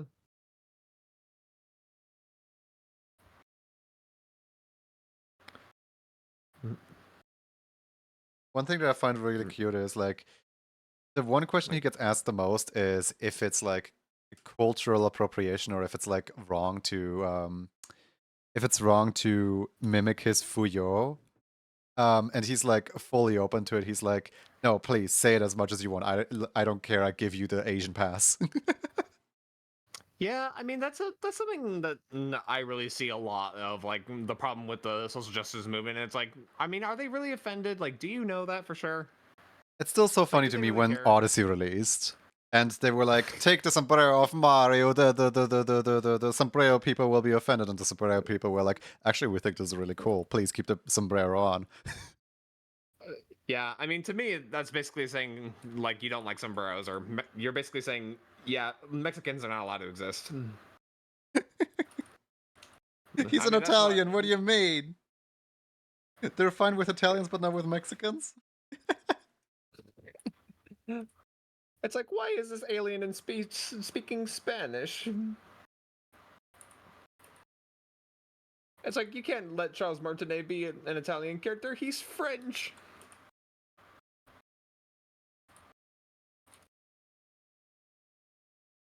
Uh, Charles Martinet I mean, it's is he? Charles Martinet. Yeah, I mean, I think American, where, right? I mean, I guess we're Like, I mostly know referring to he's like maybe definitely not Italian because his the Italian accent that he gave Mario is basically just mimicking his old janitor at his old apartment, who was well, Italian. yeah, of course. I mean, I guess they're also probably just talking about his cultural descent, maybe. It's like I know for a fact that even though that I'm white and I'm an American, it's like I definitely have like a mix of like a lot of European. Like I've got so much like Italian in my roots. I've got a lot of like Scottish, Irish, and I'm basically a European hodgepodge. And He's American. Charles Martinet is American. Also, he's called did you just look that Andre in up, his middle name. Charles Henri Martinet. Charles? I mean, is it just his last name that might be descendant from France, maybe? Mm. But like, Charles Martinet, American actor, yeah.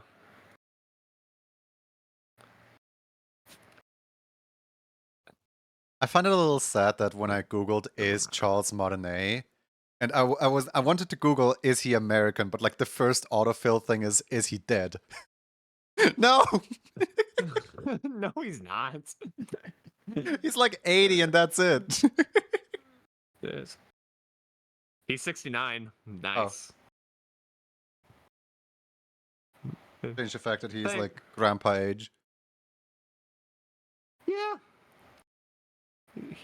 I mean, 1955, he's definitely a boomer. I think he's just overall a blessing.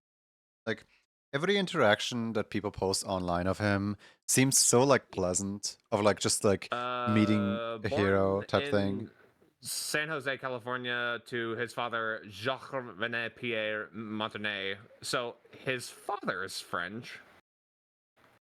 Hmm. I That would guess that's explain why probably he's like called where. Andre, actually. Yeah. The younger of two children and other brother, Charles, shy, anxiety driven. Yeah, don't worry, buddy. It's like we're all like shy in our own way. Is his mother's family had been in the country since the Mayflower voyages, while his father grew up in Paris, France, and Martinet's parental grandfather served in World War One. Yes. Okay, so yeah, they're literally just the aftermath of the American melting pot, which everybody forgot about. Can't just label a human as the aftermath of blank. Yeah, I mean, I guess so. It's like, I Charles mean, it's. Martinet is the aftermath of mixing a funny with I don't know. I don't know where the joke was going.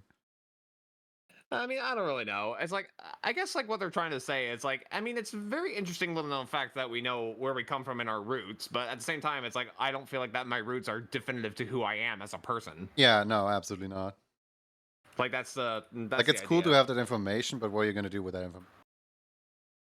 Yeah, it's like people are just trying to like find out like what does it say about you when you come from like Italian people or come from like French people. Don't know. It's like I don't really feel like it has anything to do with what it has nothing to do with like my character or anything. I mean, I just didn't feel like I ended up this way because of. I mean, I don't know. It's all just me, I guess. This is just who I am. Do you think when the hand is pocketed, I think the hand should be skin color, or I feel like the hand should still be skin color even though the hand is technically supposed to be gloved because skin color stands out better again. Yeah, skin color stands It out looks better here. like it looks like the black for the gloves and the shoes are different from the black from the jacket. So I Yes, guess it it is intentionally a I think darker black, but like I think you can get away with it. I mean, you got to remember, it's like you separate objects in color in the palette because it's mostly just a matter of value of how colors like stand out, you know? yeah. It's like, you know how people say like don't shave with black and stuff like that. It's like, even though it's true, but you still have to, turn down the brightness of a color if you actually want it to stand out, because color is just something that humans perceive. It's just a matter of like how the human eyes works and how we like perceive color. I mean, color isn't necessarily like actually a thing, but it's like, you're basically saying color isn't real. Don't confuse us. I mean, I'm sorry. I'm sorry. But I mean, this is reality, and reality is confusing. But no, it's like learning about I'm not color shading theory anything is. here, by the way, because ref sheet.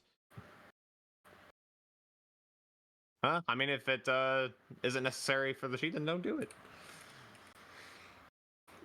It's not needed. It's a riff.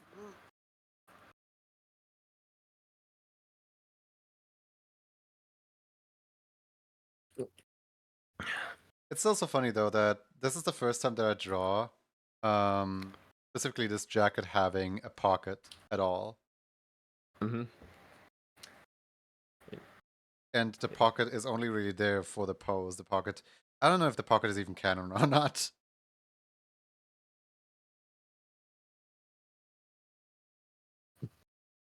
It looks like in the design itself, like the pockets don't actually exist until you actually like put your hands in it.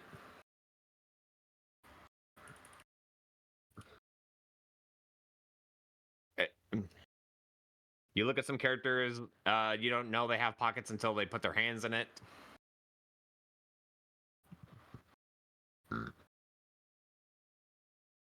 Trying to remember, every other time that the jacket was like open like that, I think it was actually I think the inside of the jacket is actually black.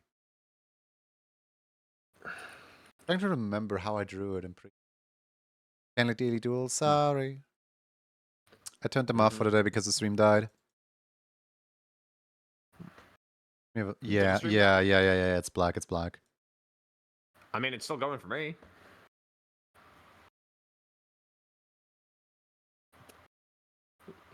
I remember like I used to be into doing colored outlines a lot, but then I just kind of made me feel like that. Yeah, that's like just a little bit of an extra frivolous fun thing that I don't really need to put time in for. So it's like I kind of gravitated to making all my outlines black and maybe a Color couple outlines are of the definitely inner fun, though. details. Yeah, I mean, like the details like within are definitely good, but like in terms of like the silhouette and of the main structure of the character, I don't feel like that it's really needed for me. And also, it's like, Fortunately, your watch part streak of is like. forever 4 ahead of your duel count. Wait, why 4? Oh, because you missed it 3 times, that's why. I was like, Yeah, what did I I mess just. up? I mean, it's a little bit better to kind of keep the load of colors a little bit more minimal. Like, definitely be selective. You really don't want to use like too many colors for anything. You're using too many colors for. It's like, are you making a cartoon or are you creating a magic eye piece? The other day, they posted the first episode of Danny Phantom reanimated, like a whole like animation multi-animated project, and there was one artist that just like stuck out in there. They had 3 different shots, but all 3 of those shots were basically the same thing of like just way too much visual noise going on all over the place, and it's just like, yeah, they flexed on like everyone else on how much detail they could put into a scene. I would have to see this collab and find out which artist that you're talking about. It's like I need to see in front of me like what you mean. Hmm? Is it I'll send you after. after the It's stream? Danny Okay. Phantom Mystery Meat collab. Because that's the first episode. Yeah, I'll look it up myself. Let's see here. Danny Phantom. What was the name of that episode again for the Mystery first Meat. one? Mystery Meat. Got it. Okay, so Danny Phantom, Mystery Meat reanimated. Wait, there's a go. Do you know? So, do you know the name of the artist or where the timestamp No. is? No. I don't. It's just I kind of like watched it and it stuck Uh, out to me as like, oh, this person had fun. I mean, this definitely does look like a collab. It does look like a collection of a lot of amateur animators. Hmm. Definitely talented people, though.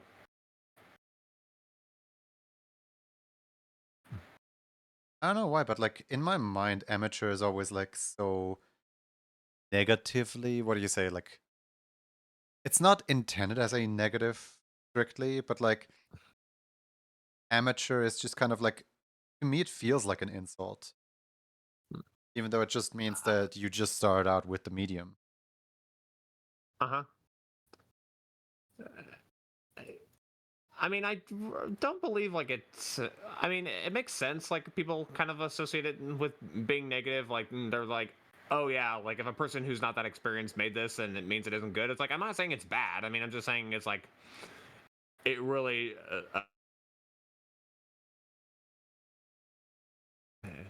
all that stuff and whatnot. But you know, again, it's like I'm not really.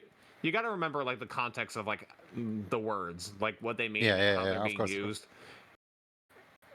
Wasn't trying to Yeah, like critique. yeah. It's like no, it's like I get it. Like I don't feel bad for using the word amateur, but then again, it's like you got to really try to like understand the context of like what's being said. It's like I can't tell you like how confusing it is for like some languages on Earth are words that feel like that they would have like similar meanings, but they're actually more contextual and like why they don't work the way you use them. Yeah, it's like Japanese. I've heard was like a very contextual kind of language. Like some words are very similar to like their meaning, but the context of like how to use it and all that definitely matter.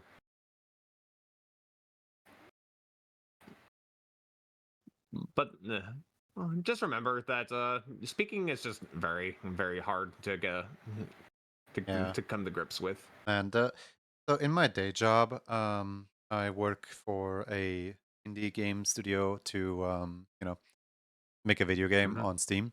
And we have, comments and Steam forums and people talking about the game, giving suggestions and so on. And one of our like PR people, like one of our just general, goes out there and responds to questions so that the developers can actually develop the game. Um, keeps like keeps talking to people and has to like develop a role on our Discord so that people know that this person is like not just your average Andy. And Hmm. someone made it their mission that like they take apart and critique every single word that this person says. Where like at some point someone was like, "Hey, I wish there was like a flashlight in the game." And then the person responded with, "Actually, we do have a torch that you unlock later in the game." And then someone else is like, "Dear Mr. Developer, have you ever even opened your own game? Because clearly you are not in the know. You do not have a torch in the game. You currently only have a candle in the game." Like, dude, that's Yeah. literally just same word, and like the poor guy is not even natively English. Like, you're just taking apart every single word they say. And this happened on like multiple occasions too. Yeah, it's like I mean I was looking at a terminal montage gif on Blue Sky here for a second, and if like people definitely are familiar with that art style, I'm like I mean, yeah, I mean, it's pretty rough around the edges in some point, but honestly, it's like it doesn't feel amateurish to me just because I feel like that it's definitely been polished down to the point where the silhouette is still like very distinct and recognizable and stuff. 'Cause I feel like it's just really like a matter of like Hey, Corbin. it was like whatever, man. It's like it's all subjective. It's subjective. Yeah. Art is subjective. Like there's no objective truth to like what makes character design good or anything. Like it really depends on you. My subjective truth is that this right here is peak character design, and no one can tell me otherwise. And yeah, good. Good for you. Good for you. I have no notes. No complaints. No regrets.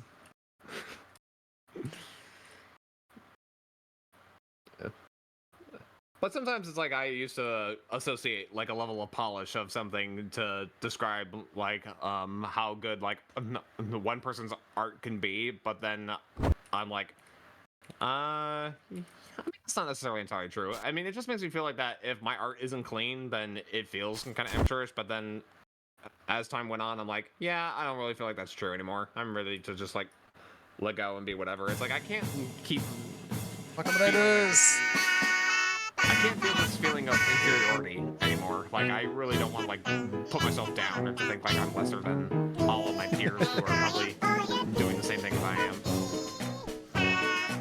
Right. Welcome, Raiders! What were we up to? What were we doing? Please tell us all about it! I'd love to know.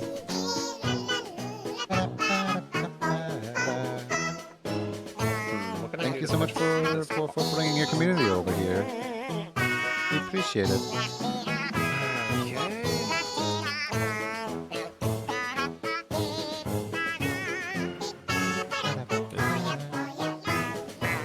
Yeah, art doesn't it certainly doesn't become like a lot more meaningful and a lot more fun when you kind of just let loose and just not stress about perfection anymore. Like it really, Oh no. yeah. I mean, What all is the stress about happening it. with my...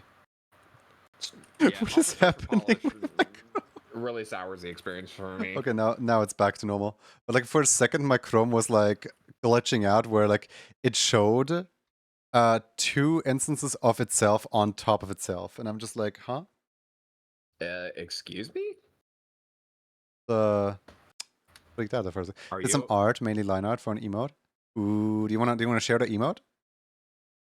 Oh goodness. Do sure to take care of yourself, pay the art tax, and get some good rest. Pay I our was looking in tax. Lone and Junie's stream. Suddenly there's two of me. This-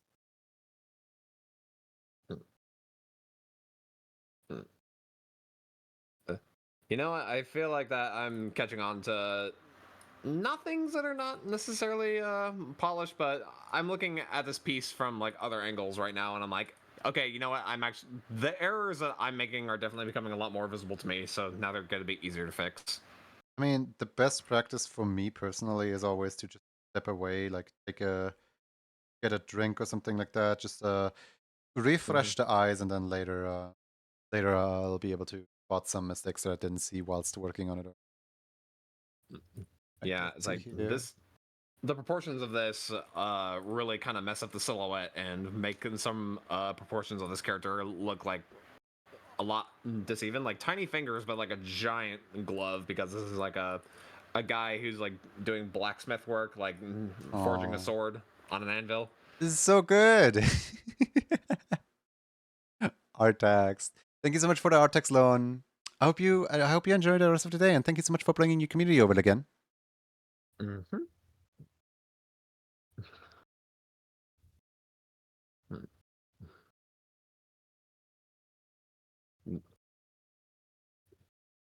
It's definitely the working speed that I mostly want to kind of like get better at.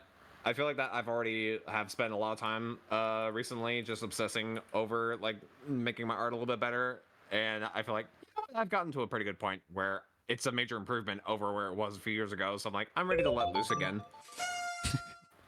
Male VTuber 9000, thank you for the follow. Welcome in.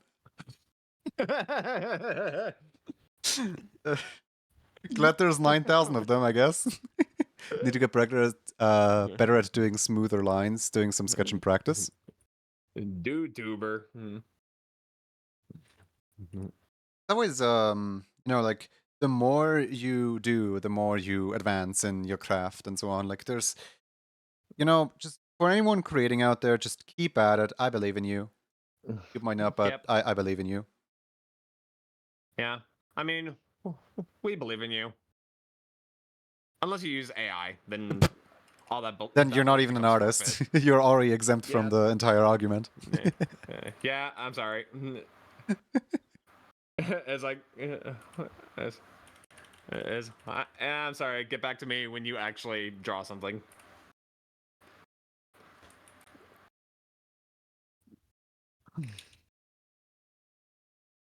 I'm happy to announce that 99% of the chat members in this chat room like doing art with a pen, and the other 1% is banned.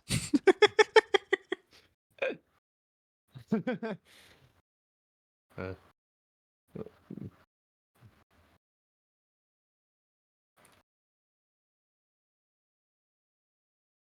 yeah, it's like I definitely didn't use a pen, but I definitely, lit a match, put it out, and then I basically smeared on some ash onto some wood, and it's like I still drew something. Oh, Yeah, I guess that works too. yeah. I think wood burning seems like a very therapeutic kind of art form that I would love to try. Get a hot needle, then do some calligraphy. Bioro? I have no idea what that means, but Bioro. Biorro? Bioro. What does that mean? I don't know. What do you call a deaf gynecologist? I don't know what that is. What's a gynecologist? A lip reader? I feel like for I mean, the that was. joke to click with me, I need to understand English first. I mean, I was about to say something completely different that probably would not have matched what they were saying, so I stopped myself. I mean, you don't have to blame yourself for not knowing English very well. Just remember, scientists are notably bad at naming things. Gynecologist. Okay, at least we got the pronunciation down. Wait, the Now word to was figure out what a gynecologist? gynecologist is. Oh yeah, I know what a gynecologist is. The family-friendly stream? Alright, let's not talk about gynecologists then. I mean, it is a private thing. But I'll just leave it Oh at that. wait, is it like the opposite thing to a girl doctor? Uh, well, I mean, it's definitely it is a profession of Okay, so looking at let me ask differently. women's privates. Is guy in the sense of guy, in the sense of male? Mm-hmm. Okay. No. Oh. I thought I was onto something there.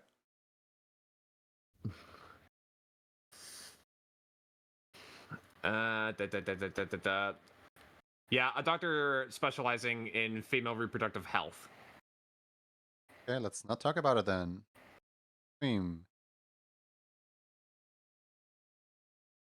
I mean, that's. I mean, I looked up. I mean, the definition looked safe enough, but yeah, the context of it doesn't seem completely appropriate. But overall, it's like. I mean, Don't make the I've joke seen though. YouTube. But hey, at least I know what I, the doctor is now. okay. Don't explain it. It's. Don't. Don't. I'm not. I'm not. I'm not. God. Okay. I'm so used to like every I time that mean, I say that I don't understand something, have like people forcefully like teach it down my throat. yeah. I mean, From back from when I was at stream, school. And yeah, I'm gonna use the Discord chat to explain things if you don't want it to be on stream. I yeah, guess. that would be Yeah, nice. don't worry. But yeah, I don't need to necessarily like know everything. Yeah, true. I mean, it's like I don't know. It's like, do you think part of I don't your think I'll ever audience need a is gynecologist, kids? to be honest. Not me. If you don't need one, you don't need one. Yeah. I'm like I'm good. More for everyone else, I guess. uh, yeah. Have a good night, Lone. Bye bye. I mean, do you happen to know, like, for a fact, like, if your audience definitely might be, young, or It doesn't matter. I do not ask for anyone's age certificate as long as I can trust that everyone here is over the age of 13. I genuinely Alright. want to have people avoid saying their age out loud in here. Yeah. We've had some let's say I weird mean, creatures pop up that like yeah. children. I mean, yeah. Here's the bottom line. This is the internet. Like, Yeah. On the everybody internet, you has just generally access to it shouldn't now. disclose your age at all. Yeah, I mean, just no need to dox yourself either. Don't do that. Don't tell anybody where you live. I was just about to tell them. Do you value your privacy? Dare you tell me what to do? uh, it, uh, uh, we can't win. We cannot win. Uh, Everyone's saying goodnight. uh, I don't feel like uh, doxing myself. I told you anyway, maybe another day. Maybe another day. eh. I mean, I one time will tell you in the hopes that you would not actually have record or remember of what I told you.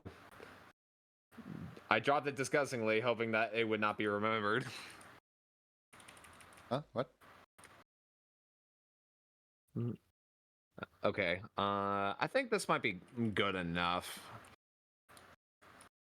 It's like I did talk to Gregzilla in his stream one time, and they were like, one of the things to be able to like improve your speed is to kind of just, not stress it very much. Like, don't worry about the perfections. Oh Just yeah, try to absolutely. teach That's. yourself to roll with the I punches. mean, that also applies to not just art. It also kind of applies to streaming, where I had my big breakthrough of actually people showing up once I stopped caring about trying to be attractive to people to show up.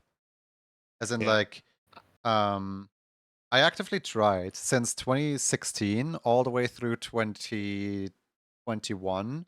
I actively like tried getting an audience, getting my name out there, advertising my stream, everything, right? No one ever like felt like showing up. Then at some point I absolutely gave up on everything and I just kind of streamed because like I was in a rhythm. I kind of wanted to do this daily thing anyway. I needed to get work done.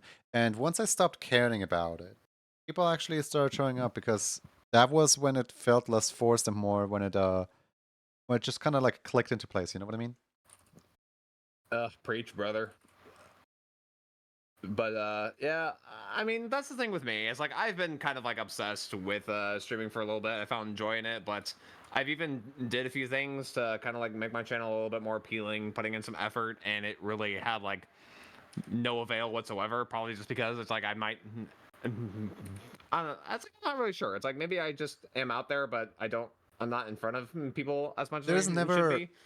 there's never like one thing that you do wrong or one thing that you do right. There's always like a combination of different things, a combination of like luck factor, networking factor, and like overall design and appeal factor, as well as just Uh huh. overall the topics that you do talk about on your stream, as well as just how engaging conversation is with you as a character. Many factors that will play into everything.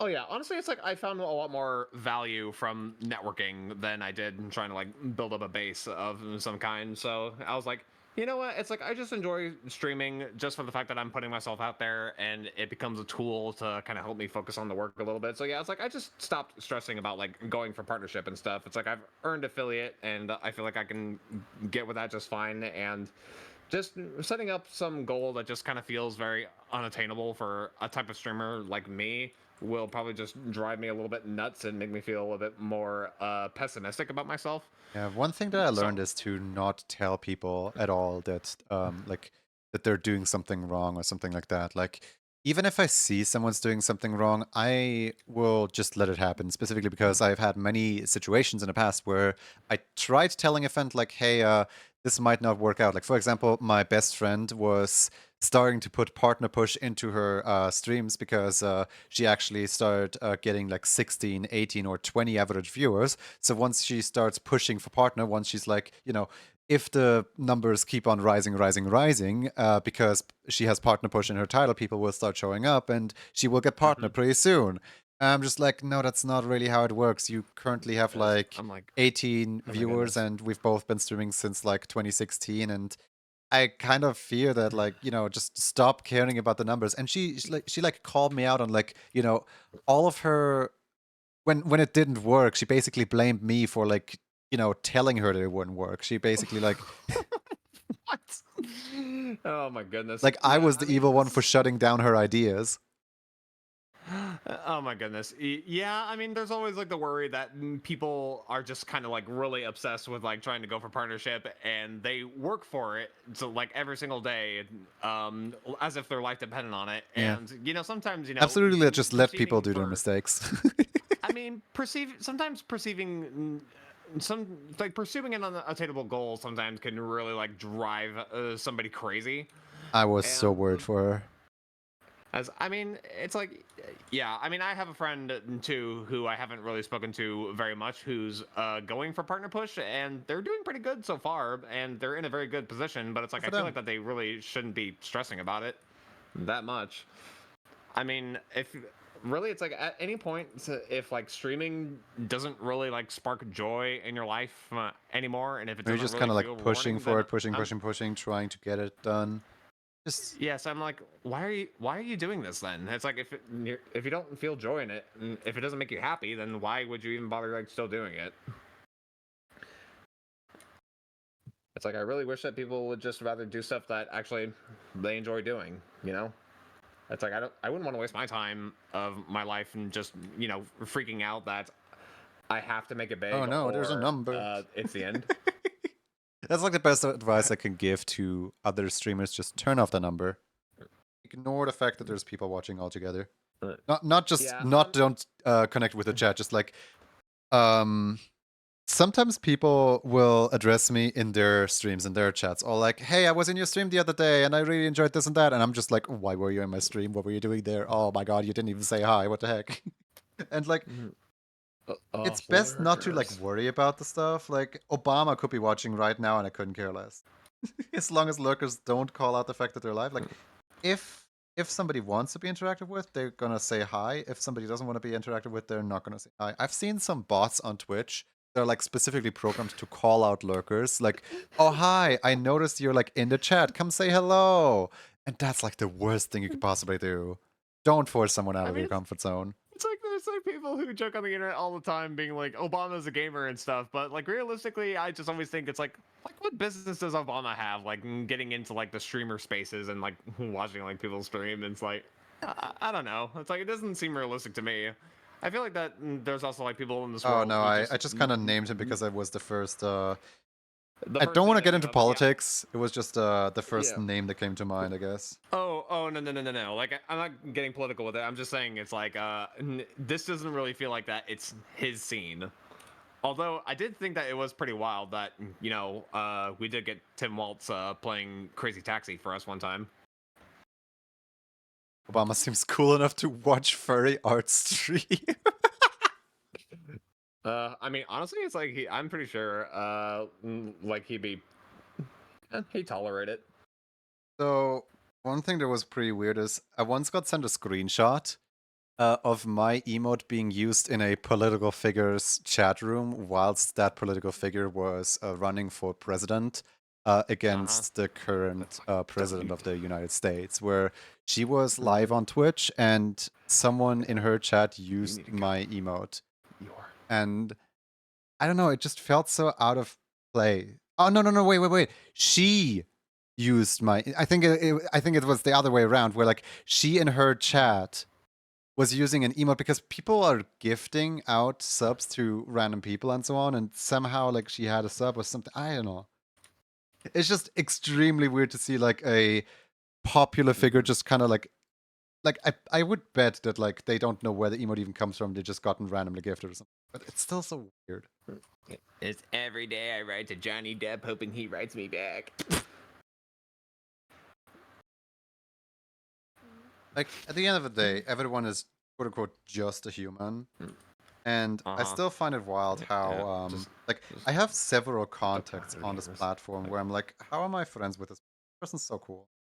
Like for yeah. example, It's like Manic Cartoons. Have you ever heard of this Manic Cartoons person? They make like really cool animation stuff.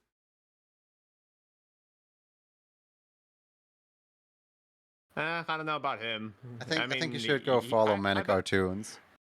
it's like I believe he's a good guy. I mean, what he does isn't really my thing, but if he's happy about it, then and not hurting anybody, then yeah, that's all good for me.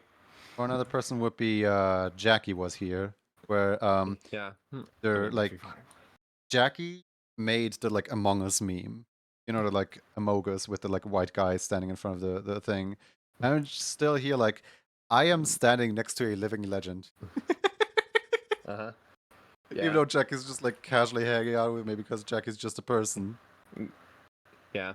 I mean, I would also just have to go on record, at least here on your stream, that if you guys do like kind of are familiar with me and have like catch my streams and hung out for a little bit, it's like we're happy to have you there. Just remember, it's like it doesn't hurt me in any way whatsoever. Like if you find me boring or if you want to go like watching somebody else, because it's like I'm respectful of your time. Is all I'm saying. It's like we're all just here to hang out, just make art, and just have a good time. It's like I'm not really pushing forward like any sub goals and stuff because it's like that isn't really stuff that I find is really worth my time. But I mean, I don't know. It's like I totally understand. Like if you'd rather go watch somebody else, like I don't take it personally. Uh-huh. Nah, it's okay. I mean, I think just getting up to the point where it's like I'm welcome to just be in this chat right now to have a cool talk with Junie and just, animators hanging out with animators. I mean, that's cool with me. It's like I don't really need much more than that. I'm happy. I got everything I need. I can't complain. My pain isn't real.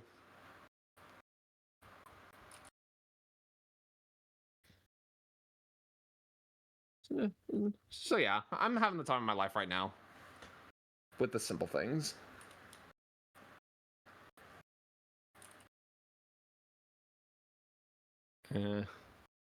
What is wrong with this kid? It's like he's a streamer, but he doesn't achieve like any partnership or goals. What's wrong with him? He's weird. Partnership is like so overrated, not gonna lie. Like Yeah. I Yeah. remember when I first like got anywhere close to like partner numbers, it was so Mm-hmm. like weird where like yeah, I can like now I can swim with the big fish and like everyone on this platform knows my name. I practically can't go anywhere without people recognizing me. But at the same time, like just because people know my name doesn't mean people care, quote unquote, because like I'm still Uh-huh. not treated any well, I am treated slightly different by some people that don't know me. Where like some people are like, "Oh my god, it's this person. Oh my god, that's so cool. You're like in my chat." But like people who know me will still treat me the exact same and that is amazing. Yeah, yeah, that's good. I think it's also like it is important that you don't really like Idolize. have like you don't like well sort of, but at the same time it's like people are definitely putting value into you at least as a person, like trying to treat you There's a like few a people that are human like being. calling me out on like, "Oh, you have to like act correctly and you have to do this, this, that," and I'm like, "I'll be human.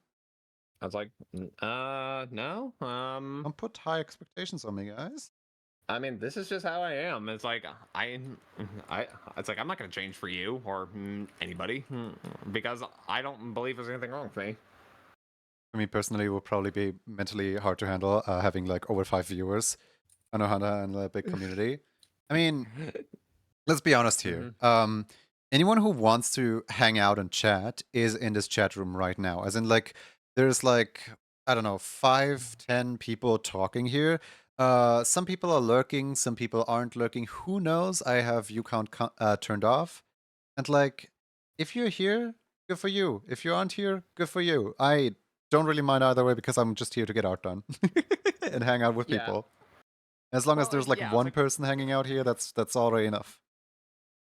yeah, true. It's like whenever it's like I see streamers right now, it's like I have to recognize that even though that I don't know these people personally, it's like I'm still talking to other people. I mean, unless they're a bot, and I want to at least respect them like they're still human beings and stuff. It's like I don't really want to get like parasocial or pretend like I know them personally or anything because the truth is I don't. I don't know them personally.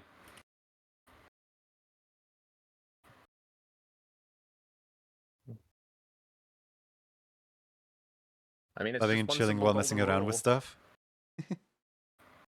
Yeah, I don't know. It's like that how that old saying goes, like just treat people the way you want to be treated. Yeah, basically. Yeah, I mean, it might be easier said than done for like some people, but really, it's like it is just that simple. It's like I wouldn't want people to treat me horribly, so that's why I prefer to be nice. Would you rather I be a jerk? Because that's the only other alternative. That just reminds me of that one like comedy skit where I think it was like some Christian lady and her child and like another like person at the like supermarket, and then the lady somehow finds out like, wait, you're not Christian? Well, how come you don't just like go around and like commit crimes all over the place if you don't believe in heaven? And he's like, well, because I believe there's a life that is worth living and I don't want to spend it behind bars. And she was like so stunned at Uh, the fact that like there is a person without religion. yeah. Like, Yeah, I mean, it makes sense. It's like basically you're saying it's like I feel like that I could you make a don't choice need a reason to to. be a good person. You could just be a good person for no reason. Yeah, or maybe just do it like for the sake of it. It's like I don't know. Like the reason like why I'm not such a horrible person is because it's like I know like I would be in jail like if I made the decision because it's like yeah, I mean there are consequences to the choices that you make. It's like if you choose to be nice to somebody, but then they choose to be like nasty, horrible, or rude to you back, then really that's a problem with them, not you.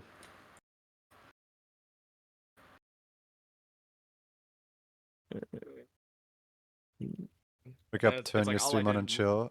Sleep more if I need to. Aw.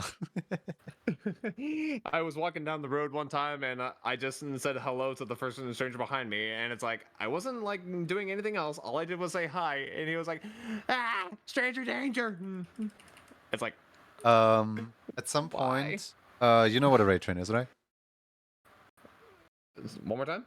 Uh, you know, like leaving your Twitch on overnight to see what kind of channels you will end up in. I don't think I've ever done that before. I used to do that a lot, and I stopped doing it one time where, well, I stopped doing it with my new computer because my computer eats a lot of power, so I don't. But Oh yeah. I used to do that on my old computer a lot. And one experience I had was wake up in someone's channel. Person was playing, I think Pokemon or Mario Maker or something, and I just said like, I said a regular greeting, nothing out of the ordinary, and the person timed me out.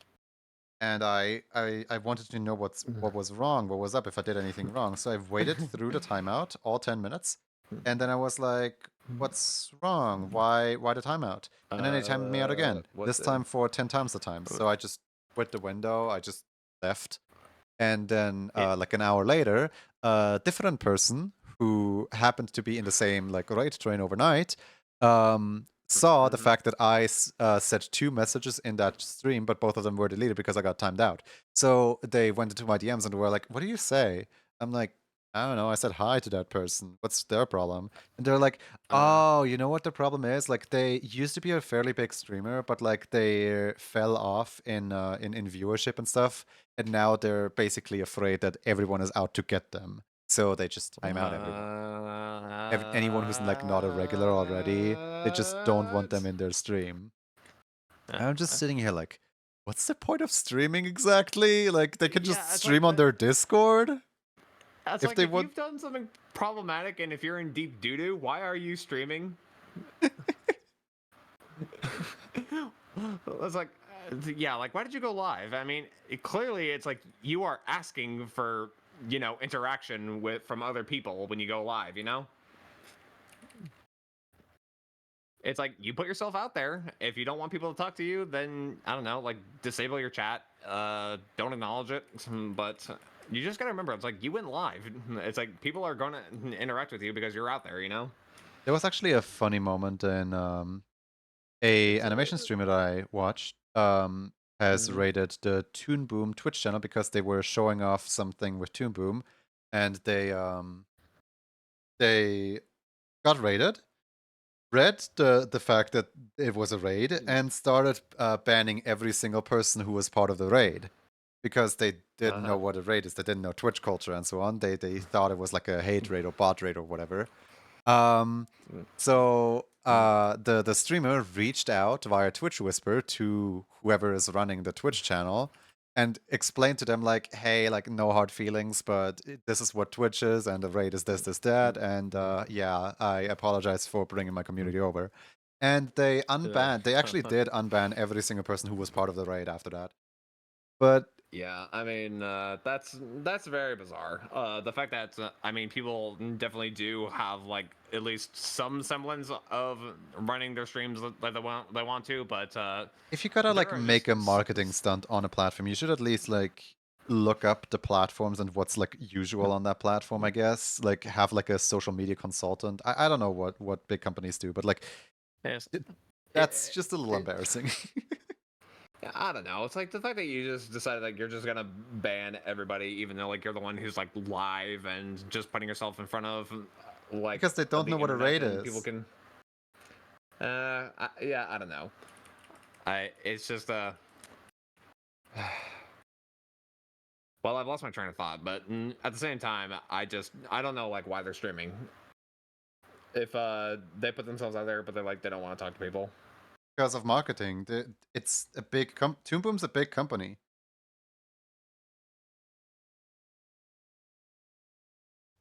Yeah. Mm. They need the marketing to be relevant, I suppose. I don't know. Mm-hmm.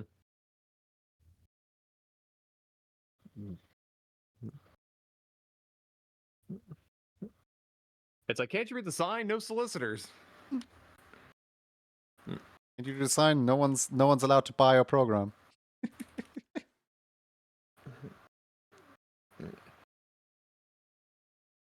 Uh, it's like I started a business where I'm going to be selling PC pre-builds for gamers, and I'm a streamer myself. But if I catch people like being critical of my systems while I'm streaming, I'm going to permaban them. That was real, by the way. Oh no.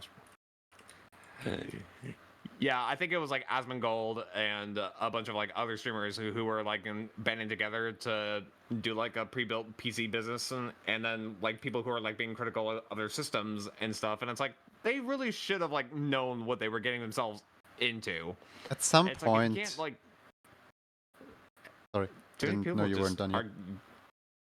I don't know. It's like it just seems very weird to me. Like people are getting themselves like into stuff like without like fully grasping like what they really signed up for, and then they just become like indignant for like no reason. Like I'll never like understand people who just like do that.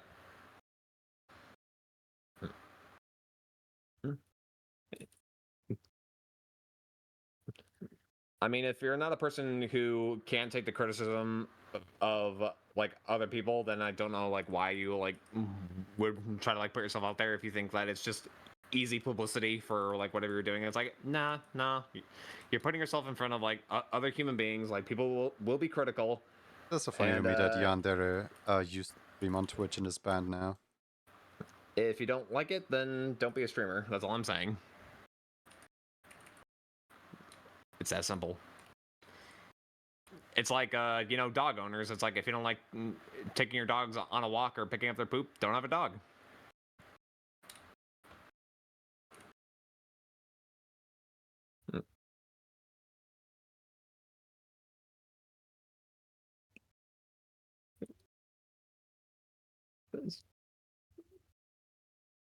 I don't like it when people are telling me that I can't have this thing because I don't like doing like this or that or anything. Well, I mean, what do you want from me then?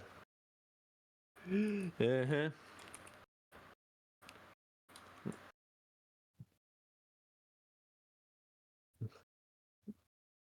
It's like you got yourself a. This is important stuff you do online. There's always got to be some fellas who do that. Yeah. Mm-hmm. Yeah, I mean you'll get like real critics and also sometimes you'll even get like trolls. But yeah, at the end of the day, it's like you got to learn to take it all on the chin. You can't really read into it and take things a bit too personally. It's just a matter of learning that, but also like having good practice in just being able to take it. Because I There's a mean, that's channel I really moderate what's gonna. for, and the streamer allows basically like does not want mods to delete like troll messages because kind of thrives off of troll messages. Kind of like makes the trolls essentially like rethink their entire situation of like coming into the chat and trying to troll, and just like immediately like bashes on them, and like the entire community will laugh at the troll for like trying to troll, but then it like essentially backfires on them. Isn't that odd? It's almost it It's feels slightly like kind of inviting. a It is a little odd, it, yes, but like it's not my thing. I don't really judge. eh. I'm told not to moderate, so I don't moderate, I guess. There's other situations where the moderators are needed, like for example creating polls and stuff. Yeah. I mean, I just it just Everyone can doesn't make conduct sense to their me. stream Like, however they want. I don't really mind. yeah, it's very weird. Like how there are people who get a kick out of like just wanting to keep like the trolls around, and they want to like read like some very deplorable things and stuff like that. But I don't really know. Those are just you know, Each your own. sounds like Each weird. your own. Sounds sounds weird. Uh, mhm. uh, okay, I think maybe I'll move this shoulder over just a little bit more. Constructive criticism is useful. Definitely gotta. Oh wait, I already read that. Try to take as much usefulness as you can. Even from negative criticism, I still like when working for like day job, right? For video game. I Mhm. read every single negative review because some of them are really funny, but also because some of them actually like point out what are the like specific things that people hate about the like. Not all of them are, in fact, like not all of them are respectful. Some of them are barely even English at all. Some of them are just literally demanding letters. Um, but like it's still interesting to just like read just how people tick, and I don't know, like the negative reviews are so much more fascinating than the positive ones, because the positive ones are usually just yeah, this game is great, yeah, I love this game, yeah, this game is awesome, I have played this for the past 5 days, and like we're not getting anywhere here. You know what I mean? Yeah, and also I guess you're probably like interested into finding out like what kind of hot takes like people really have, Yeah, what are just the so like you could be like, super hot takes? Yeah. yeah, just so your own like personal like view on it could be like, what is wrong with these people? My I like, the other day I read Twitch User Voice, which is a system that Twitch created so that people, streamers and viewers alike, can suggest changes to the website and upvote each other to raise awareness on Twitch on like which changes should actually come through and which changes shouldn't. One person, one person, I read this review out the other day, my stream. was basically complaining about the fact that Twitch forces you to download a third-party app called OBS in order to stream. It is archaic, it is outdated, and you should absolutely be able to just stream on Twitch itself. And I just couldn't like stop laughing at it because Twitch tried. Twitch really did try. There was a program in 2022 called Twitch Studio, which lasted for about 3 months before they shut it down because they realized that nobody wanted to use it. Yeah, and it's like, how exactly did you think that you were gonna really stream like on this program before? It's like it requires it's like, I don't know. It's like you can't just like press a button like on your profile and you're saying like, "Hey, I'm gonna go live." It's like, The thing okay, is, then they what's mention the in source the of that review stream that they've then? been like a social media consultant on for several years of their life, and that they have been doing streams for big brands on several other platforms, and all other platforms have a way, only Twitch doesn't. So what they're telling me is that they exclusively use a phone. Mm-hmm.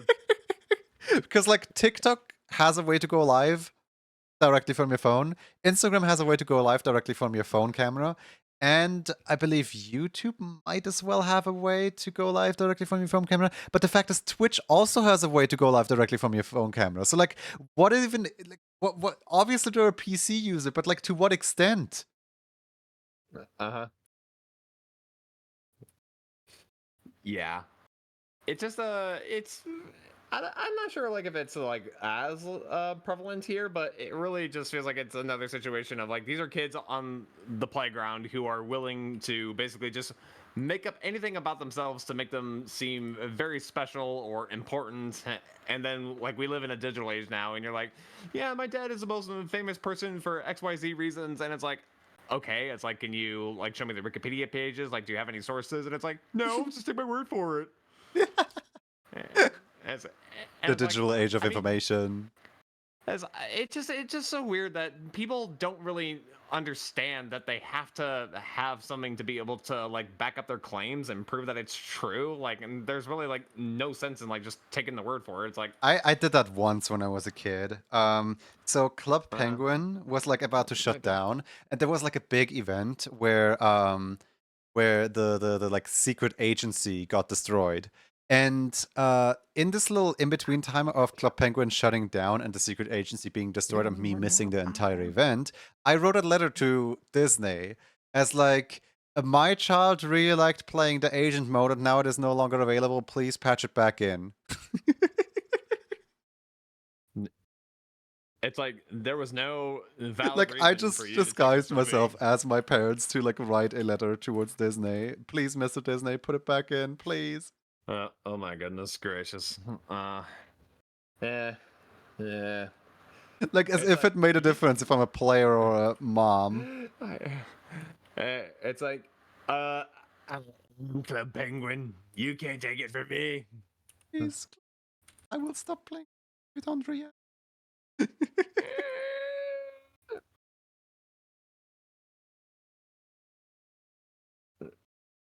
Uh, I am questioning my own design of this jacket, by the way. do you think you may have made it too complicated? No, not too complicated. It's, um, I don't know. Hmm. I don't know why it has like so many small components to it.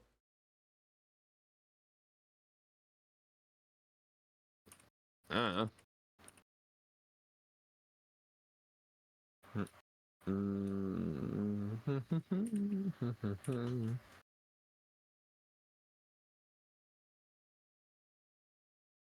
I do kind of like, filling in something with a line color, and I could just delete a fill, and it just kind of like leaves it transparent. I mean, it kind of, I don't know, it's interesting. It's like I drew these two lines, like on this character's top, and then I filled it with the line color, and then I just delete those outlines within. And I'm like, nice. Now it looks like that I drew it in there with a white pen instead of a dark pen. What am I even saying? I don't I don't even know anymore. I feel like I think my brain is just on autopilot right now. It's like I've been thinking about like how hungry like I've been, and then I never got up to go find something to eat. Hey, did you forget that you told yourself that you were hungry? I was like, I think so, yeah. Yeah, I mean, I'll get up and eat something soon. I won't allow myself to starve. Why not? Because starving is something that humans weren't built to do. Starving is cringe. Starving is the new hotness. That's the hot girl No. stuff, I'm telling you. Stop it. My brain is splitting in half.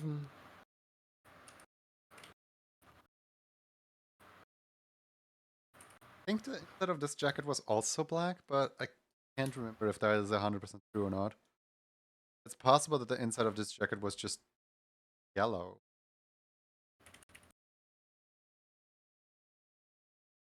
Oh, no, no, not yellow.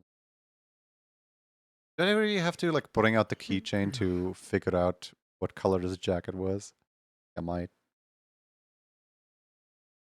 Uh-oh.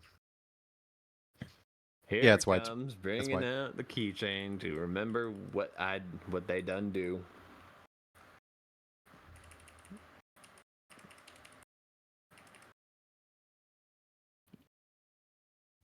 Time to get out Yeah, the forget. keychain. All right, yeah, forget the fills. Don't need that. Hmm. Hmm. Yes. Yeah. Yeah, I think I'm gonna head downstairs real quick, and I'm gonna maybe grab some chips or something like that. I'm a little snacky.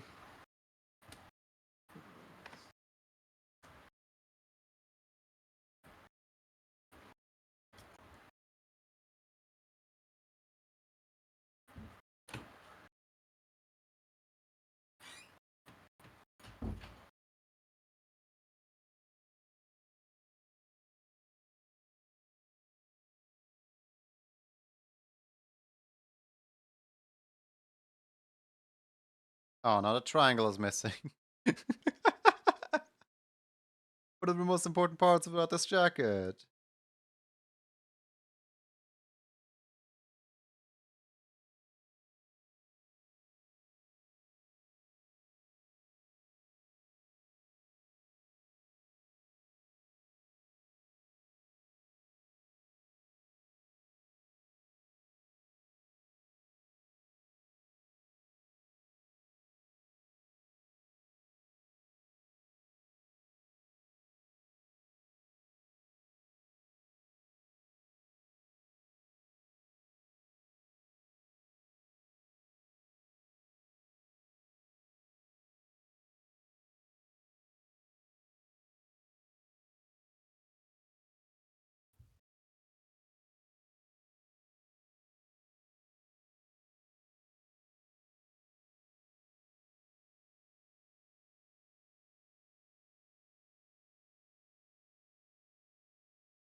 Getting those potato chips.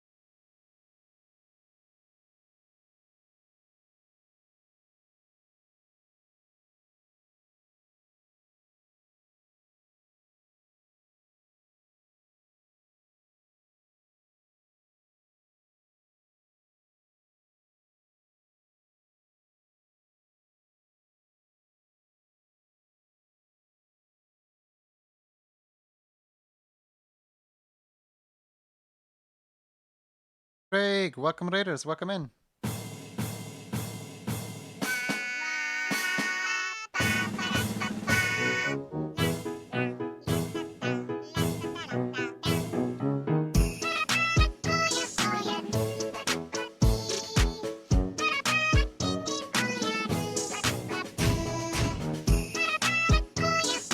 How you doing? I hope you're doing well today.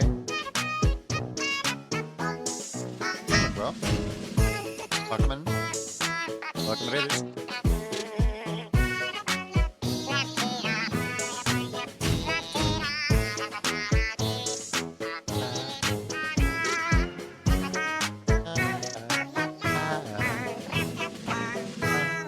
Doing well just now.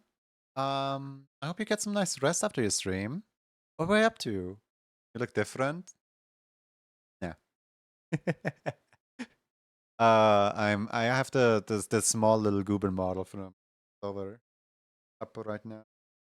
Because it's a little bit of a lower energy day today, I guess.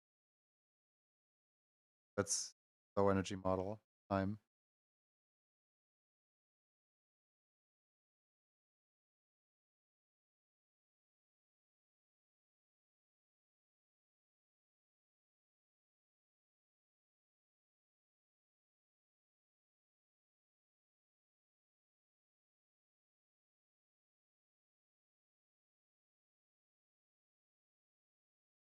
I had a low energy day as well. Just a little squiggly is all. Yeah, just a little squiggly.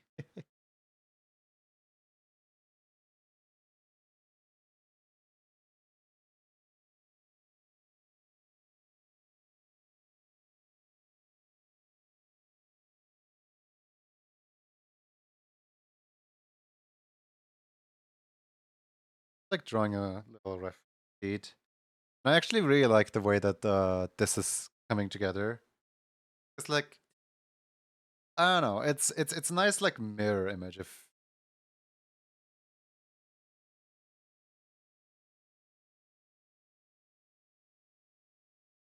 go in and like color value, because for example, this orange right here is way too bright. Cool. Overall happy.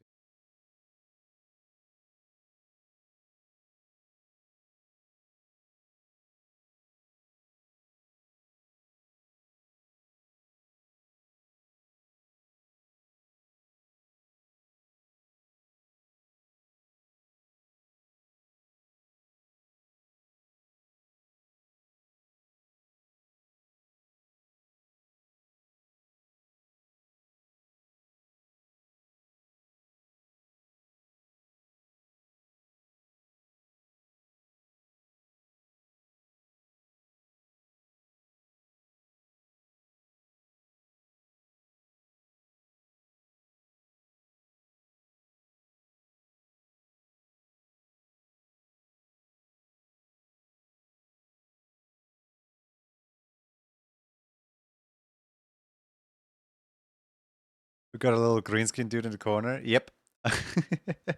That is Manic. Manic's a friend of mine, and Manic's currently downstairs to go get a food, little snack, little chips or something.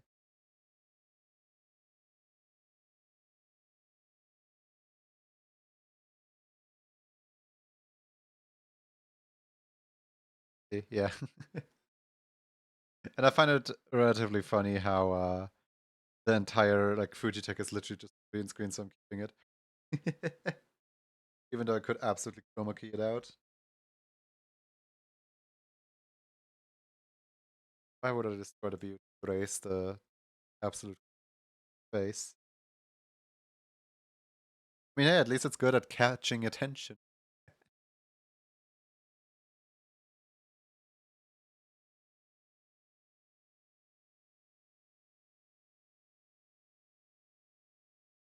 Part of me is thinking about changing. Up until this point, the mouth was always a good, but there was a small. We're both just drawing and chatting. I like the vibe y'all have. Yeah, we're both just drawing. I believe on trying to remember.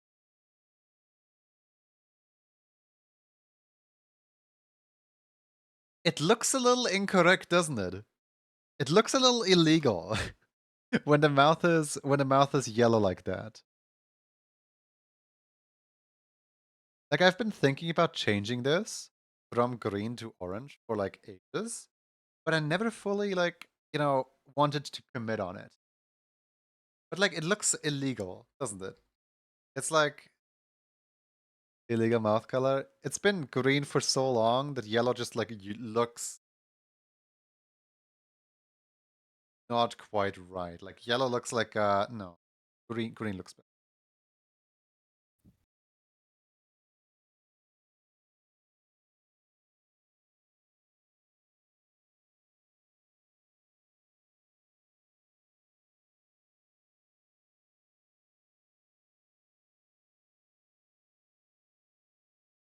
Yellow mouth looks so cute, IMO. Yeah, but the problem with yellow mouth is the entire like rest of the character is already like pretty yellow as is. So adding a yellow mouth is uh well, is redundant the right word?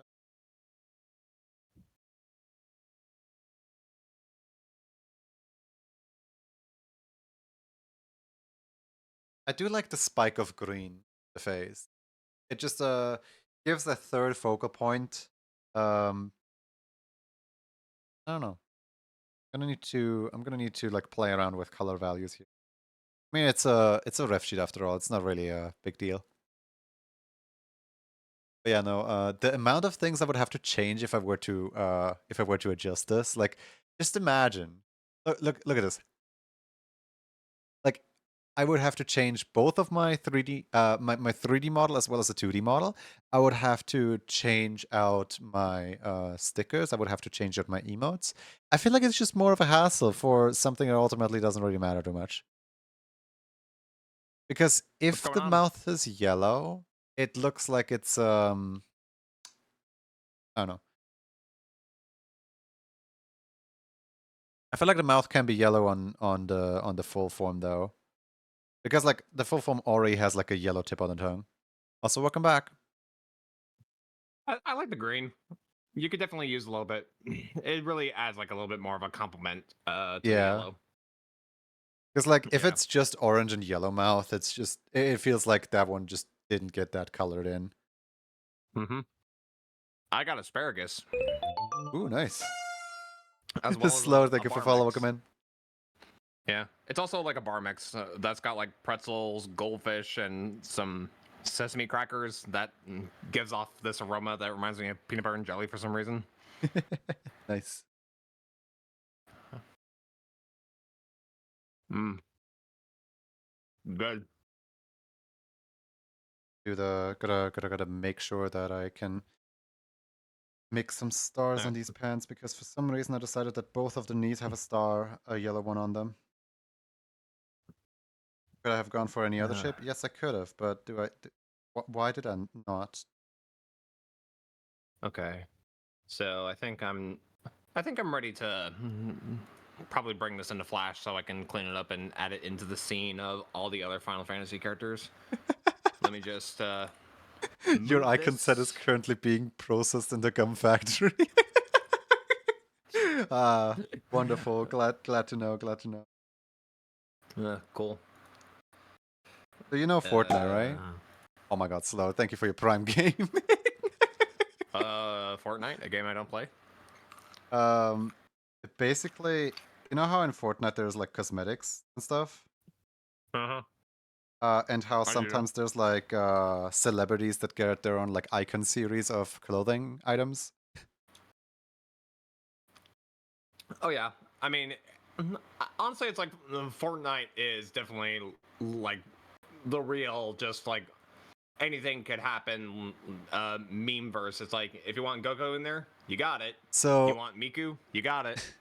imagine this. Instead of Fortnite, or instead of being a game, it's like someone's streamer setup where there's just like every character, every person who comes by the stream gets a little robot for themselves, and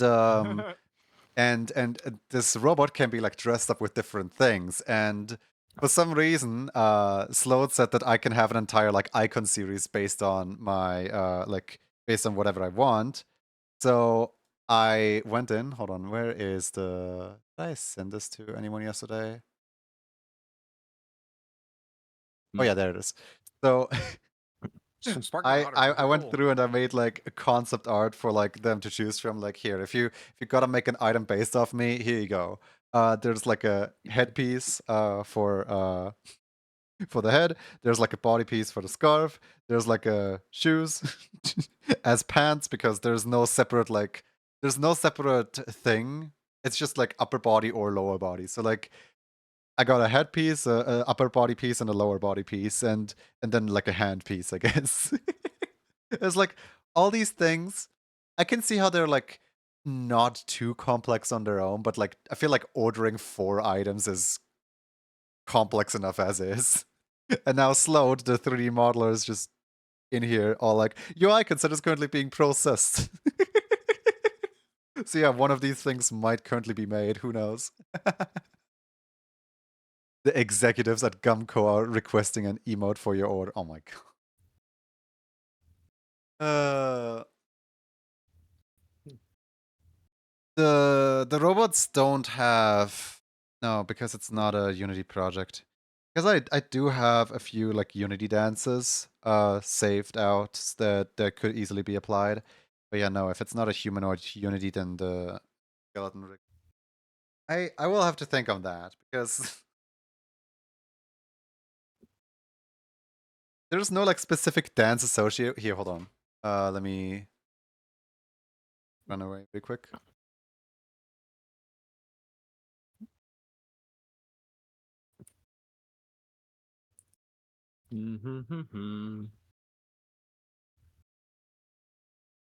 Is where right? Oh yeah, right. Steam client service wants to take over my PC. I forgot about that part. I need to check out what's up with that later.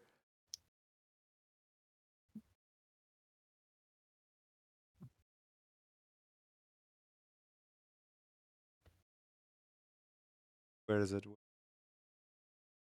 Mm-hmm.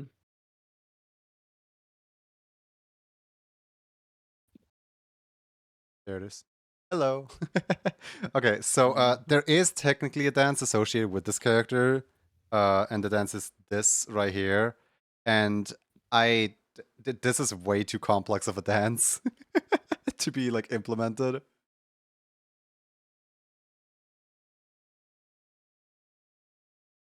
But yeah, no, that's like the only like dance move that I technically have. Talking about the little guys at the bottom of the screen? No, I'm talking about someone else's setup entirely. But yeah, I'll have to think about something. Think away. I just gotta put some white behind these characters, and then I should be able to do something else. Your order oh my god. All right.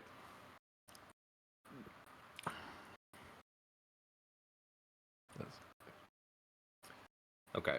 Autofill.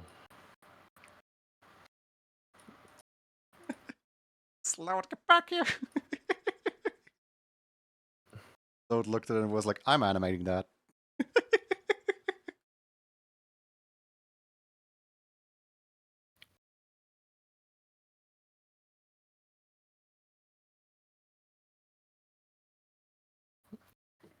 Yeah, no, I hope you have a lovely day, Sloat. It's a cool dance. Yeah, it's the Geico salamander dance. Or like the little gecko creature from like an ad that I never even saw. Geico. Yeah, like the I don't know if it is Geico or not. It's just like if you punch it into YouTube, it's just salamander dance or like gecko dance or whatever. What is the difference? Um I mean, they're lizards. They're beautiful animals. yeah, they're a lizard. All right. Just got a DM from the boss and asking me like where I am with this, and I'll be like, I just need to do these last two characters, and then it should be ready to go today.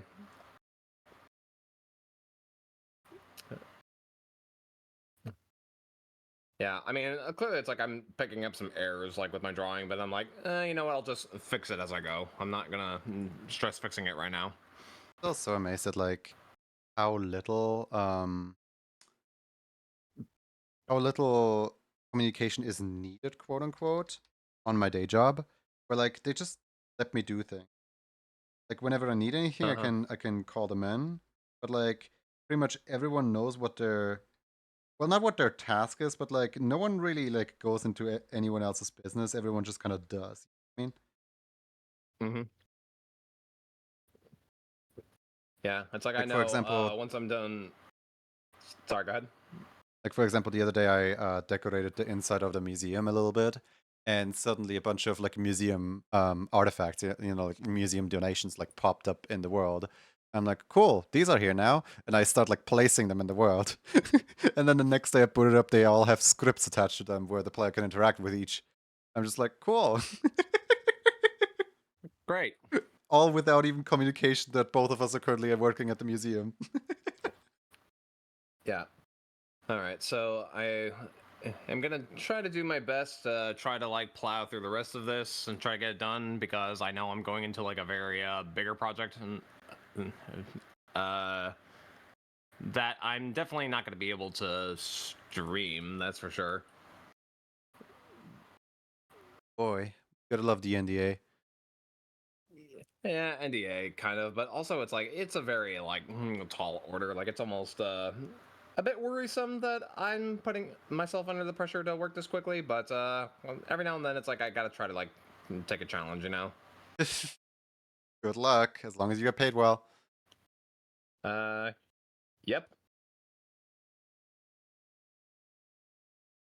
The paw, Speaking of pay, staring at it, and I'm just, I don't know, I'm just staring at it.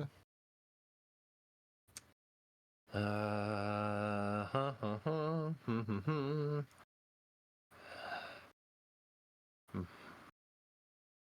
I tell you, it's like being independent as an animator is not easy money wise. Yeah, no, I can imagine. Wonderful. Yeah, it's like I just completed my taxes with an accountant Just to make sure just that the last taxes are weekend. correct, yeah. I mean, to check that they're correct, yes, but as like an independent, it's like making these quarterly payments, like that's a big like chunk of change, especially like if you do make more income than you did last time.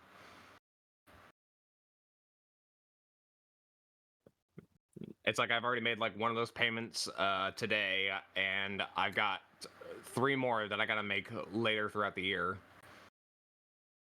and I can't forget to make them, otherwise I'll get penalized for it. Yeah.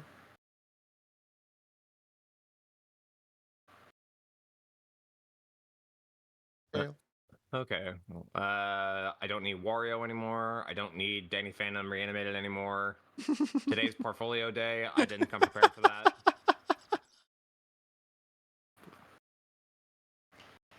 Guys, look, my greatest portfolios yet. Wario on the YouTube. I mean, really, it's like I don't see no reason to not hire this person. They animated Wario. Give this person some work. They animated Wario. Sold. All this kid does is animate Nintendo characters. Brilliant. The greatest ever. No notes.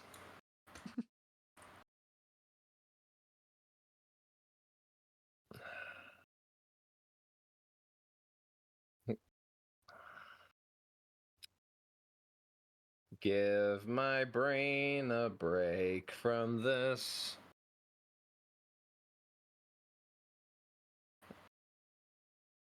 All right, and since I'm sharing my screen with you on Discord, I'll definitely show you the horrors of working in Adobe Flash CS6. Oh no. The files get like so bloated that everything has like really bad input latency. It takes like Oh a no. full like 3 seconds for your commands to register. Yeah, I'm really happy that I'm not using Flash anymore. At least not using just Adobe nothing from now on. Never again. The brand new product, Adobe Nothing.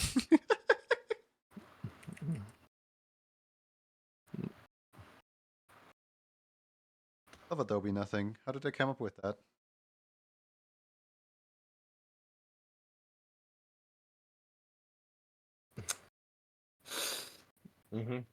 I think I also forgot to get another bubbly drink, but I got water. I'll be fine.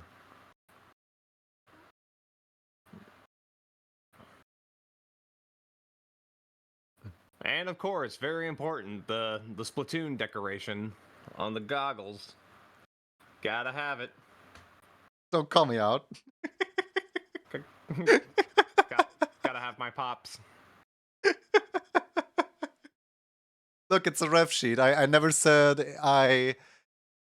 People are going to look at it and are going to ignore several details. So might as well throw in all the details that way that people know it's there at all. Is this important? Short answer, yes. Thank you for the water. I actually need to go and be right back really quick to refill my water. So I'll leave you I'll leave you guys be with funny little green screen guy. Oh boy, I still it's the can green with screen man. your little corner. You just like claim the Yeah. space down there, just like mine. Honestly, it's like you have my admiration for the fact that you didn't even bother like chroma keying anything. I was like, this is your choice, and I'm committing to it. I'll No, commit to it's. your bit. I think it's funny because like it fits into the overlay. Usually, where your green boxes is just a yellow block. That yeah, all these characters like jump over. Yeah, you have Nice. collision. Yeah, I mean, one of these days, like I'll definitely make a change and get that out of here. Yeah, build her back. All right, I'll try to entertain everybody. All right. So, so chat, how you doing?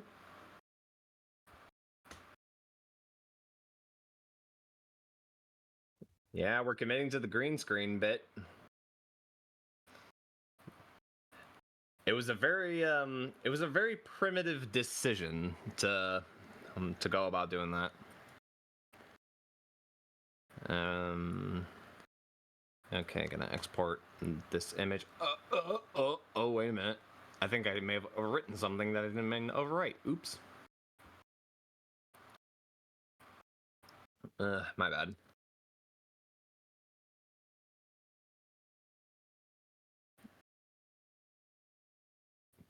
I'm cool. No, you. Yeah, so here's a great idea. If you guys check out Jesse Cox on Twitch, you guys could give them a nice little follow. And maybe if you subscribe, you can also get some very sweet animated emotes that I made, like these, as well as some other ones that are like by the talented Dantan. That oofish is definitely one of my best things, even though that was just rotoscope. Personally, I think Bob is one of the funniest. Yeah, I'm gonna be real. I got inspired by Kick a Flip Note to do that one. Um, of my own animations that are like on Twitch, there's like two where I'm like, actually no, there's three where I'm like really proud of the way that the animation came out, but I can't just like reskin them for my own channel because they don't really like fit my whole like vibe and stuff. Um, Yeah. there's these three right here. Gooba, I love. That's like my favorite like animation gag. Just seeing eyeballs just like pop out. It's always the best. Yeah, like I looked at it and I was like, how in the world am I gonna make a Gooba emote when like the character doesn't even have like eye whites at all? And then I did it, and it looks so good.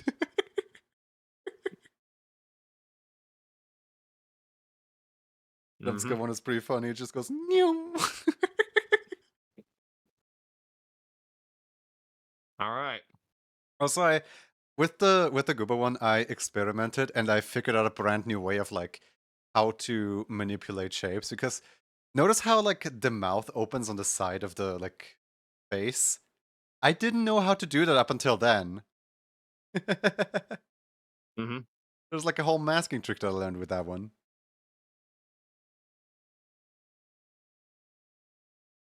Here, let me also open up the main big Chungus file here.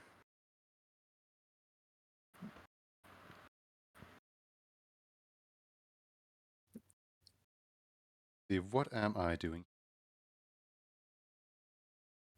Wait, are The we jump seriously scare already one streaming is for pretty 7 fun. hours? Huh. Time flies. Oh, that's a jump scare animation. The third one. Oh, they're scared. Okay, gotcha. I thought they were doing the jump scare. You can no longer do a No! Your Amogus has expired. It's been a month. Sad. Sad day for the Sandstone gaze. All right, I'm gonna send this image to my boss. Kind of wonder, can I just take this and flip it? Because like technically the two goggles are drawn in the same way. Okay. But yes, it's like this entire file, like right here, is like all the way up to like 68, over like 6,800 frames, which is like over 280 seconds.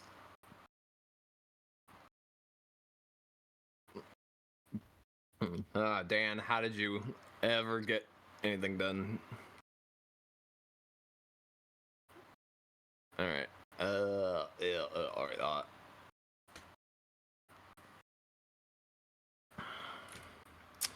Okay. So we're gonna bring this in. I'm gonna import me some characters. Wait a sec. Oh, no. I just realized I'm silly. Oh, what happened? Uh, the goggles are flipped the wrong way around. As in, I can't just Yeah, copy paste this over because the goggles are in a different angle. Because you can't like flip the image either. I can flip it, but like it's gonna lose quality. I'm essentially gonna have to like redo a bit of the like. You're working in bitmap. That means you're gonna get some resampled images.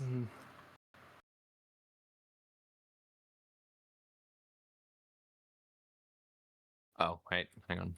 I mean, Control minus, and then at drag least I my have like a characters. starting base that I can like off of here. All right, and this character does have animation for this bit right here. Just the arms. Methinks.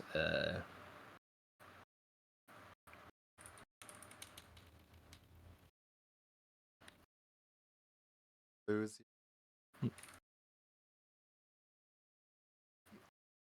The rasters. fast. I'm the master of raster. Oh. Huh? 1 sec.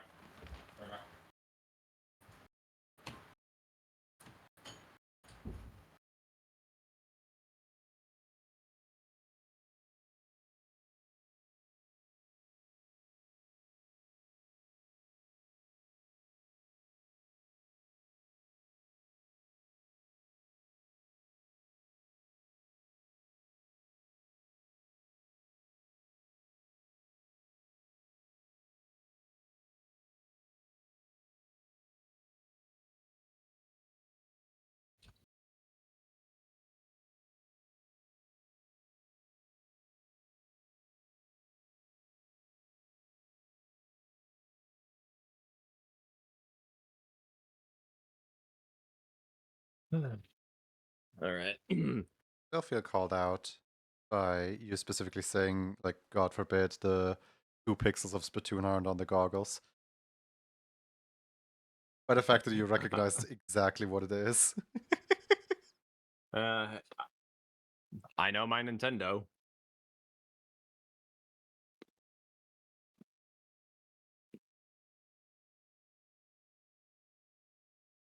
People usually compare my style more to Jet Set Radio than they do.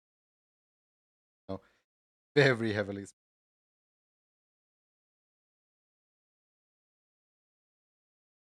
Mm-hmm. Like the little things on my goggles are literally all of them are Splatoon stickers except for one. Okay, so just gonna copy this, move it up there.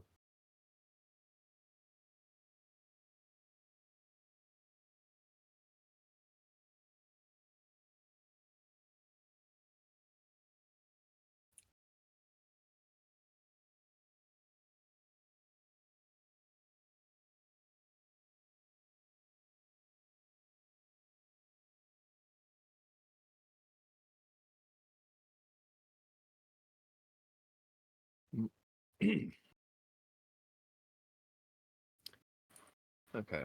Um, gonna make this a symbol.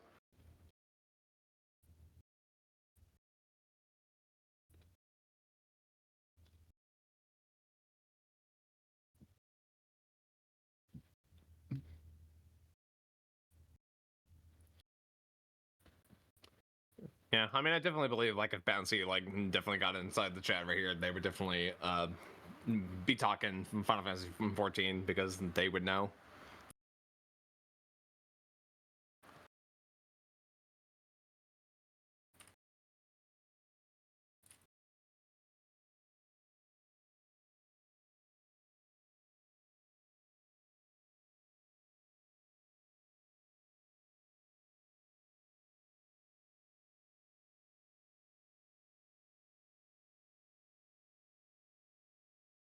Cool.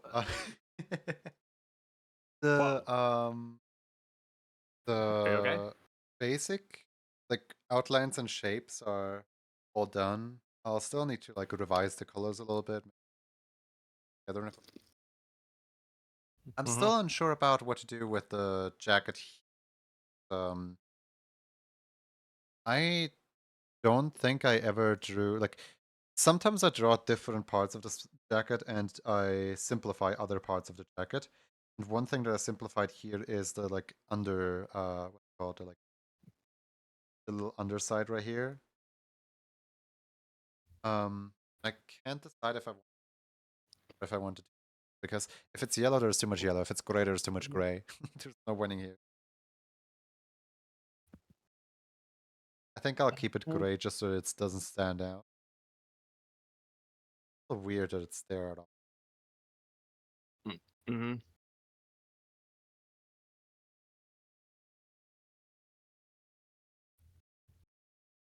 Getting close to snooze time. Gotta fix my schedule for tomorrow. I'll be up early-ish.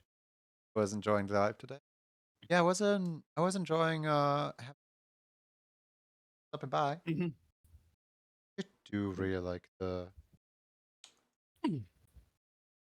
darker than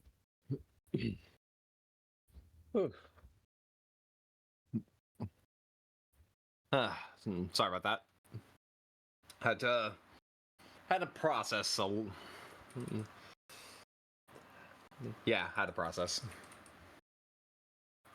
Whoa. Oh, it's just an ad. oh. I was like, what happened to the stream? It's like, it's an ad. Good at least. Hmm. All right. Gotta name these layers.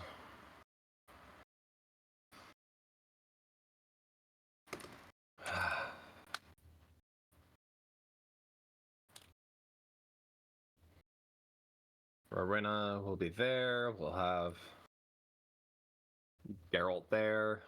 Think I don't know how many frames I need for this. Let's just give it 24 to start, and then we'll worry about the rest later. might need to introduce a brand new black in here. Black that is like darker than the gray but lighter than the black. Have you tried adding like maybe a little bit of hue to your black? Like maybe make it like a yellowish kind of black or a reddish kind of black?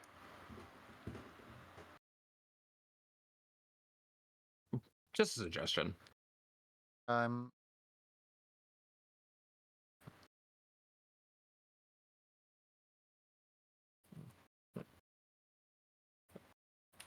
Okay.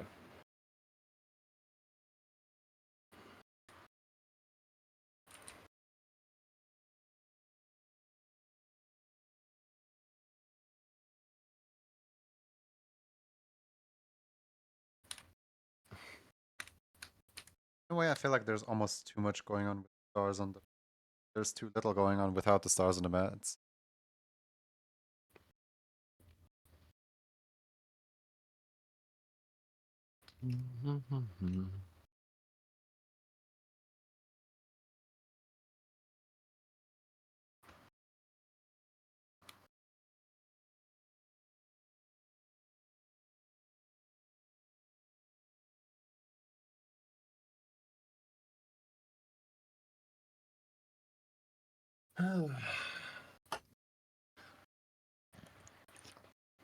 Okay.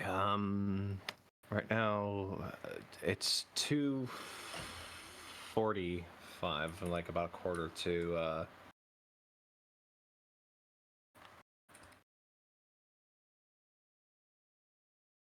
Like about to No problem.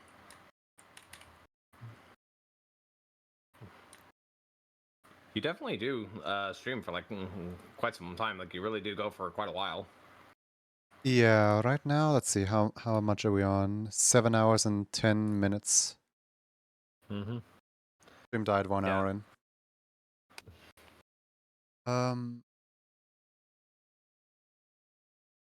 Yeah, I mean that's all right. I mean I gotta definitely put in the time to really focus on getting this all cleaned up, animated, and colored. And because I'm using Adobe Flash, then I probably don't want to be on stream for this because I might follow this process up with a lot of naughty words that are not suitable for all ages. I'm not kidding. Like it makes me that this program makes me angry now. Oh no. I'm not looking at potential raid targets if anyone's like on right now. Ooh, there's a bunch of people in raid. Clicking through them all. Many cool Uh, people. Kevin Kevin Fagaragan, a very quite a last name that rolls off the tongue. But yeah, I'm just looking at their portfolio day posts, and yeah, their art's pretty, very good art. Oh, I guess there's a lot of foxes on the screen now. Motivational fox images. I don't know if I want to like already end out or if I want to keep going and Hmm. I mean, there's no specific reason for me to end out, but I'm a little worried that if I start with the what's it called? If I start with the line for all the like chibis now, because this ref sheet essentially has like the upper layer, which is like the big you know, like references, and then there's like all the little alternate clothing on the lower layer. And I feel like I can probably like add 1 or 2 of these down here. Just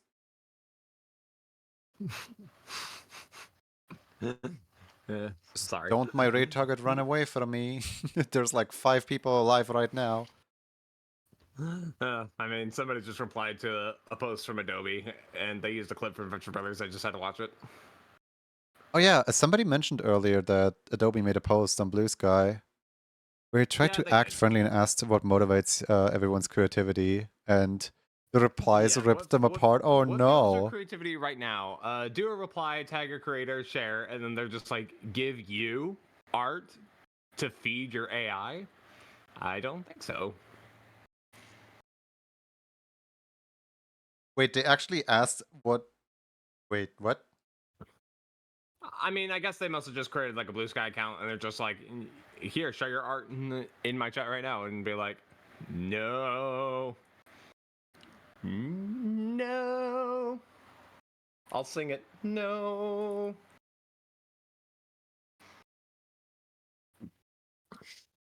One thing that I do want to change Yeah. out is I the sole of the foot here.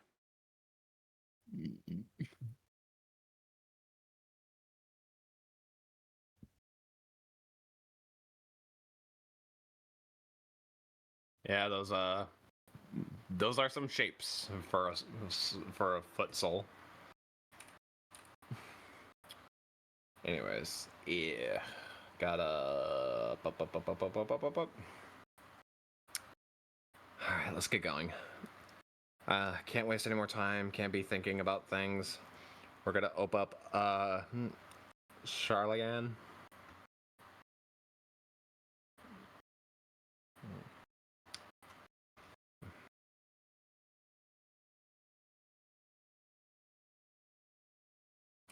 All right, let me just select this line color.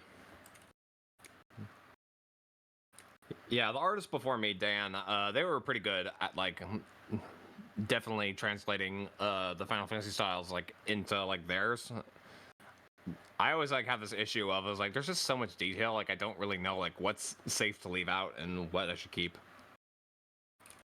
So, like, I heard from the whole thing of like there was an artist before you and they now no longer do it? And like, was there anything specifically that happened, or did they just like become popular themselves, so now they don't have to, or like what happened? Um, the real answer is the original artist working with Jesse Cox, Dan Tan, has basically just stepped down and moved on. He now works with Inner Sloth, making art for Among Us right now. Oh, And I mean, I've followed Dan for like many years. He was probably like my very first Twitch streamer who I interacted with for like pretty much like many years. And then I've been kind of like influenced off of his art, and I've been making things that were kind of inspired based off of like his process and things. Like we talked about Adobe Flash a lot, and we've basically like exchanged tips over like what we can do in these programs and all whatnot. And after making like my own like Cox and Crendor like fan animation, which was like a tribute to like the cartoons that he was making for Dan at the time, uh, I guess after that, Jesse then sent me an email asking me if I had the time and the bandwidth to make another cartoon, and it's like, yeah, I'd like to do it. It was definitely some good paid work, and then they were like, if a position is open for an artist, I mean, I'd be happy to.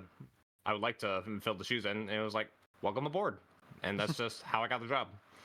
oh, So yeah, I mean, the kid grew up and had to move on, and now I'm the new young blood who's now doing the work. So yeah, I mean, it's not really just a matter of like there were issues or famous and stuff or anything. It's just that sometimes you hire people, they come and go, and then it's time to step down and let a new fresh face come in. And I believe at some point, eventually, when the time comes for me to move on, I'll need to find work somewhere else because no position really lasts forever, you know. yeah, of course, of course. But still, like it was pretty cool. Like honestly, like just being able to properly like network and just chat and try to grow like as an artist and have that kind of evolved into me now taking the position of being someone's like personal artist and get paid a salary is just one of the coolest things that have ever happened to me personally in my life. And I essentially It's been a like got like, I guess, a similar situation going on. Um, where like for yeah, hold on, let me just post it in chat real quick. So yeah. this person came back to me like over and over and over for like more and more emotes, and Mm-hmm. still like friends with him to this day. Hasn't like commissioned me for a while because all of the animated like emotes are currently like filled up. But basically, I filled the shoes of someone who was there previously, but then got like their hands so full with like their own streaming and got so like overwhelmed with like their own like like with all the commissions and stuff like that, that I'm just like the new blood that came in and started like doing all of the emotes suddenly. Yeah, I mean it's very interesting how it's like I was only just trying to like use like their art style or their techniques just to be able to use as a tool to just kind of like learn the programs and stuff. And there were like jokes about like me taking his position like one time, and at the time my mindset was like, I mean, I don't really want your job. I wouldn't want to take that from you. But Yeah, for me, there's I jokes don't of know. It's like like me just taking over the entire channel. yeah, but it's totally fine. It's like Like, no, it's I like have my own. the times are changing. People need to learn to like move on and stuff. And now I get an opportunity to try and do some work. And this wasn't really like my first animation job. It's like I've done. I was hired for like cleanup work for like some other projects. Like I've done uh, work for an indie animation on YouTube for somebody who paid me pretty well, and one time I did do some cleanup animation for YouTuber Illimation. Right. They did a music video called Neverland. I got to assist with cleanup, and some artist animators got me that position, and I'm like, nice. And this is why it's like, don't expect much in return, but definitely if you want to like get to places, like definitely network and get to know Absolutely, friends and absolutely. stuff. It's like networking and being spread word of mouth is how you get work. It's really good. It's why, to me, like the entire like animation station was so important. Mm-hmm. Because it just gets like you know, people on Twitch to like collaborate with each other, to like get to know each other, and to possibly even like enable each other some doors or something like that. Who knows? Hmm. I would say Like build it's out the for community and good help everyone enabling. network a little bit. Yeah, it's good enabling. I'd argue. It's like definitely like trying to let us all know, like, as a community of like other artists and people, like, we really want to be able to like keep each other together, because not necessarily like for like, okay, we're just gonna make sure like everybody is like getting a piece and getting work in some way shape or form, but I mean it really just keeps the artists around, and you know it helps us like support each other in that way. I mean, I'm pretty sure like if I was an artist and if I didn't really like have like any access to like other communities to be able to kind of help me get to like where I am, it would make me feel pretty lonely, but hopefully like not empty. Uh, but yeah, it's like I'm fine.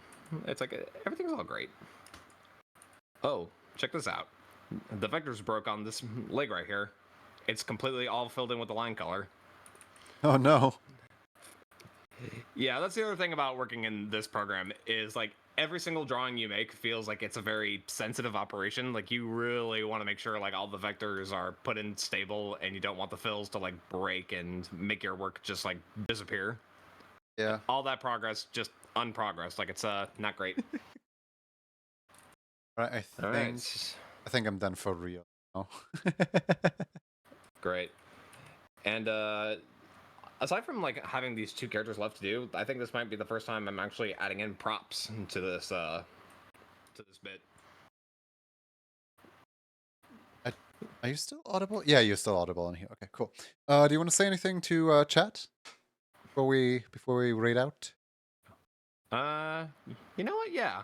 I just first want to thank you, Junie, for you know reaching out for me out in Discord and you know giving me an invitation to come here. Normally, it's like I don't knock or invade your spaces, so it was a privilege that I've been invited.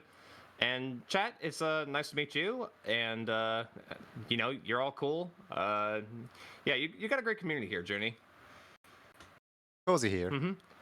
All right, Yeah, I'll and of I'll course say it's my like goodbyes. Thank you so much for stopping by. yeah, I'll say my absolutely. goodbyes and head out.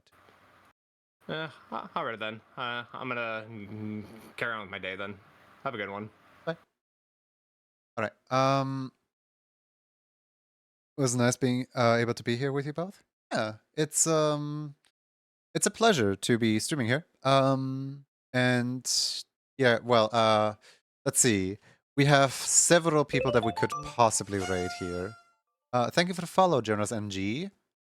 Um, first of all, we have Solomon Gambal TV, who might currently be working, or well, not himself, but like, remember when Slode came in like 41 minutes ago? We could raid Solo to raid into the little robots that I was talking about. Or we could raid Hoons, who is currently animating a little commission. We could raid Jay, who is on episode 5 of his stream moveathon, where he's collecting money for you know, moving somewhere else. We could raid Octupi, currently doing I don't even know, art. We could raid Norn. We could raid Kovio. So many people live right now. Little robots. You guys want to see the little robots? We can raid the little robots.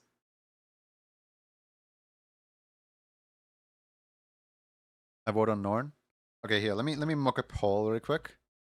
The poll is gonna be between raid.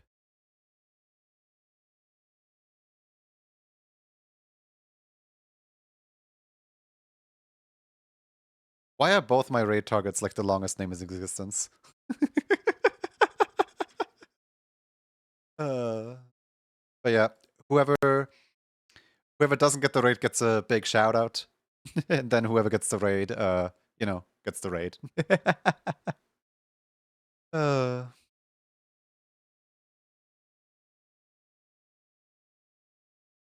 sure to use your right to vote. Thanks for stream. Thank you for watching. I am sorry about my, you know, internet dying as it does. It just does that, you know. Oh man, this is a like head-on-head race. Like it was 2-1, then it was 2-2. then was 3-2, then was 3-3. Now it's 4-3.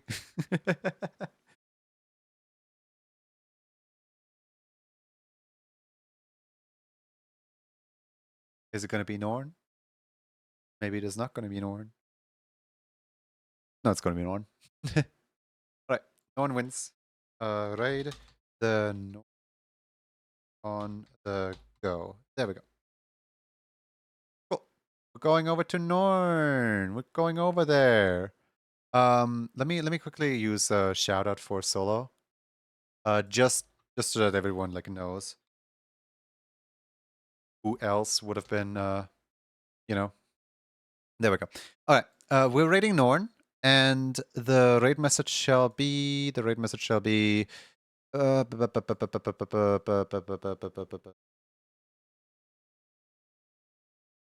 one fish, please. I don't know.